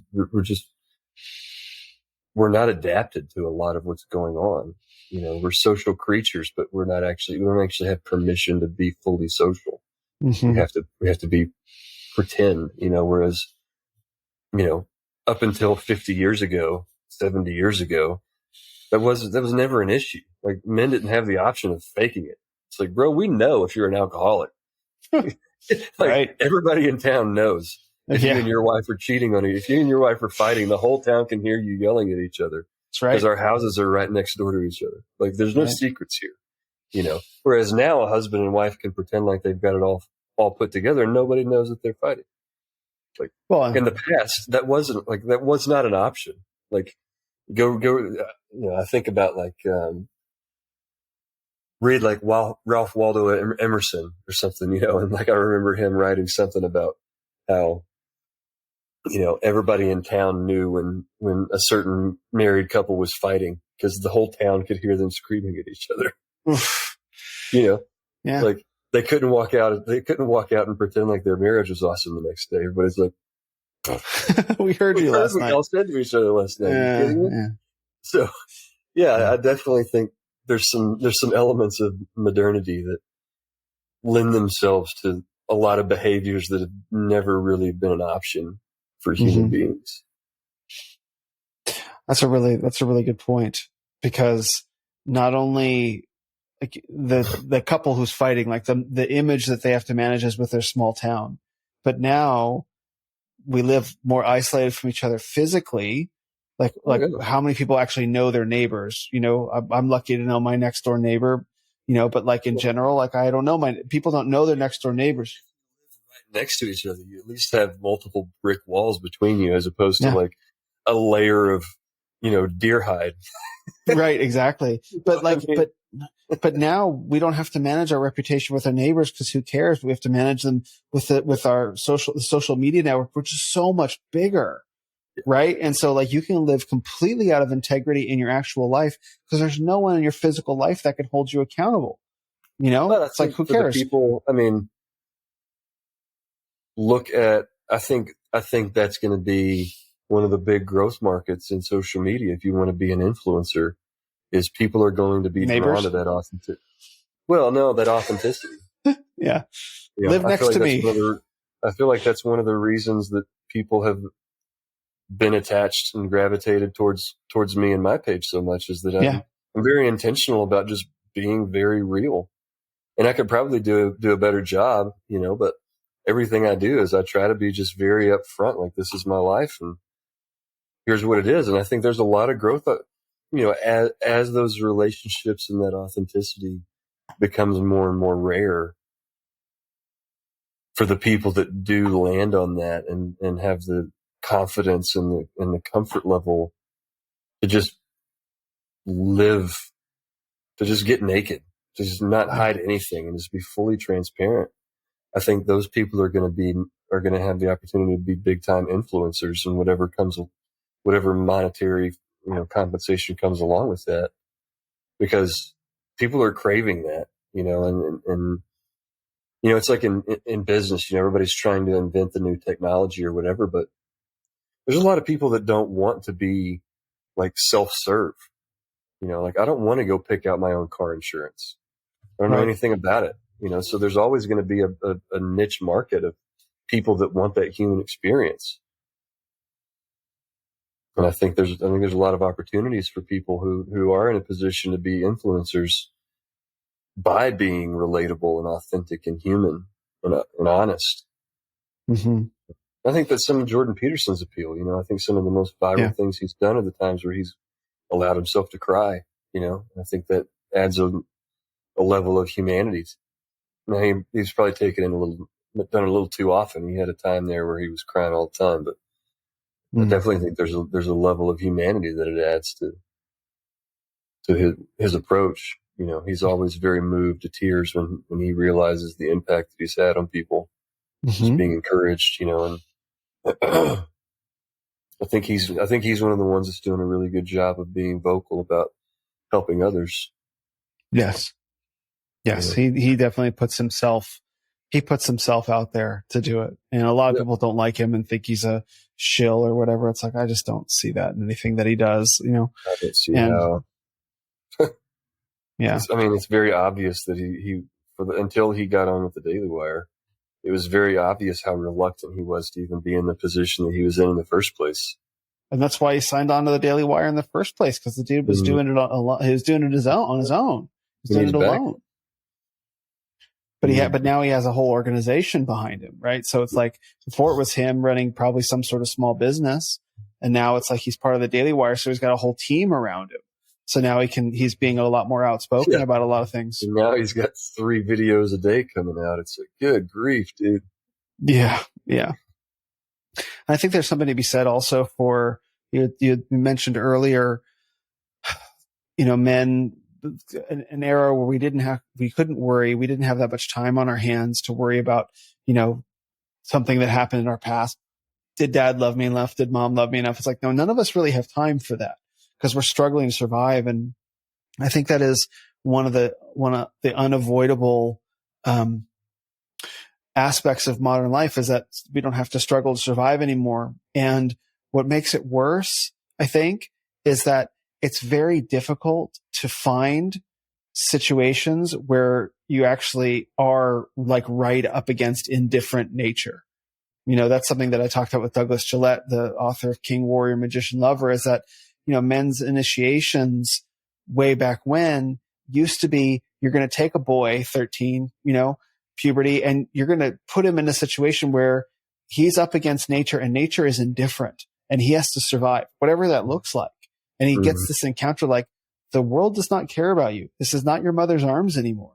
You're now, and like, if you're a man today and you live in America, and short of like going to war, which I don't think is a good option. For some guys, obviously, like, that's where they feel called to be. But like, if you need to experience indifferent nature, I don't recommend going to war. I don't recommend that for your initiation experience.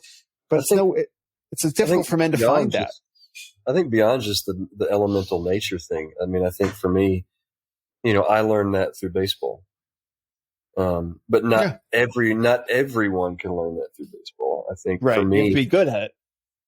I was in positions where, as a pitcher, I was under it was like high stakes, high pressure, championship on the line, all these kinds of things. And so I was forced, and I think, and my point is, I think the key ingredient is being put in a situation where you have to find a part of yourself and dig so deep You have to be put in a situation where it's you versus something that's so difficult. You have to find a level of resolve that you didn't think you had. But once you've tapped into it, you can go there anytime you want to.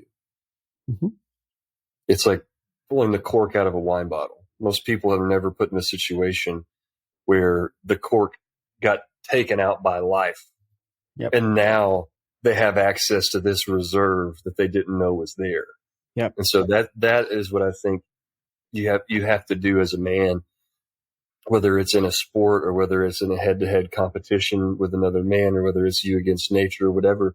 You have to put yourself in a situation where it is anything other than you finding something inside of yourself that you didn't know you had will cause you to fail. You just have to have stakes. You have to put yourself in a situation where the stakes are so high that you have to succeed or metaphorically die. Or even literally. But it doesn't have to be literally. Well, not today. But initiations used to be you would literally die if you're a little boy being covered in ants or whatever, or whatever. Or if you failed the initiation, the elders would kill you, right? Because you can't be relied upon. Not that I'm celebrating that, but I think what the common thread really is just that situation of like, all right, bro, you're up. Everybody you've ever met is going to watch whether you succeed or fail right now. Right. And everybody out here is depending on you succeeding. You got to figure it out. You've got to be put in that situation where failure is not an option. And even if you fail, you still had to tap into a part of yourself. And I think for me, what I would recommend to every man is to find something where you're in a situation that the stakes are so high that failure, I wouldn't say isn't an option, but it's just the thought of failure forces you to, it's like the mom that can suddenly lift the car off of her son if he's trapped underneath it. You hear these crazy stories of like, a kid is stuck underneath a car and mom lifts the whole damn car up. That adrenaline rush, right? It's like, a mom normally never has access to that kind of strength, but in that situation, She-Hulk. Right? And so as a man, I think you have to intentionally engineer a situation like that at least once in your life, to where you have to uncork that bottle and pour everything you are out of that bottle onto whatever that is. And one of my favorite lines is from Moby Dick, and he says, "Yes, classic literature."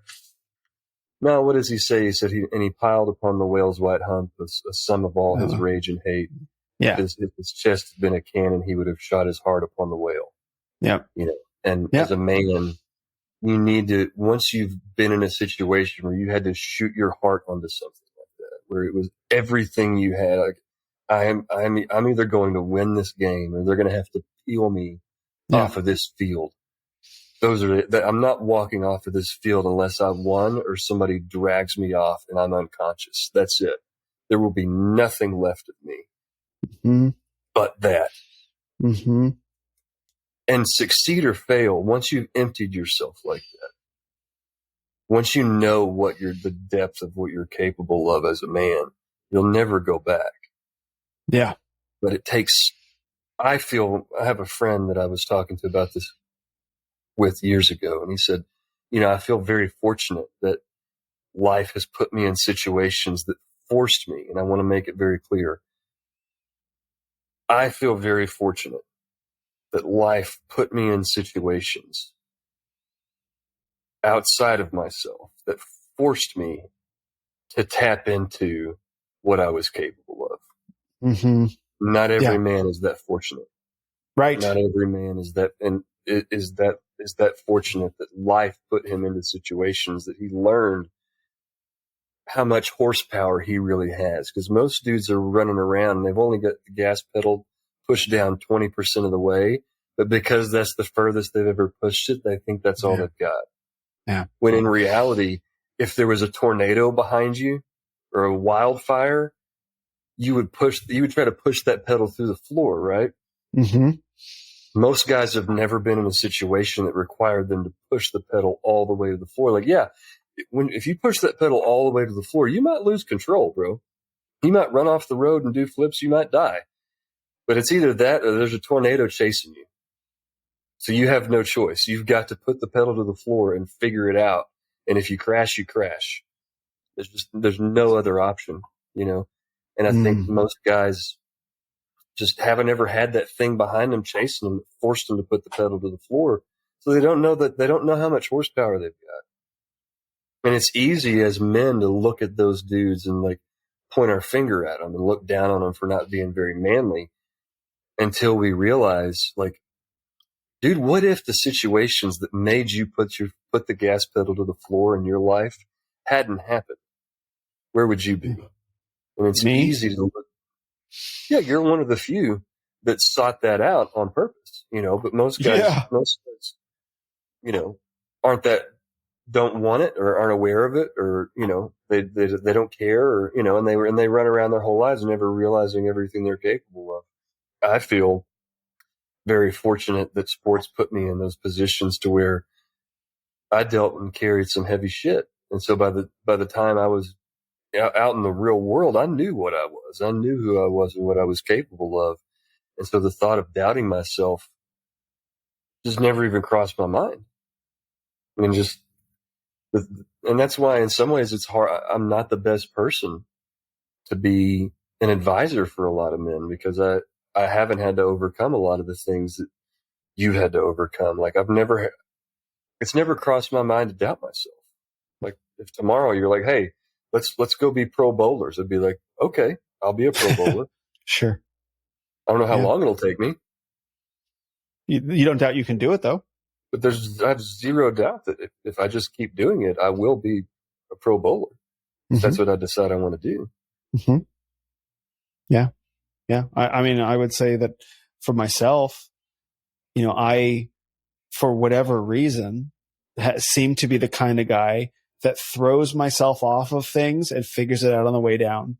And I would say that's exactly who I am. It's who I've always been, you know. It's funny that you use that analogy, because I explained that to my wife probably 10 years ago. And at the time she told me I was like an egomaniac. I said, literally, I don't know what I'm doing. I'm going to jump out of the plane. Yeah. But I don't know how to explain it, but I promise I'm going to jump out of the plane, and I promise you, I don't care if you believe me or anybody else in the world believes me, I will build a parachute on the way down. Exactly. I will find the material. It'll just show up. Yeah. And, you know, you doubt me all you want. I'm still going to jump out of the plane. You can watch me or you can join me. What you do really doesn't matter to me. Yeah. But I know what I'm about to do. Watch me do it. Watch me do it. Yeah. Same.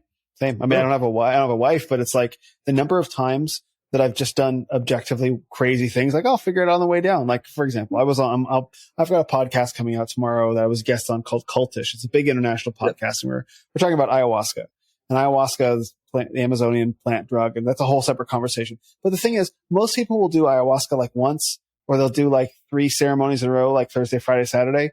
I went on a weekend, a retreat where I did 7 ceremonies in 12 days. Like, you cannot do more of that. Unless you're going to sign up to be a shaman, and then you'll do it a lot longer than that.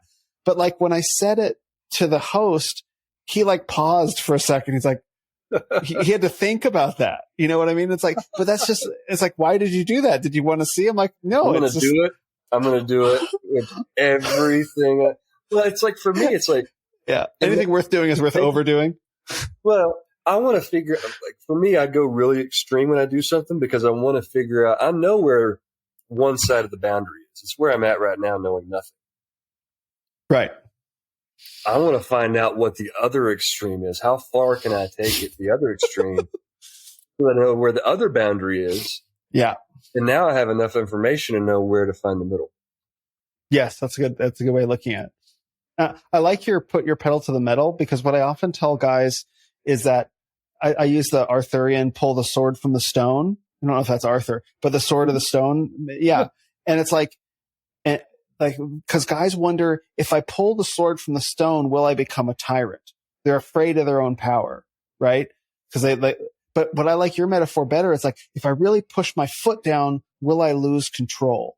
I think that's probably a more visceral, and it's both, right? Like, you can say to a guy, if you pull the sword, like, who will I become if I really step into my power? Is a lot of concern that I think a lot of men have, because they've been subject to a tyrannical dad and they don't want to be like that. You need to do it to learn how much horsepower you have. Exactly. You need to put the pedal down, right? That's why I like that. But at some point, you don't have to keep the pedal down forever, but you've got to put yourself in a situation where, damn it, like, there's a tornado behind you. If you let off, you're going to get destroyed. It's either that or nothing. And learn what you're capable of. Push the engine as hard as it'll go, just so you see what you've got. And then once the storm passes, you don't have to keep going. You can slow down. You can get out of the car and take a walk. Yeah. You can take a nap. You can park on the side of the road. You can go half speed. You can go full. It's not a matter of like all or nothing. It's not like putting the gas pedal all the way to the floor puts it on permanent cruise control for the rest of your life. That's insane. Don't drive it through the floor. Yeah. But you need to know that if the shit hits the fan, how much can I handle? That's right. That's right. You got to know that information. And listen, some people have 1,000 horsepower and they have a motor that can go 200 miles an hour. Some people, they can only go 70 miles an hour. Some people can go 80. Some people can go 120. That's where talent comes into play. And none of us has any control over how fast the car can go top speed. Yep. There's going to be dudes that when they put their foot to the pedal, they can outrace me at my very best. Mm-hmm. But you know what? I'm only ever going to be me. So my job is to get as much horsepower out of me as often as I can. And if somebody, and I'm not really worried about how everybody else is doing in the race. I can't do anything about that. Yeah. My car, when I'm done, I want my car to be empty and beat to hell and scratched up with flat tires. I want to have absolutely, when I get to the end of my life, I want to have absolutely nothing left. I want that car to be absolutely just falling apart and worthless because I got every ounce of everything out of it that I could. There's no paint left. There's no rear view mirrors. The headlights are broken out. It's rolling on the rims. Like, that dude drove that car for everything it's worth. Drove it like you stole it. Yeah, absolutely. Yeah. And that's once you have that experience, and maybe this is an experience, well, men's pride can even attach to that. But once you have that experience, like, all I want, bro, is for you to have this experience. Yeah. I want you to feel like what it's like to put your pedal down and work as hard as you can. And we've been talking about, we need time to adapt to modernity. The point that I make to guys is like, you don't have time to adapt. The tornado is coming. Tornado is coming. Like, you got to sort it out now. Put the pedal down and go. Yeah, there is an urgency. So it's like, I wish we had time to adapt to modernity, but I don't. There's an emergency to it, and I think it's both. I think the key there, if we're gonna really get into that, is the distinction between, putting the pedal to the metal and adapting to modernity. I think you've got to get really, really ruthless with triage. Yes. You got to triage what matters the most. And that's kind of what I mean when I say, like, alienating guys because they don't have big muscles, or maybe they're overweight, or maybe they don't have money or whatever. It's like, dude, any dude that's willing to step up and be a man and say, you know what, I'm going to try to be the best husband I can be and the best dad I can be. Yeah. And if I'm a little pudgy along the way, that's fine, bro. Yeah. Let's just go. And as you're going, if you have time to start going to the gym and getting in better shape, then I'll encourage you. And here's Arthur, and he can tell you how to do it in 45 minutes. But let's just go. Yeah. I'm not going to be picky about who I'm inviting. Like, we need every man that's willing to pick up whatever. Pick up a book and just carry it. You don't have to carry a cross. Literally carry just yourself. Just get started. Like, I'm ready to carry a cross. You're ready to carry a cross. That's fine. If all you can carry is a backpack, that's fine too. Let's just go. Yeah. And as you go, then we'll add a little more in your backpack until you can carry more. It's fine. But we've got to be ruthless with triaging. Like, we can't have this impossible barrier to entry that the only men we're inviting along are the dudes that are like completely realized as grown ass men. It's like, we're going to be waiting for this. It's too urgent. I need every guy I know. Like I said, like help, defending a woman on the street. Like I hear these stories about women getting beat up in the middle of the street in New York City. And we're like, where are all the men? Right. Women getting raped on subways in New York. It's like, where were the men? Where was a man that was willing to die to keep that from happening? It's sickening. Like I don't care if you're a perfect guy. I don't care if you're no martial arts or if you've never done martial arts or whatever. Like, you better go die trying to keep those men from raping that woman, because I'm tired of hearing stories about men being in a position where they should have done something and they didn't fucking do anything. I'm tired of it. Yeah. I'm tired of it. And so I don't care. Any man that's willing to step up and carry the mantle of what I expect from men, which isn't a lot. Be honest, be honorable, protect, be willing to sacrifice for people that aren't in a position to protect themselves like you can. Like, be committed, keep your word, like basic shit that literally 100% of dudes knew to do 100 years ago. Notice I didn't say you better be able to bench press 250 or have $1 million. Those are all controllable things. Like, you can keep your word. I don't care if you're 20 years old and you got no experience. If you say you're going to do something, then don't let anything stop you from doing it. If you see somebody hurt, if you see a position to help an elderly woman or an elderly man carry their groceries out, look for opportunities to make an impact. You can do that you can do that when you're 20. If you're a little overweight, that doesn't matter. Yeah. There's so many things that need to be done by men stepping up. Go volunteer to coach a boys club team. Go coach a soccer team at the boys club and just pick a kid up and take him to soccer practice. It's never had a man ever, and just buy him a birthday present. Buy him a damn book for his birthday. He's never gotten a birthday. You know how low-hanging fruit it is to make an impact? None of that requires being a millionaire or benching 250. It just requires you realizing, like, every man, you have a responsibility and an opportunity to change the direction of what's going on in the world and what people are saying and believing about men. Like, you have the power to do something about that. And you don't have to wait until you're a jacked, tan millionaire to do something. Do it tomorrow. Yeah. There's nothing stopping you. And those are the men we've got to get activated. Mm-hmm. I agree. One of my least popular opinions. So there's 3 channels on YouTube that cover pop culture and kind of, video games and movies and stuff like that. Yeah, nerd culture. One is called Nerdrotic. The other is Geeks and Gamers, and the third one is RK Outpost. When I can't listen to sermons anymore, I put their stuff on and I listen to it while I'm doing the dishes or whatever. And they talk about stuff. They came to Phoenix, and those 3 channels, the guys who run those 3 channels came to Phoenix, and they did a get together at a video game bar. And I went to this because I wanted to meet these guys, because I enjoy their content. Why not? And I was very surprised because the men who were also there, not the channel owners, but the men who were also there, they were, these were guys, I could take one look at them. They were overweight. They'd been abandoned by their fathers, nerdy, bullied, the whole thing.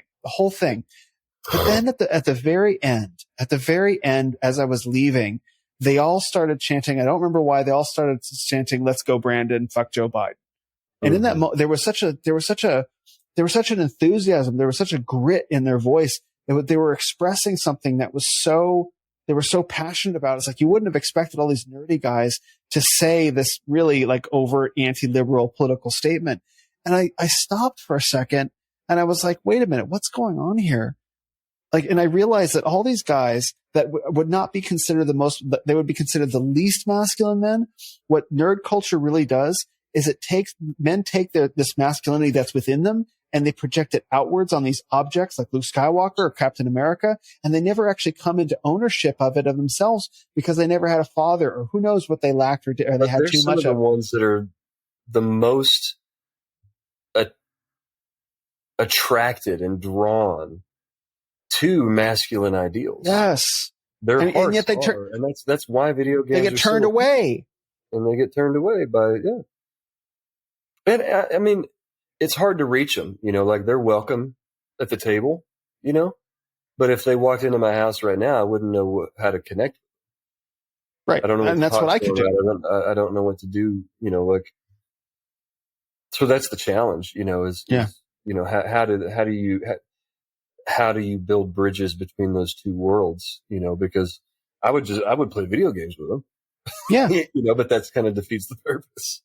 Well, I mean, I think it's less important than the how, the how of how to build a bridge than the intention to build a bridge. Because I think that there are a lot of guys that be like, they would take one look at a lot of those dudes and like, that dude has no masculinity at all. I'm never going to talk to him, and you're not good enough to hang out and sit with me at my table. Like, welcome back to high school. Right? Can we have gotten past that yet? In reality,